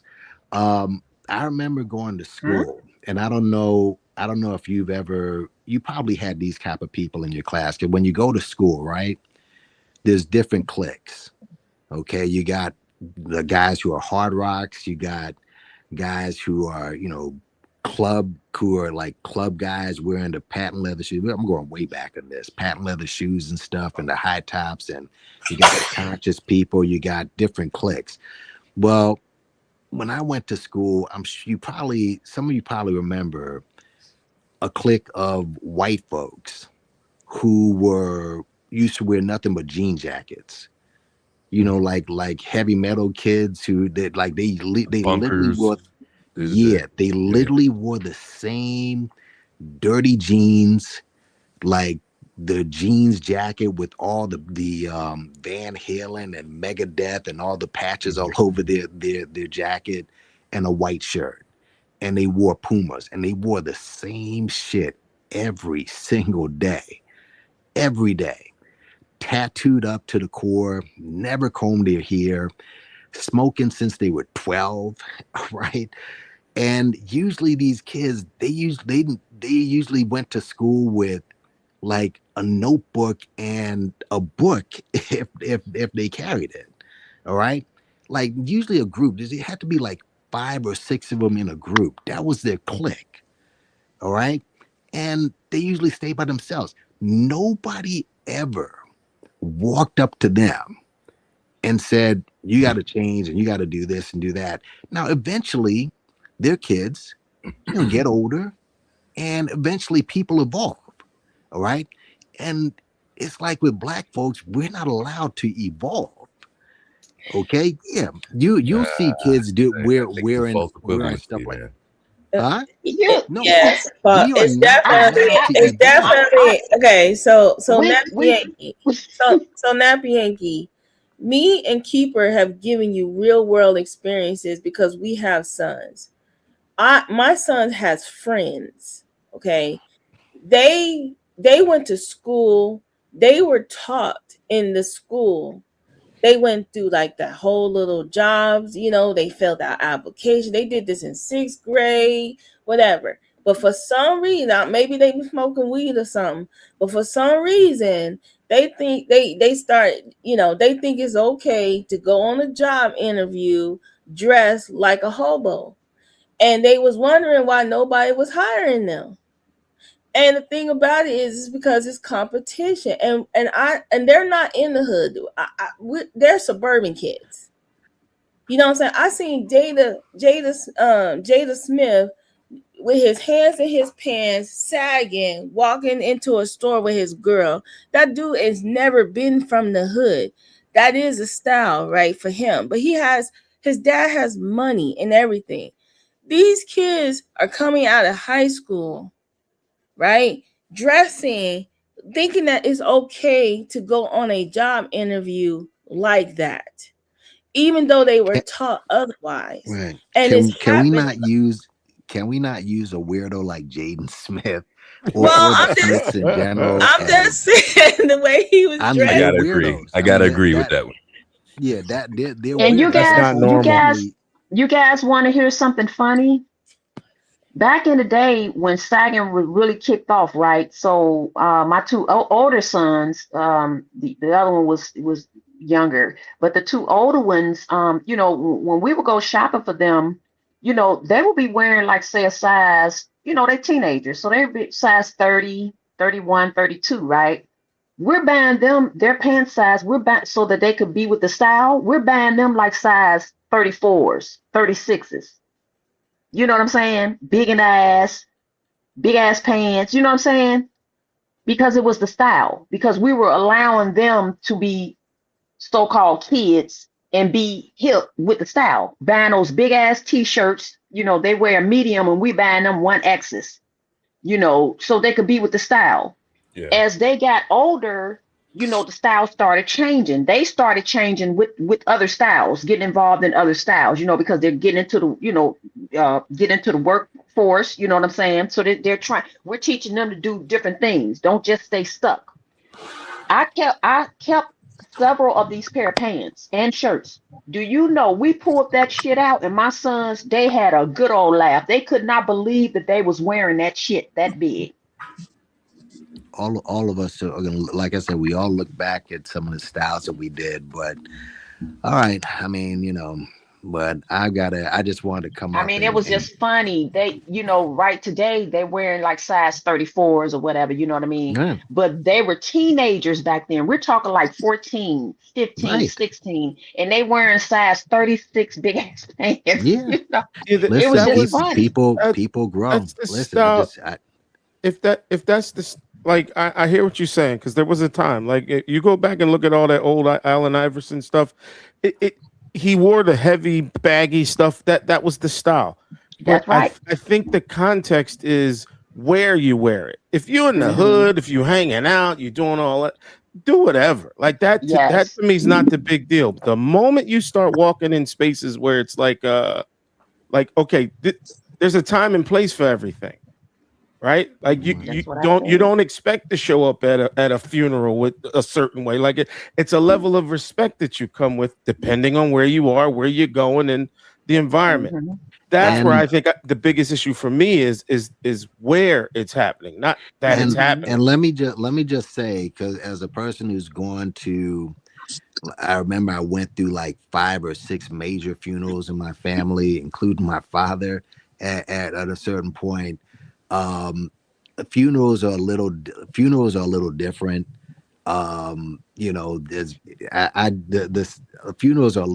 depending what type of funeral they have.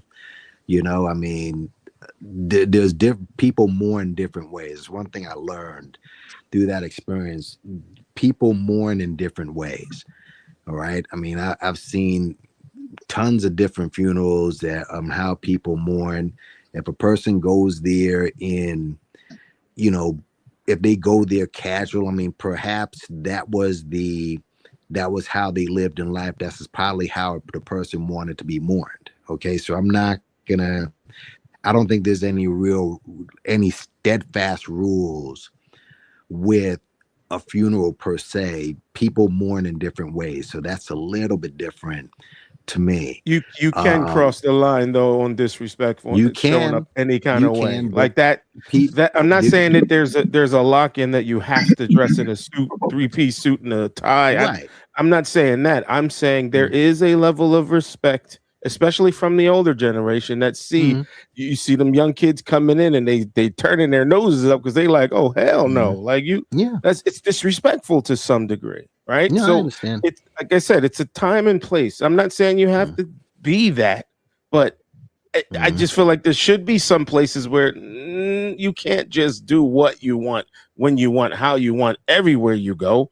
Like, especially, I mean, job interview is crazy. I can't even imagine that being a thing. Again, like looking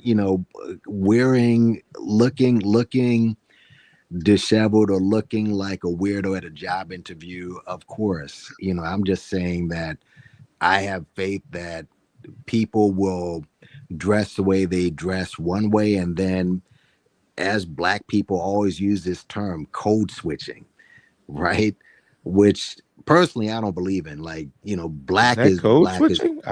No, I'm as far as this is what people call it. You act one way, you act Black one day, and then you act a certain way for whites, which, like, to me, your skin is your uniform. I mean, I'm not, I don't, when people say code switching, to me, that's Nappy and Sarah cutting you off, but that's people that never grew up around people of other races, or gone to college and been around, because college is a melting pot.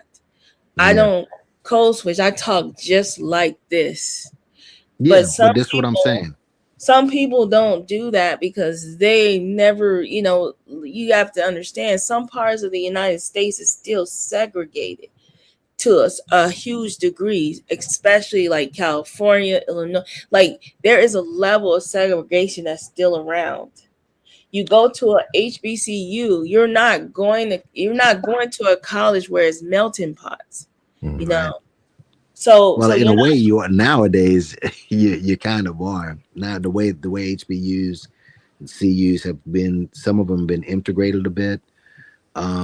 True, but yeah. So in a way, you are. But again, I just feel that if you're clean looking, look presentable. I gave the lumberjack example, and once you get into a different environment, like going to a job interview, I would hope, or I have faith, that you're gonna switch it up, put on a suit, and put on the right uniform to, and present yourself in a certain way. I just think that most Black kids, when they evolve, they know to do that. So that is my point. I think what you should do is talk to some people that actually do interviews on certain jobs and ask them what is the standard norm of what they have to deal with when they're interviewing people, and what are they dressed like. Because I'm telling you, it's a generational thing, and they are like, COVID happened, they're not as social. COVID changed the game a little bit, right? But somebody was trying to give is trying to give me a job at a data center right now, and they said, if you want it, you can wear a t-shirt during the video interview. So again, it all depends. It really depends. Well, I'm saying this: if you're sitting in a room with 4 other candidates and they're dressed to impress, and you just got a t-shirt on, I'm not wearing a t-shirt. Are you gonna get hired? I'm not doing that. What's your prospects of being hired? That's what I'm not doing that. So, but the type of work that I do, which is networking and stuff, I'm not going to be suited and booted. But the bottom line is that, again, I just believe that these kids, when they when they get older. I mean, I'm more concerned with what's underneath the do-rag and the bonnet, all right, as opposed to the uniform. I mean, but that's not the world that we live in, because we live in a racist and power structure where they, like, you know what I'm saying, like, we have to go into their environment and play a part. It's not, if we were in the power structure where it was us, we dictated all that, we can't do that. So it's like, and so we have to, it's there. We have to work harder to and then see. Yeah. And then one thing too, I like to add, guys, to realistically, the dress code, for say like interviews and what have you, they've actually gone down. They've laxed a lot. Like, I mean, you can walk in with a nice pair of khakis and a nice little button up, and some nice little casual shoes. They don't even have to be suited and booted, It was always a tie. It was always back in the day, you had to show up in a suit and a tie, and the women had to come in a dress or what have you. You know what I'm saying? But today, you just wear simple, just some nice slacks or khakis and a top. You walk in looking like what's his name, David Letterman. Without the jacket, some loafers and some khakis and a button-up shirt, and you're good. Let's hang on for 1 second. 1 second. 1 second. I want to just bring it back. I think a brother of a certain age is probably at work and got limited time there, so I want him to get a little piece off there. What up? What up? You around, brother? Yeah, I'm here. Y'all can hear me good? Yep. All right. So I just wanted to clarify what I was talking about. My comment was basically that I'm kind of in line with Nappy Yankee on this, in the sense that we like this stuff. Really, these things they don't actually mean anything. I'm not saying that when you go into an industry or you go to somebody's company that they don't have standards, but the actual what you have on has zero to do with whether you could do the job. And what you wore in college has zero to do with your ability to crunch numbers if you're going to work as an accountant. So my point was just simple, that I understand where imagery wise it's like, okay, and for us, for Black people, for whatever reason, we take on one person doing something, we go, oh, we all look bad. One person has to do something, and we all look bad. We all cringe because we like, especially if you got kids, like that person's my son's age, that person's my daughter's age.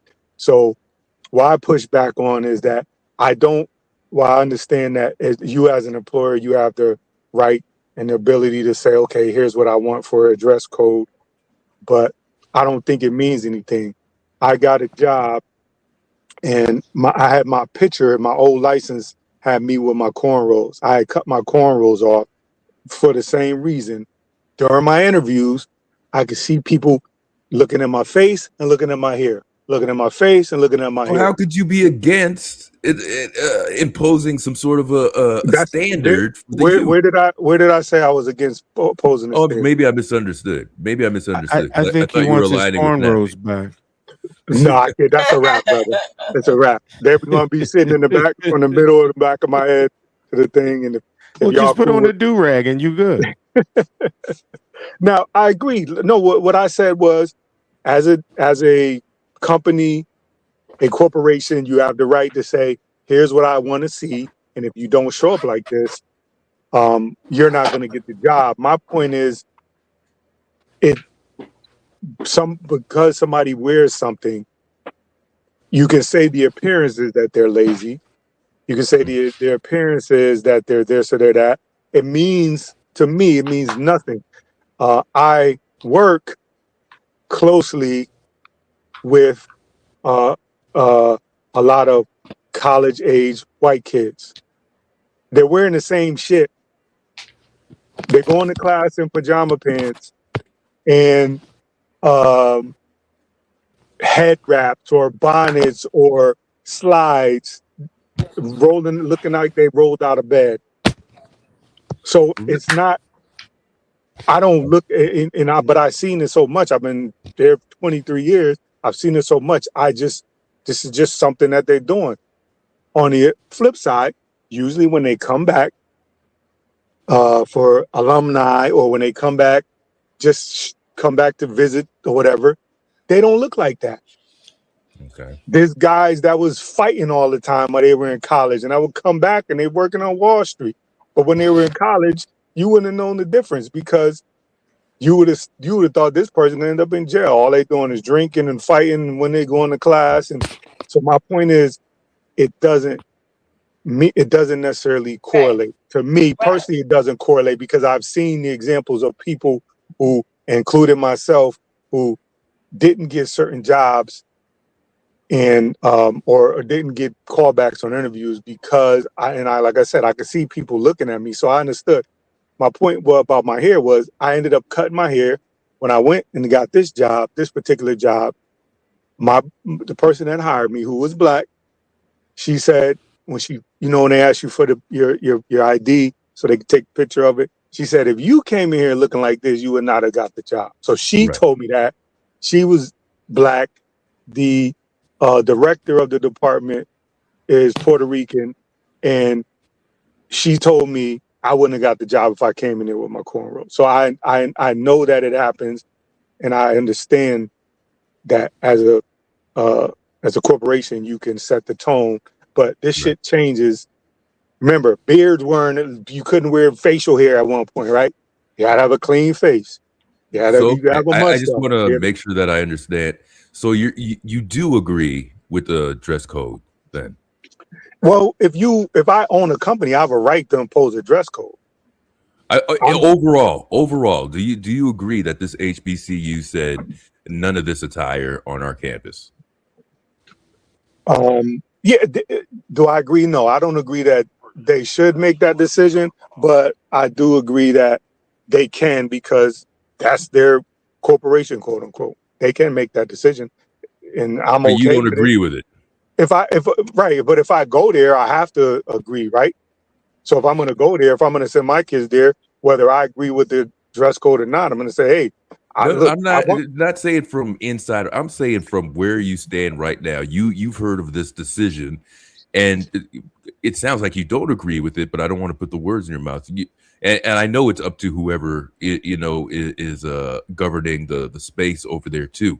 In this case, this institution, this HBCU, governing the decision to say this is what we'll accept and this is what we won't accept.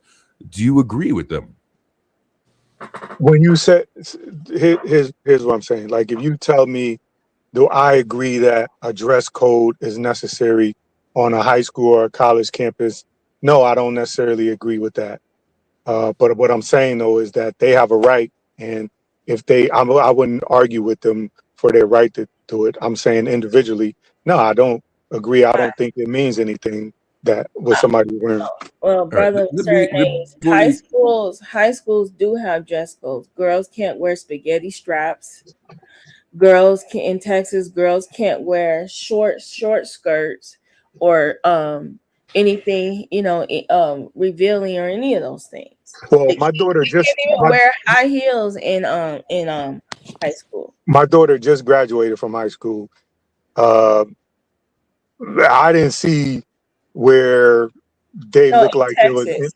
I'm just saying, I didn't see where I'm in Connecticut. I didn't see where they looked like they was anything other than allowing kids to express themselves in the way that they wanted to and dress the way they wanted to. Maybe I saw a lot of pajama pants or shorts. They're not against that. No. I'm about to run it down.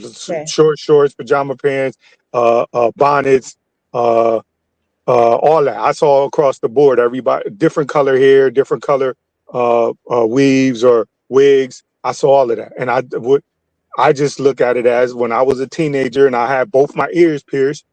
My mother was like, "Oh, you gonna be she called me the F word. Oh, you got both your ears pierced. You gonna be an F word?" I'm like, Nah, this is, no, that men don't wear 2 earrings. That's what it was. Like, and well, you're lucky you didn't get the part that pointed to your the bunch of parts that pointed down. I mean, my father was like, yo, like, what's that pointing to? So I mean, yeah, but I mean, I was standing on that. You guys are missing like the bigger picture, because Yeah, I feel like that too. what y'all are focusing on is just the attire. What if in that environment, the culture, along with what they're dressing, is a contributing factor? We don't know, but I've seen in high school the reason why they have those bands was because that was a contributing factor to certain degree. Once they started making them wear like t-shirts, like they say you can't wear a white. These boys were trying to wear wife beaters to school, and they took on that persona. So they said, you know what, you got to wear a full shirt unless on sports team, whatever, you wearing a full shirt. And in the environment kind of like changed, because now because they want them to understand you're in a professional environment. You're here to learn, but it may be because of the environment. In other school districts, that might not be the environment. The kids in the suburbs, it might be a different type of environment. They function in pajamas. They function better.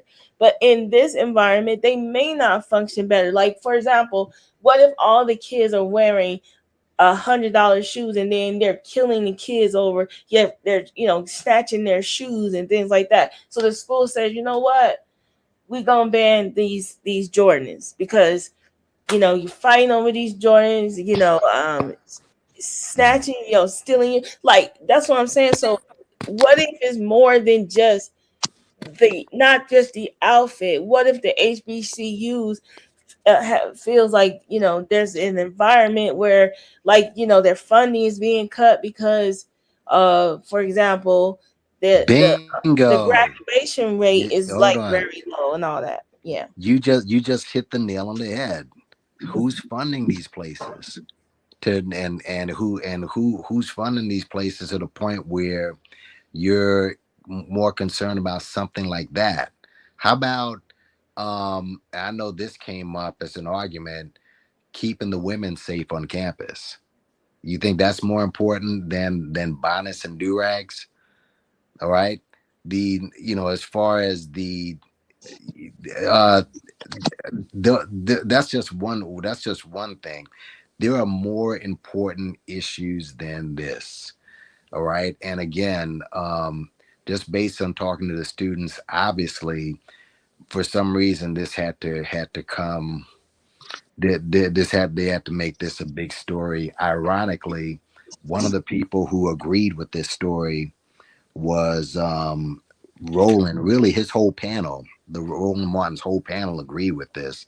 And obviously, he's look at what happened to him. I mean, again, all of these, there are no stats that say that this is going to actually change your situation or affect your situation in the future. That's all I'm trying to say. But they just banned cell phones in the year before this is going on from high schools. You either the kids put the phones up or they don't bring them to school. All right. Which high school? In Texas. Where? In Texas, all of Texas school, you're not supposed to have cell phones in out or any of that, right? Every school all in Texas? Yes, that's the law here. It's actually a law here. So so some schools chose the option where the kids can't have the cell phones at all, and then some schools the kids has to put them away and they can't have them out. It's actually a law. Yeah. And what happened was, once they started doing that, because these kids are addicted to their phones. Like they right. I don't mean to cut you off, Joe. Like, damn you, like, dude, what are you talking about half naked? Who even talked about that? You see what I'm saying? I mean, you're looking at it through the lens of just seeing us at our absolute worst. What are you talking about? Go ahead, Joe. Okay, so the first year when they started banning, it was hard, but the kids were more focused and redirected. Right. They were, and then there were schools that had problems with the whole phone situation, and because of that, they got failing schools. Guess what ended up happening in Texas? The state took over the schools, fired 800, fired mostly all the principals, all of that, right? So what I'm saying is it's an environmental thing. So there's also now a law in Texas where they ban, you have to show your ID to look at porn. They got that blocked off now. They got the other thing, I think you got to be like 13. Yeah, and you have to show your ID to be able to use some of the social media. They're following the line of what's happening in the UK, because it's an environmental thing going on. It's like the kids are deteriorating mentally and emotionally. They're not reading like they used to.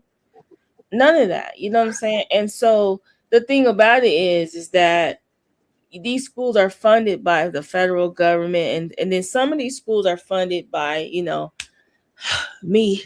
I pay $4,000 in taxes a year. So, and those schools are doing, real well. And like you said, what do they need in Texas? They'll put their money all into a football stadium. Have you seen the high school football stadiums here? Yeah, real. They look like college stadiums. Hold on. Let me just jump in there for a quick second. I think in a couple cases, some of the points are being conflated. They're being a little mixed up with. There are absolutely more important issues on the table to deal with this kind of stuff. But I know one of the things that got me thinking when you guys are talking too is like, what year can you tell me that we leveled the playing field? Because I'm not aware of this year. When did the playing field become leveled? Do you guys think? Did it? Anybody agree here that the playing field is not leveled?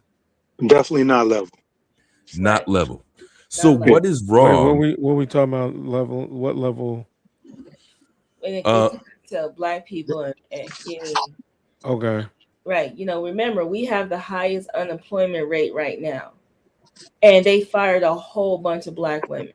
We ain't gonna have to talk about that. But go ahead. And there's many contributing factors to that as well. All right. The point being, the playing field is not leveled for us. We've never anteed up. We've never leveraged off with that. In every case that and the things that you guys talked about, either it could be with the haircut, the one of the goddamn things I hate the most. One of the trends I hate the most is wearing the necklace over the suit, over the collar, that sort of stuff too as well. If we know that we're not on the same playing field, and we know we got these things against us, the attire that we wear, the haircut, the this, that, the other stuff, the sneakers, what is wrong with somebody, a cornerstone in the community, actually setting standards that will propel us to be in uniform, to act appropriately, to have appropriate attire, because nobody is running behind these people to say, hey, pull up your pants. That's not working. Hey, you should. They've missed those thresholds that a lot of you guys caught either later. A brother of a certain age, you were a grown man when somebody had to tell you or told you that, man, if you look like this picture, you wouldn't even get in the office, with that kind of deal too. Knowing that and experiencing that as grown men, how could you turn at that and say, at least somebody is trying to steer these guys in the right direction?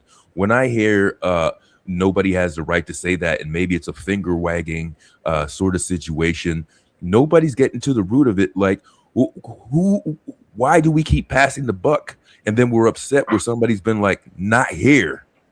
Nobody's saying not to do that. I'm just saying that's been done before. That's been done since, you can go back to the whole Great Migration. People were saying that type of stuff when they migrated. But what I'm saying is it doesn't work. This is nothing new. The respectability politics is nothing new.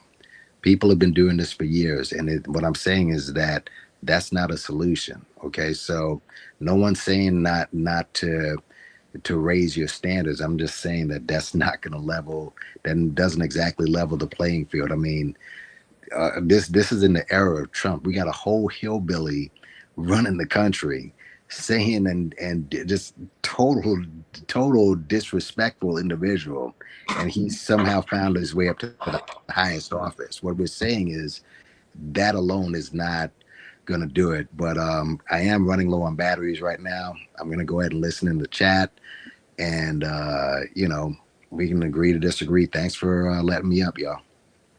All right, well, thank you for chiming in. Hey, and so and to be clear, I'm not saying that we shouldn't have higher standards. I'm not saying that in their time in college, like there's advisors, there's counselors, there's a bunch of people that are preparing them for the world. So I'm not saying that they shouldn't be having these conversations, these ongoing conversations of the importance of, hey, I mean, you're in school now, but look, we got some recruiters here. We got a college fair. You can sit down and you can talk to them, and you can find out where, you have to level some of this stuff off. You're not going to get a job. Do we understand? Is there a way that we can make them understand that they're not going to get a job without capitulating to a certain extent, but as you're growing up, promote individualism and just freedom of, whatever kind of expression they may like, and I get it. During COVID, right? When the people were home, they were like, hey, if you want to feel better, put on clothes like you're going to work, like dress up like you're going to go to work.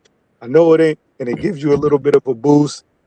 Maybe the answer is just give all kids uniforms. I'm okay with that. If that's what the schools decide and that's what the dress code is, then give all the kids uniforms, and that'll eliminate all the shit, right? I'm just saying, short of a uniform policy, how do you correlate what somebody has on with their ability to get a 4.0 in college? Like, do you look at somebody, if you roll up on somebody and they got a 4.0 and they got a perfect attendance and they got this or that, and do you go, well, that's nice, but you're in college now and you're wearing a bonnet, so that doesn't mean anything? Well, we don't know, because those schools are failing. Like, they're not. Are they attributing the failing to dress? That's what we don't know, and that's right. what I'm saying. It could be bigger than that. It could be like this culture. They're walking around being disrespectful, acting, they're not, because like I said, I know somebody that works at another HBCU, and they had to ban these girls because they were wearing fishnet, their booty was out, and it was boys was, men, they were being so distracted, so they had to step in. They said, listen, you can't wear that, to class. Now we just, we're gonna have to, change the culture of this. It was a more sexual assaults that was happening at that college, all that stuff. So we don't know what fueled it. We don't know if there's some type of cultural thing. Like, I know in Houston, there was like a really bad culture. It was like they were walking around there looking like gangbangers at one of the HBCUs here. So we don't know. We're just going by the most superficial. There's not enough details for us really to say too much. We're speculating. We're just throwing our opinion out there. But I'm thinking that it's a cultural thing, because raising a kid like just in that age group right now, and him having to learn the hard way, I can't imagine what it's like. I'm looking at his friends. They got that little secret Instagram snap that they be on, the way they dress, and just the way they talk.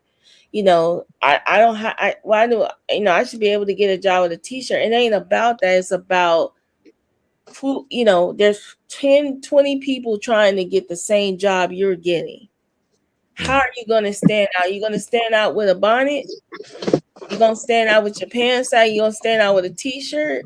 When those other people are coming there looking like they ready to work, they're on time. Right. So in much of that is going to fall on, you know, parents, mentors, people in the schools, you know, getting people ready for it. And it's a conversation. I'm not, just to be clear, I've never said I think they should wear this stuff to job interviews. Right. That's not my point. My point is in the most expressive years of kids' life, and then before they get, because here's what's gonna happen, right? We all know this because we all older. Right. When you get your job and your career, let's just be honest, essentially the fun is over. Yeah. But You gonna work for most people. They only banned it. What they didn't. I didn't. What is over? Say that again. I didn't hear them ban it from the college.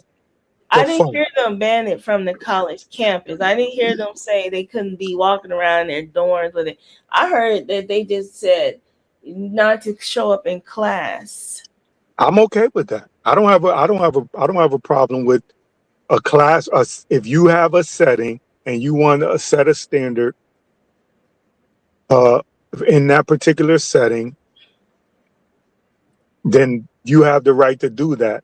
I'm just saying, if you can't correlate it with their ability to learn, then I question it. But if you show me something that says, hey, then, you know, I'm like, okay, all right, cool. I got, you know, part of running my fucking mouth is I reserve the right to be wrong. I could be or change my mind about something. So I'm just saying, initially going in, because I've seen people come in, I've seen people get hired, and I've seen people look the part, act the part, show up the part, and get jobs and work next to them, and they're a total piece of shit and they don't know what they're doing. And then when I talk to my boss, I'm like, yo, what the fuck? Yo, they came in, they had It's probably their looks that got them into the door. Right, but you know what? But you know what? There's a lot. It didn't have anything to do with the fact that they couldn't do the job or they was a piece of shit. You just don't know. My point is trying to take a superficial outer layer of something and saying, okay, I'm just going to judge you on this, and I don't think that you're on a college campus or it's going to affect the way you learn, or you know, you wearing this, but the boys are going. You're making an overall. You're trying to fight the good fight here versus one that's essential to the Black community instead. Because, you know, HBCUs are predominantly Black. If they were going to a school that was like a melting pot, Good night, Corey, your lover. do you think they would, like, you know, dress that way? And plus, we live in a world of nepotism. So, you know, I heard someone. It don't matter what you wear then. So it don't matter what you wear. I heard someone tell me this, that it's easy to get into an HBCU, but it's hard to get out because it's so much distraction. It's a party environment, really. Like, you know. Yeah. I mean, you know, that may be. I'm telling you, you know, what I would say. So I work at a what is it, PWI? Yeah. And there is part. I'm just telling you, there's like when I'm away sometimes and I be talking to like my peoples, I'm like, yo, I don't want to ever hear anybody say how, you know, how much nastier we are, how much wilder we are, how much more violent we are. Like, and this is not a knock. I'm just saying it's not. It's the perception of it, and that's probably where more of my pushback comes, because it's like, yo, at every turn we gotta be perfect. We gotta be, and it just take just like one little case where we'll be like, ah, man, they messed it up for everybody, and you know, that's probably more what I'm pushing back against than anything, because I am in an environment where it's Right, but It's 90. It's 90% not us. The environment that I'm in. Right, but if we were in a world where we had last call saying more of an even playing field, then that would be like the greatest thing ever. Like I agree with you 100%. That should not even matter, because on the other end, I too have seen that what you're talking about, the party school, the PWIs, those kids, are taking Alderall. I know all that's going on, right? But what I'm saying is that it's just that we're not at an even playing field. So it's like right now they're rolling back more and more and taking away more from us anyway. And then we have this generation of people that I don't care. So it's like, they want to be influencers. Or what do you call them? Influencers. They want to be, on YouTube making money. They want to make. They don't want to work 40 hours a week either. They want to work 25. They want to work, because they want to still have fun as adults, and they're staying with their parents longer. They're starting to see that these kids are staying with their parents almost to the age of 30. I mean, that's good. Stay home, because again, for all the reasons you said. But now, if we are going to assimilate, let's just assimilate across the board. That's why have that'll never work. That it doesn't work like that. It's not a ripple effect where something changes in one community, it's going to change for our community. We have very specific problems. We got very specific perceptions and things against us as well. There's a movie. I forgot the name of the movie. I don't know if anybody saw it out there, but two characters are in it. Tretch from Naughty by Nature and Delroy Lindo, that you know now from Sinners and some other stuff like that. There's a Delroy Lindo is like an army. He looks like he's a sergeant or something like that. I'm just gonna put you on your mic down there, brother. And Tretch is like the inmate to this place. And, they get into a little tussle or something like that. And Delroy Lindo couldn't wait to tell Tretch, I hate that when they look at me, they think I'm you, kind of deal. And that's the perception. We know this amongst each other sort of deal. So if there's stuff that we know from an older generation and from an institutional standpoint, why wouldn't we put that behind the policies to help these students? Because nobody's doing that. It doesn't matter if it's a baseball cap or whatever it is. The reality is that in the Black community, we are under a microscope. So we can't afford to do this stuff. It's just like social media. These guys doing pranks and shit all outside with that kind of stuff. We can't do the same stuff because we're liable to end up dead. There are different rules for this sort of stuff.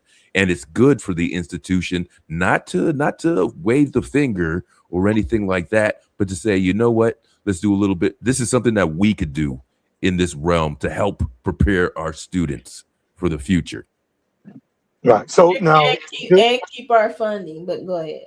No, I was gonna say, so does this include in your mind, or because I don't know if anybody's part of knowing exactly what happened there, but does this include a conversation with the kids, or is it just, hey, here's what we doing? We don't know, because I think a lot of things go over better when you include people in at least in the conversation, and you can talk to people, because a lot, when somebody tells you to do something that you don't necessarily agree with, one of the first things you ask is well, why are we doing this? Right. You ever go to work and they be like, hey, today last call, today we're gonna start blah blah blah, and you're like, wait a minute, why are we doing this? All the time. Yeah, so all the time. Right, and the way you feel when even though it's their company, right? Even though they're paying you, right? Even though you're trading your time for money, you essentially gave a contract, right? When you said, I'm going to work for you and you're going to pay me this amount of money and I'm going to work this amount of hours. You basically agreed that, right? Handshake, whatever. But you still will be like, well, why are we doing this? And if they make the decision and just come out with an email, but if they have a meeting and they say, hey, last call, here's what's going on. We got we've noticed that we want these programs, we want to have money, we want to have funding for these federal programs. And one of the things that we're working on is a dress code. And we're not gonna start it off now. We're not gonna go chop the head off right now, but we're gonna peel back the layers, and by next year we want to have it out of the way. We don't want to have we want to start with the new incoming class and then go from there and there. You know what I'm saying? Like, if there's a way that you can have these conversations, I don't know if that's what they did. That may make it less, it's not painful anyway, but less, painful to the students or whatever you.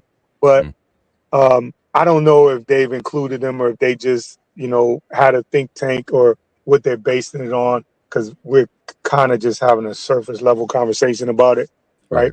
We don't have the ins and outs.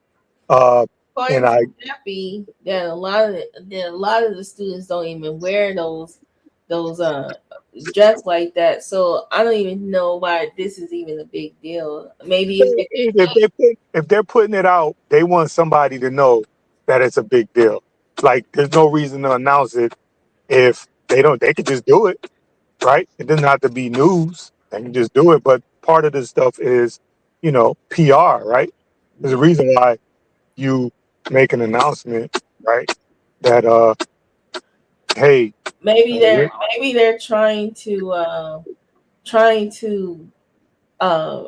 keep certain people from enrolling into their college too. Maybe they're like doing that to to minimize, like somebody else say, nah, I ain't going to that school if I can't dress the way I want to. And they're trying, like I said, these colleges, these HBCUs are fighting hard to keep their enrollment is there. But like you just heard, like what happened to what was that, Howard, where 800 students were unenrolled and because they didn't pay, but they changed the date and all that. It's a lot of things are going on with these HBCUs that is, it's the mismanagement of money, all kinds of things going on. So who knows what's really happening. Yeah, Hey, I was just reading. Oh, good. I was just reading something about the HBCU's dress code. Of course, it's saying it's become a major topic of discussion, right? So it was just saying prohibited items and new policies, headwear, bonnets, do-rags, and stocking caps are banned in classrooms and cafeterias. Footwear, bedroom shoes, and slippers are not allowed outside resident halls. Attire, excessively revealing clothing and sleepwear are prohibited in academic and official public spaces. Expectations is saying that business wear, students are expected to own a business suit and proper shoes for formal events, convocations, and career meetings. General standard guidelines encourage a neat appearance that aligns with the standard corporate or business casual environments. Now, I was wearing do-rags before do-rags was a thing. My mom used to cut off her old stockings. Right. She would tie a knot at the top, and that was my do-rag. That was my stocking cap. Now, that was something that I wore to protect my hair. Why is it acceptable for these kids to be out here wearing stocking caps and do-rags and bonnets in school? Why are we so lax? That's cool that we're giving them that leadway. I don't get that. Yes. See, to me, that's like dropping the ball. We've been dropping the ball for decades now. Yes. So we're gonna just continue to drop the ball and let them have their way. The same way our parents and the greater society was in our ass about certain shit, we need to be in their ass about certain shit. Yeah. Because a lot of things it just went downhill. Why are you in school with slippers on? House shoes. And then if there's ever a school shooting or anything, they can't run You need to have some tennis shoes on. Yeah, I'm not wearing no slippers in the little school. Right. These guys get into some stuff that they're waddling because they got the pants low down. They're slipping out of their socks, their slippers, and all this sort of shit. Yeah, I think you're exactly right with that, Keeper. My mom told me a story I never forget. She used to always tell me the story. When she was in school, she had a teacher named Mr. Bird. I even remember his name. Mr. Bird was very stern, especially with his male students. Now we talking about probably 60s or something. You know, this is my mom's teacher. She would always tell me he demanded that all the dress attire for the girls and a specific dress attire for the boys. All the boys had to come to class with a shirt and tie every day, because he was trying to instill in them, you know, what the world expects and what the world looks like once you enter the world. Once you enter the business aspect of the world, you're going out, you know, trying to get in college, whatever, jobs, what have you, right?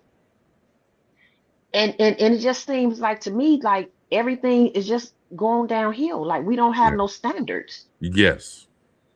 That's exactly what I feel like this thing is. Think if these people were going to work for you, if you had your small company, whatever it is, you got a startup, whatever it is, and you expect a certain level of business attire or decorum or whatever the deal is, and then you have some young brothers showing up in bonnets and do-rags and stuff, which some will, you know. Yeah. Now I wouldn't have that in my organization. I'm not. I mean, we like last call said, we're already looked at like in a through a microscopic lens. You know what I'm saying?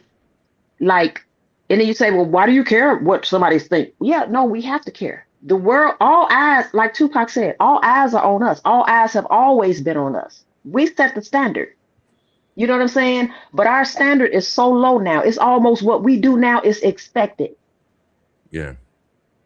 I think, I don't know if we're fostering this attitude, because I know a lot of kids say it. Like when you suggest things to kids, you know, even if it's what to wear, you could be at church and be like, their response is often like, well, this is my style. This is who I am. You're a kid. You don't know. I'm trying to tell you. Yeah, when my sons demanded that they wear them damn big ass pants, it took me a long time to just give in and okay, let them do that thing, because this is the fad, right? I didn't want to take everything from them. We didn't want to be too stern, right?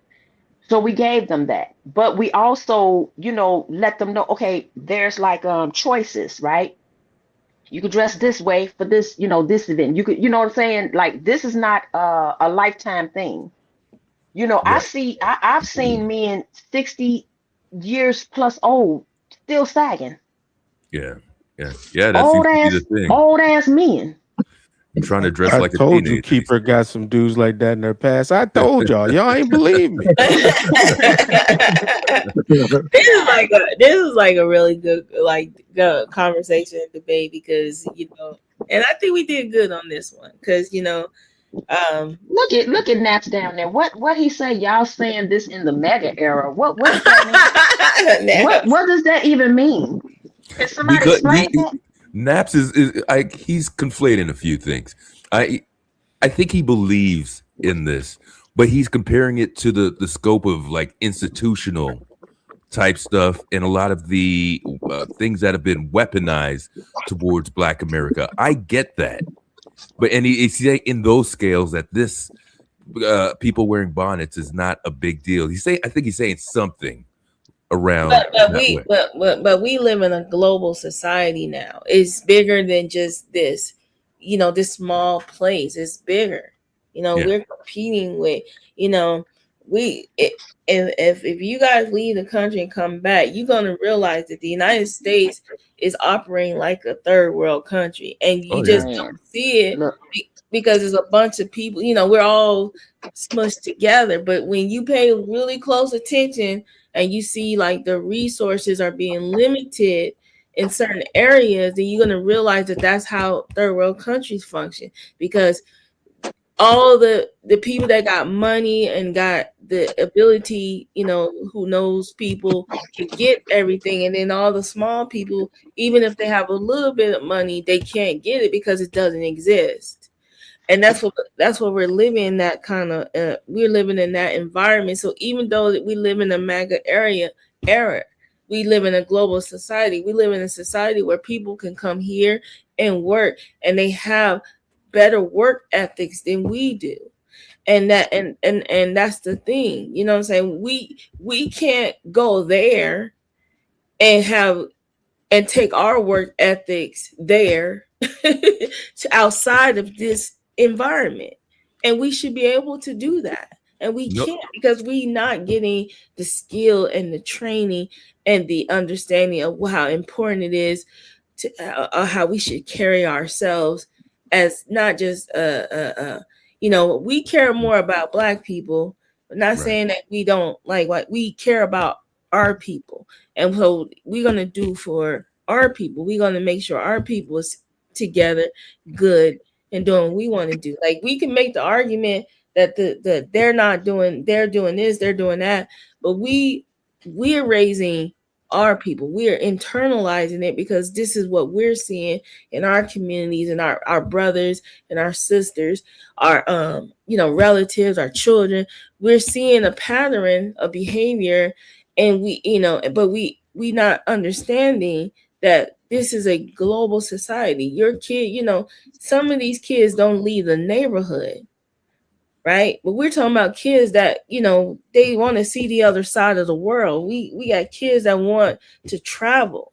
We have right, and travel. You made a good point, Joe. You said a lot of these kids don't even leave the neighborhood.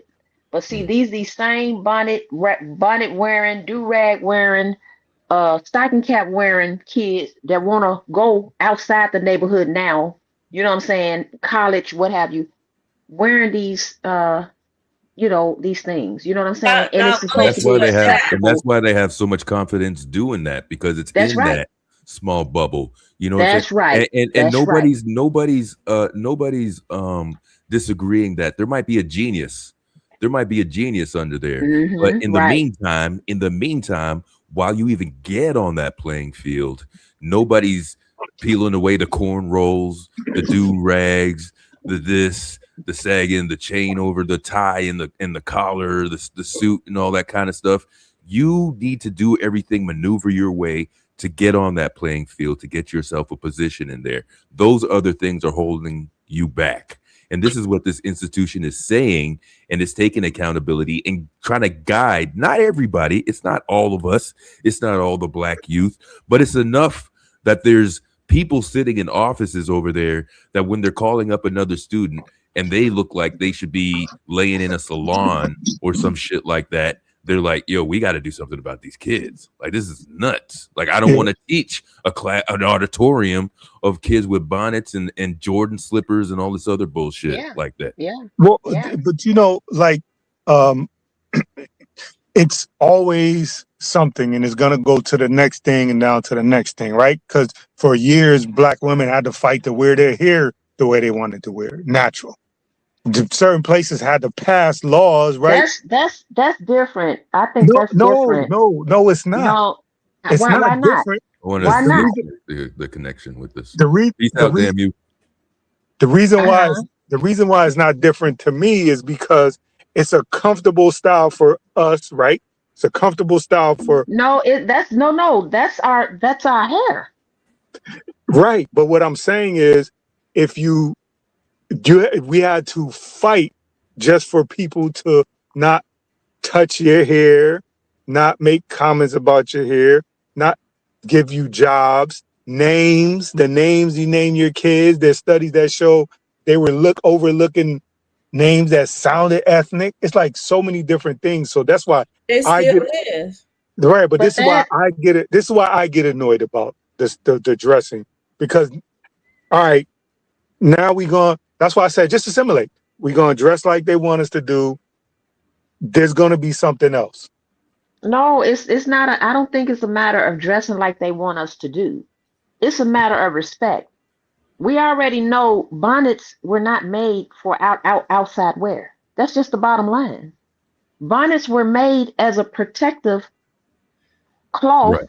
It's not a fabric fashion for your statement. hair Right. at Right. home, Right. going to sleep, in bed. Yeah, but at one point, They in turn started wearing, I'm just going to run to the store. So they just leave it on their head and go ahead on run to the store. I'm just going to run to the whatever, you know what I mean? And it just became habit stance, and then it became a thing to do. Now absolutely. all the girls are running, got the scarf on their head. They just running out doing. Now it's become just a regular thing to do. And now they're trying to turn it into some type of fashion statement. I wanted to address one thing. The way you made that sound, because Black women, Is that me? The way you made that sound about our hair is the same correlation where when I am a Black person, I can't erase my skin tone. Just like I can't change. I mean, I could perm my hair, but I can't change this. My hair grows like this. No, right. I'm not talking about. I'm not. No, but I'm just saying it's the same. I'm not saying. I just wanted to point out that's the same correlation with dressing. Nah.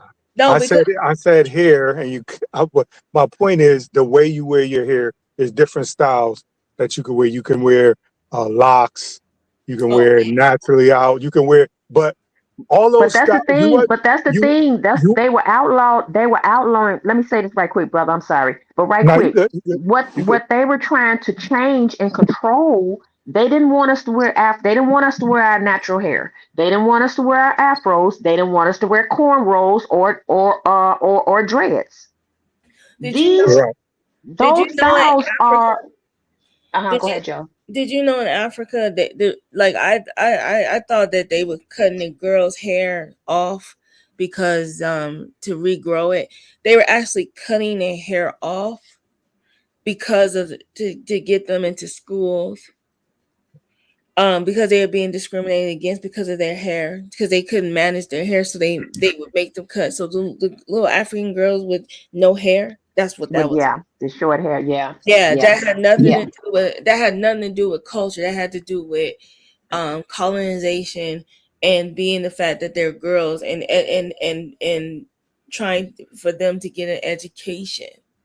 Yeah, to outlaw or put policies in place against bonnets and do-rags and stocking caps, I don't think that's the same as them, setting policies about our hair. No, I'm not saying it's the same. I'm saying it's always something.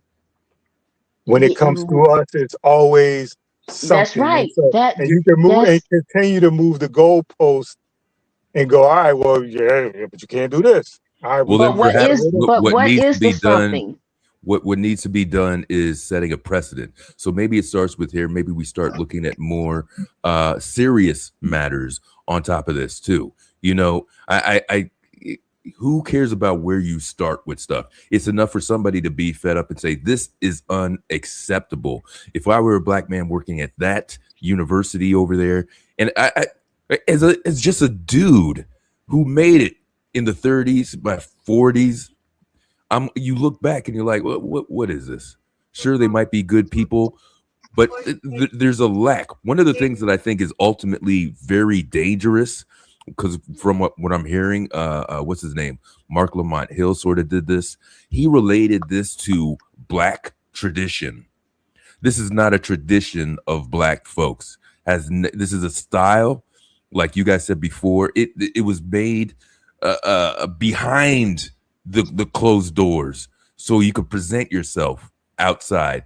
And now it's fashionable because it got some glitter on it or some shit or some name brand, and people are rocking it that way. It is not a tradition.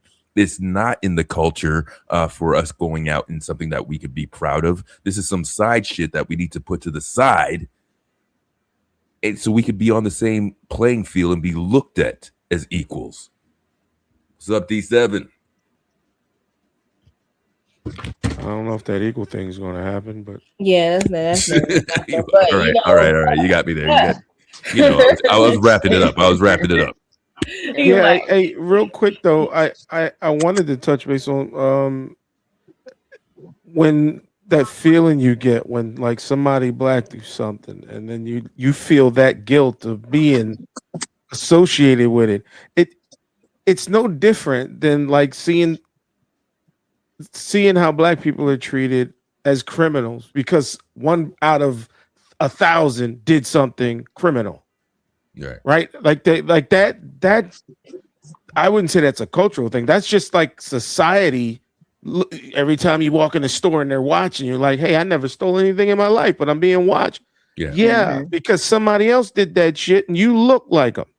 Now, is it fair? No, it's not fair, but it's fucked up because it's the reality. Like I don't know what you do with that other than just like pretty much that's how the world functions these days. Like, or and the it happened piggyback to off your of that, parents even more. and the piggyback off of that identity. How many times have we looked at a news outlet, right? News reporting on TV, and some black person they getting ready to speak, and we like, Lord, hope they ain't got no damn plastic cap on their head.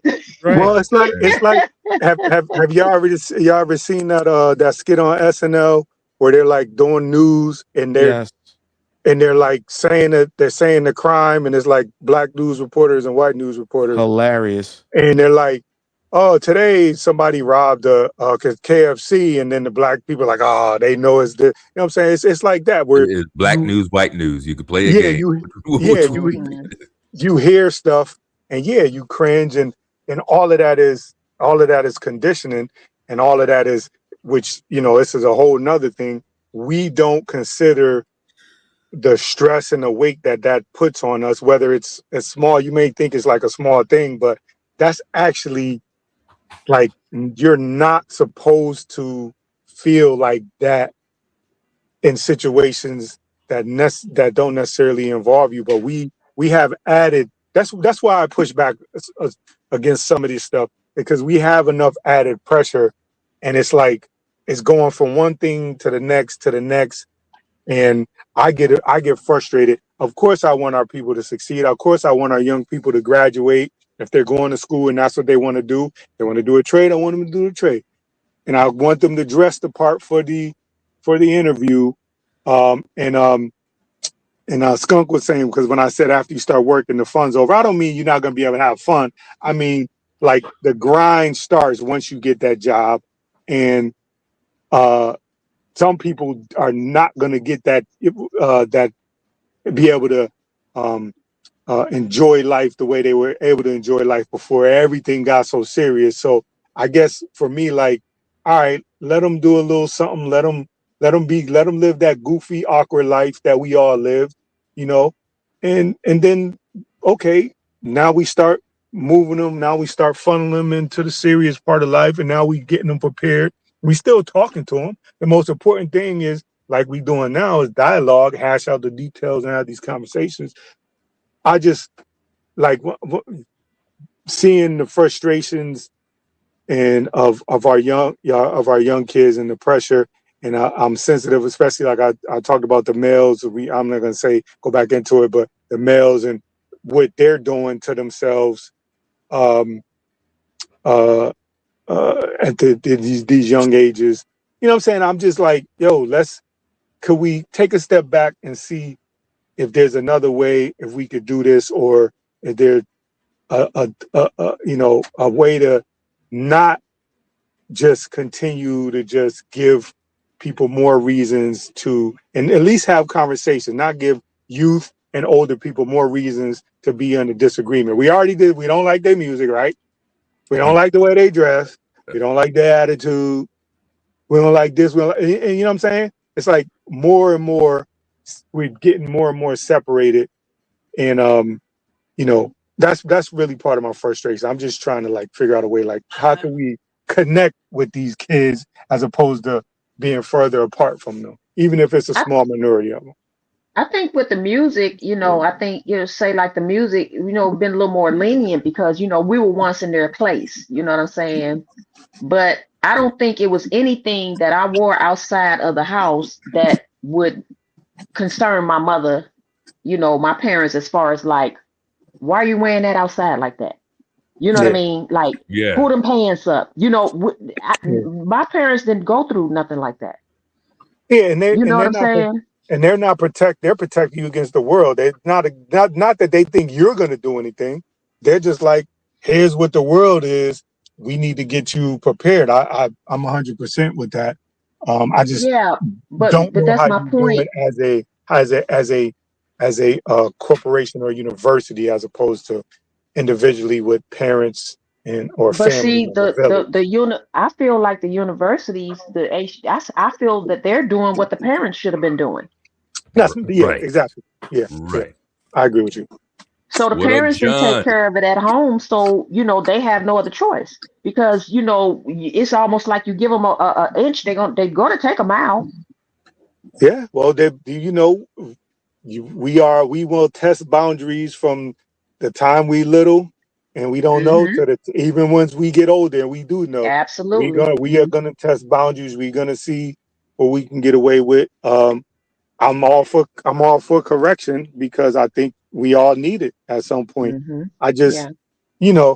like I said, it's just one of them things where like I get a little sensitive because it's like, God damn, we gonna find another reason for people to look at us and go, I yep, see. actually think it's a good ban because I got tired of looking at those news, anything on TV and these damn people, with these damn bonnets and fucking shower caps on, and it just it's just too much.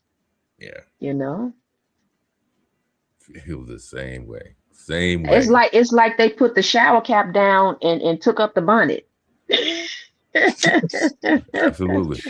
All right, I'm gonna hop down, y'all. Appreciate y'all. All right, brother. I definitely appreciate y'all pushing back. It's just gonna make me stronger and make me it was a good listen. It wasn't like nobody was arguing. We wasn't, we passionate about this. Right. We supposed to. Passion. Yeah, We supposed to.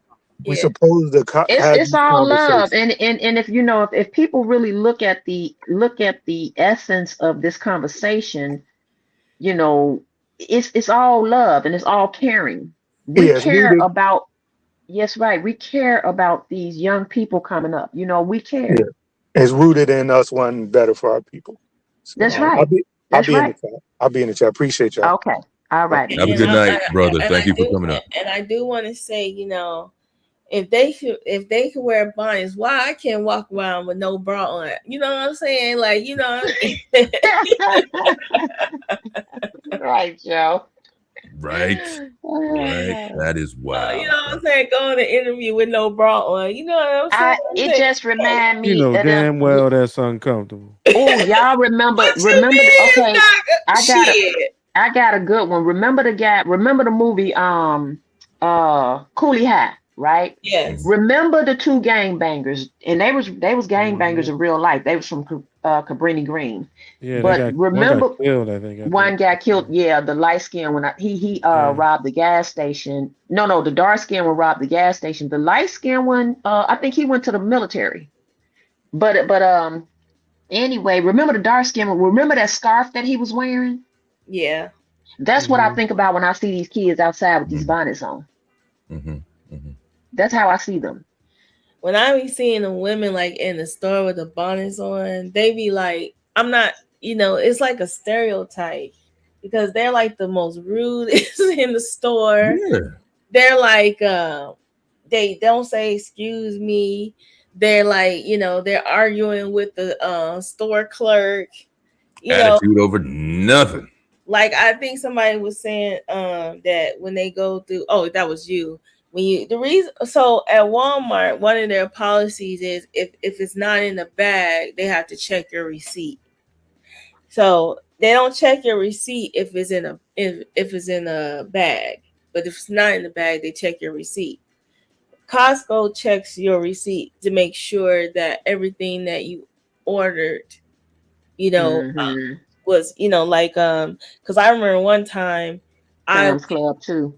I went there and they actually scanned something twice and I only had one thing of it and they caught it and they were like, and they fixed it, So, sometimes it's just good to ask, like, why are you checking? Oh, we only check the bags if there's not, And then at the Walmart, you know, they be stealing like, you know, act crazy in some of these areas. You know what I mean?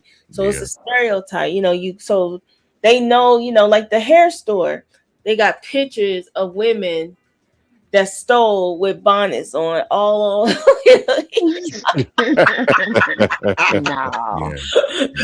Man, and I can't take a picture. I want to take a picture so bad, but you're not. You gotta get you gotta those get a Google picture glasses. though.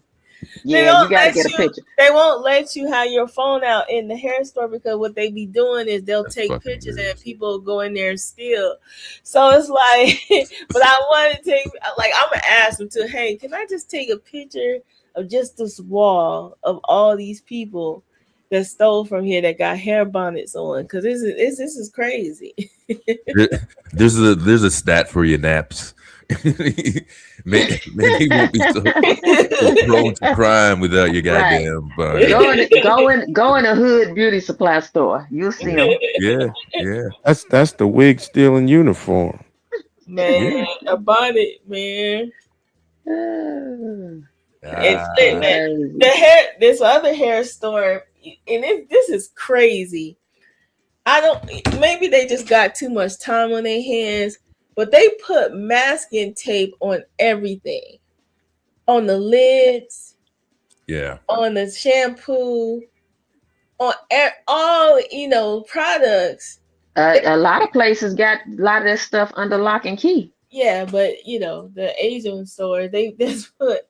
So I went. Like, why would you even want to shop there in the first place? Like, well, I get it because my it's a sister goes ban. there. Like, obviously, I got family members that go in there too. I get it, but that's another thing. If we're going to be even concerned about that, where you could wear it on campus, start on getting respect when you make these goddamn purchases. That ain't never stop us from going in them spots. Exactly. And the thing about it is, I get it because them people be running out of the store with that hair. Like, you don't understand. Like. That's why they have the little hair walk of shame, because the little, you know, everybody that stole, they took pictures. Like, they literally have pictures of them on the wall. So it's like, you know, just to show you, like, you know. So it's you know, it's crazy, you know. And the wigs ain't that expensive in them hair stores, except for the ones behind the counter. So I don't know. They still in packs of hair, you know, braiding hair. I don't know. Baby hair. They lock up the baby formula, like just everything everywhere. It's like, God damn. So they locking up condoms. I'm like, they need to have that. That's a scary one. They should be giving them out free. Like, oh, it's behind the goddamn. Yeah, they should throw a handful of them in the bag when the people shopping. Here, exactly. You got to call for assistance or somebody. Yeah, let me get that one. Like, that is too much, dude. That is. Yeah, you be like, I'm gonna do that in the store. I'm gonna just do it for GP. I'm like, could you come over here? Let me get the Magnum. I need the Magnums. And you know, another thing that I was thinking about, like the hair, when they get those young girls get those lace fronts, and then, you know, they drag the little baby hairs down, and the baby hairs be right on top of their eyebrow. That's like baby hairs don't look like that. Like real, you know, it don't look like that, you know. So my baby, that's baby hair when you're 40. Listen, my baby hair look like I call them forehead pubes. Right. I don't even call it baby hairs. Like it's just fine hair, you know, in my temples. I just got that fine hair in my temples. I ain't got fine hair. It's it's just in my temples, but you know, other people would call it baby hair. But I see these girls be pulling it. And my youngest son, so silly. I had went to one of their little, I think it was one of their birthday, and you know, a lot of their little friends was out there and this and that. My son gonna look at me and say, "Yeah, my mama got them real baby hairs." Man, listen, I got forehead pubes. That's what they are, because I got 4C hair, them forehead pubes. I don't care. You can't slip them down. And you think you're not gonna have you're not gonna have a little beard in Shut a few years? Be rocking that Fu Manchu, yo. Listen, you know how bad it is. I got to get a lineup because that hair would grow like all the way like towards my eyebrow. I had to get lined up. Forehead, pews. I got enough baby I got hair a look. people. I got a little cousin like that. Got that hair grow on her forehead, come down her, and her eyebrows almost like they connect in the middle. Oh no, yeah, I ain't got all that. Yeah, you know they kind of come close together. That little fuzz hair in the middle, right there. Last call. Bring it all together with that head glue. Last call trying to give me a beard. I'm trying to give you a beard. You're saying, man, you got the sideburns coming down and shit. Man, some other stuff. You're gonna have a handlebar mustache in the next 15 years, I think. I remember one time because I just naturally have hair that I just have little hair right there. It gets cut, but my little brother gonna walk up to me talking about you got more hair. I say your pork chop sideburns can't even connect, so you need to sit your ass down. Y'all got them Jim Kelly sideburns, huh? God damn. People talking about her dating pool again. Hey, that hair that just be growing down the back of your neck. Oh my God. That shit. This was my sister. We were out having dinner, and so I shaved up everything. Got the goatee looking right. My sister's like, "Oh, I like the way you shape your mustache." In the middle of dinner, I'm like, "Yeah, you too." You wrong for that. You wrong for that. What'd you say? Yeah, we just joke. We joke like that. So it was I did almost thought I had one to get like about a week ago, and then I looked and I said, "Oh, I think my lip is just dry. Let me put some Vaseline." That's where it starts, whatever man. you do, don't start shaving it. No, Shave it. Do it, Joe. Nope. No, don't do it, though. Don't do that. Don't even tweeze it. Nope. And then Joe be talking goody goo goo. It's gonna be listen. Like she gonna be a Grady, huh? The day I get him, the day I get, I'm gonna send it to you, and I'm gonna be smiling. Yeah, that's gonna be the problem. I'm gonna jump down, guys. It was fun. All right, we're closing up. Thanks, Keeps. Thanks for jumping up, man. Good to hear from you, man. Okay, you too. Y'all too. Bye. Bye. I'm gonna look like Chewbacca. Let me tell you, I'm gonna be in a nursing home looking like Chewbacca.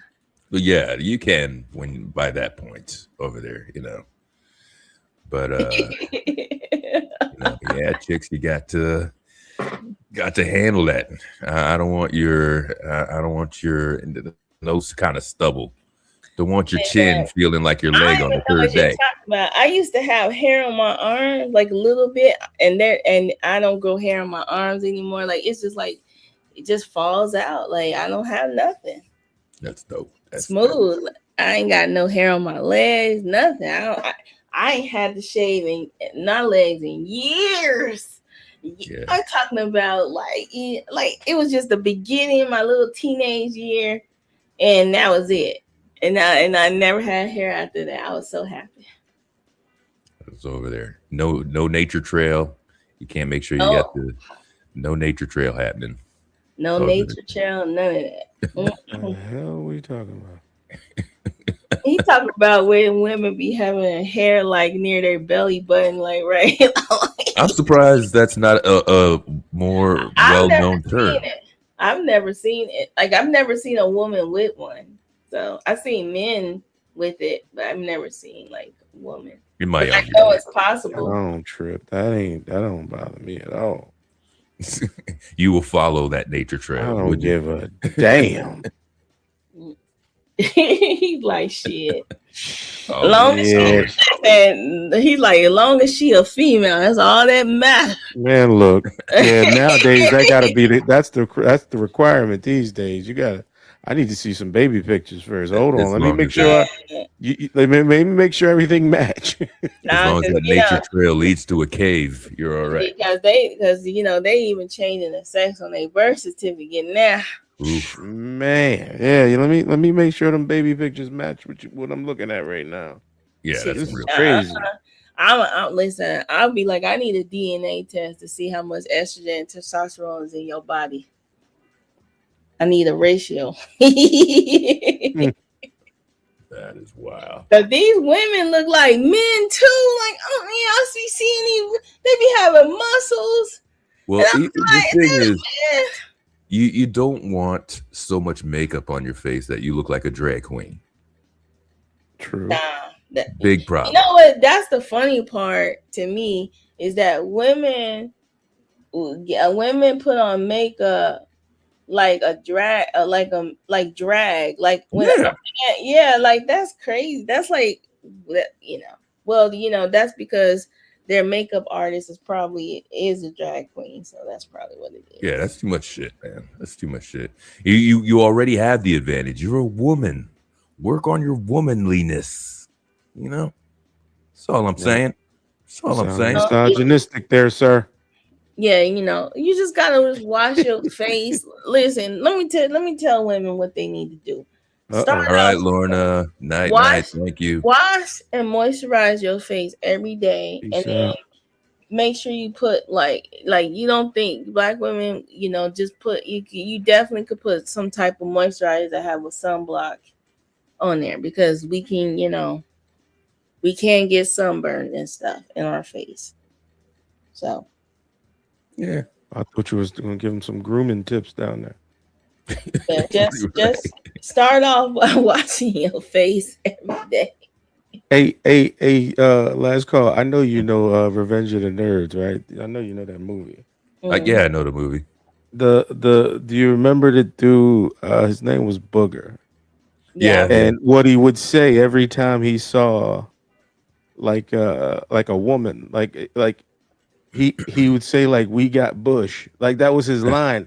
At the time, I didn't know what that meant. Like when I first saw it, I was like, I don't know what that means, but it's funny. But now I'm like thinking about it as an adult. I'm like, that's fucking hilarious, man. Like that is right. But because it was a time where it was like that was like that ain't. I ain't fearing no activity. I knew what that meant. Nah, it didn't catch. It didn't hit me. No, you talking like 80 what? This was 84-ish, Joe. 84-ish, 85, I think. Because what was that? You knew that at 9? Yeah, and then like they had something. I didn't know that at 9. I ain't. Well, that's because my dad used to listen to Dolomite and all that other stuff. But anyways, all them like exploitation. But remember, they were singing. And then next thing they were singing about the nappy dugout. I knew what that was. That was later on, though. Yeah, that was a few years later. That was years later. I'm talking about 9, Joe. You knew that at 9? I think no, because I didn't see it at 9. I saw it like at 12 and 13, like older. Like I didn't watch it when it first came out. Yeah, that was yeah. You can't even bring up 80 shit. Like you just can't do 80% of the shit these days. All of that's in the pro. Remember Rodney Dangerfield? He was like no respect at all. No respect. He was like a pervert, though. If you all of them were the Benny Hills. Yeah, they all were. They were all like on that freaky stuff. Yeah. Well, I don't want to say perv. I mean, just because you're freaky don't make you a pervert. Like that's a strong word. But nowadays, the stuff that they were doing, they would be in jail for. Like hiking up, looking up skirts and stuff. Yeah, absolutely. Even the first few minutes, the premise of American Pie. Remember that? Yeah. He set up a camera. He's just a spy on the chick. You can't even try to. And this is before, like, you had to use that little. Remember that the cue ball web camera. Everybody had that shit, so you didn't have it on your phone. So leave your phone back. That is some straight pervert shit. It was a great funny ass movie. That's crossing the line. That one's crossing the line. I just didn't want to like put anybody out there on with a freak level that's high. Feel like, hey, I'm a pervert. No. Yeah, I hear you. That's a little normal, but a lot of people don't want to talk about that. But yeah. you know, do what you got to do. Wow. I might be shutting it down here soon, folks. Yeah. I think I am mentally winded from this from this fucking conversation that we had today. It was good. It was good. Yeah, it was so good. Yeah. Yeah, I enjoy the old school talk. Yeah. We'll be doing it again. Guess what? You losing everybody under 25. Yes, yeah. Oh, well. But guess what? what episode is next week? Oh shit. We have the 100th episode. Yeah. Jesus. That's fucking nuts. Yeah. It is Did nuts. 100 of these things. Pause. No, that's not a pause. What the fuck is this? It is nuts. There you go. Somebody had to do it. You got to wait 5 hours in to beat me up, man. That ain't fair. You gotta be careful what you say, bro. You do, but I don't. you know. Otherwise, you look like Dame Dash. An old idiot saying pause for every goddamn thing. You know what I'm saying? You in the music? Did you hear that diss track he did, bro? PU. Oh my god, that was the worst thing Your breath ever. smells like cinnamon, dude. Listen, he should have used AI. And I'm just saying. Didn't he come out with like some random white chick? Yeah, I don't know. That whole thing was weird. It's like, who wrote this and why did you release it? Yeah. Listen, I'm gonna need him to explain why he didn't have his half of the rent when him and his daughter got a place. I need to know. Bees like that. All right, y'all. I'm gonna hit y'all on the next one, man. I'll catch you on 100. All right, man. Sounds good. Expect to see you there. Thanks for everything, man. Contribution coming on, discussion back and forth. Good to have you, as always, ID. Yeah. Stopping through, making your party liver than what it was. I'll holler at y'all. All right, man. Peace. Oh man, Joe. Here we are. Listen, I can't believe I made it this long. You know what I'm saying? I've been gone by 12, like at least 11. Yeah, and you were all up in the mix this time too, man. Good live. Let me just say thank you to everybody, man, coming through, stepping up, hitting the panel, Clouds, Replay Gang. What up? People at work, all that stuff tapping in. Thank you. This was a real deal. And obviously, I don't really want to say hit a nerve with people, but definitely caught the intrigue of a lot of us with the stuff too. And trust me, even some things I agreed with, don't agree with and stuff, it was all interesting for me. Right. And I appreciate all the different inputs into that too, man. So that is a good thing. It was a good debate. You know what I mean? So yeah, a lot of people chatting. Joe, what are we looking for from you in the next week? Oh well, my new channel. I'll drop it on the 100th episode so that people can subscribe to my other channel. All right. Start putting some things on there. All right, good. I like the way, by the way, you threatened to pull your subscription when I threatened to pull mine, and I'm subscribed to two years. Exactly. You need to be subscribed to both of them. That's not even fair. That's not even fair for me. If you had two, I would be subscribed to both of them too. No, because you had the two. Don't let me have to call Emmanuel out for this one. All right. and Lorna, too bad she went to bed, but you were very much not subscribed to my channel. We were on one of them. I was barely over there. So you being difficult. She got herself in 4K over there. But yeah, cool. Thank you. What else, Joe? Anything from you? No, that's about it. But I just want to say thank you for coming out and good night. God bless. Good night. Bye. All right. Thanks, Joe. Have a good night. All right, man. Down to the last. I don't know if I'm that hungry. I don't know what I'm gonna eat over there, but I'm kind of tired, so I'm not gonna hang out that much with you all. But I do want to say thank you, like for some real shit. This is like we said, next one is 100 friggin' episodes, which I'm gonna have to digest that in the next week because I'm like, that's a lot, in my opinion, from a guy that didn't think he'd make it past 15 shows. But you know, when you have good support, you got a good nucleus, good surrounding, everything else, you know, in that anatomy too. We have some good people around us, and I like the fact that we could debate. You know, to see, nobody got angry over here. Nobody called nobody out, no names, nothing like that. We waited for each other to speak. We waited turns. We gave each other the floor respectfully, went back and forth. That is, yo, this is the community I want to be part of, right?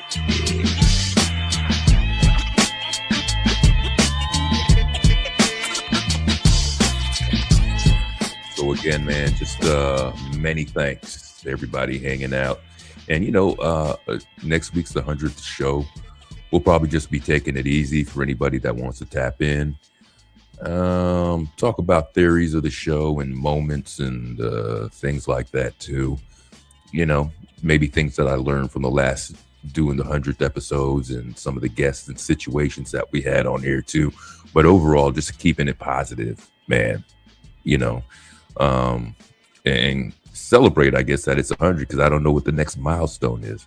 I don't know if I write 100 episodes, but then I got 300 and something subscribers. So do I celebrate the subscribers next, or do I celebrate the episodes next? I don't know, but I certainly like to hear what people have to say next week when they bring it to the table. So again, thank you, man. Enjoy the rest of your Friday wherever you're at, and enjoy your weekend. Be good to yourself. Be good to other people, man. Peace, y'all.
Otra noche fue una noche muy terrible.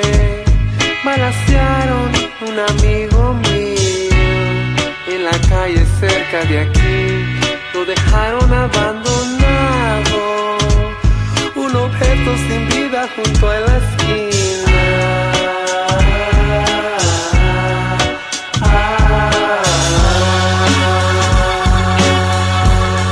Yo no entiendo por qué los que deben proteger hacen lo opuesto, matar inocentes. Los que deben proteger hacen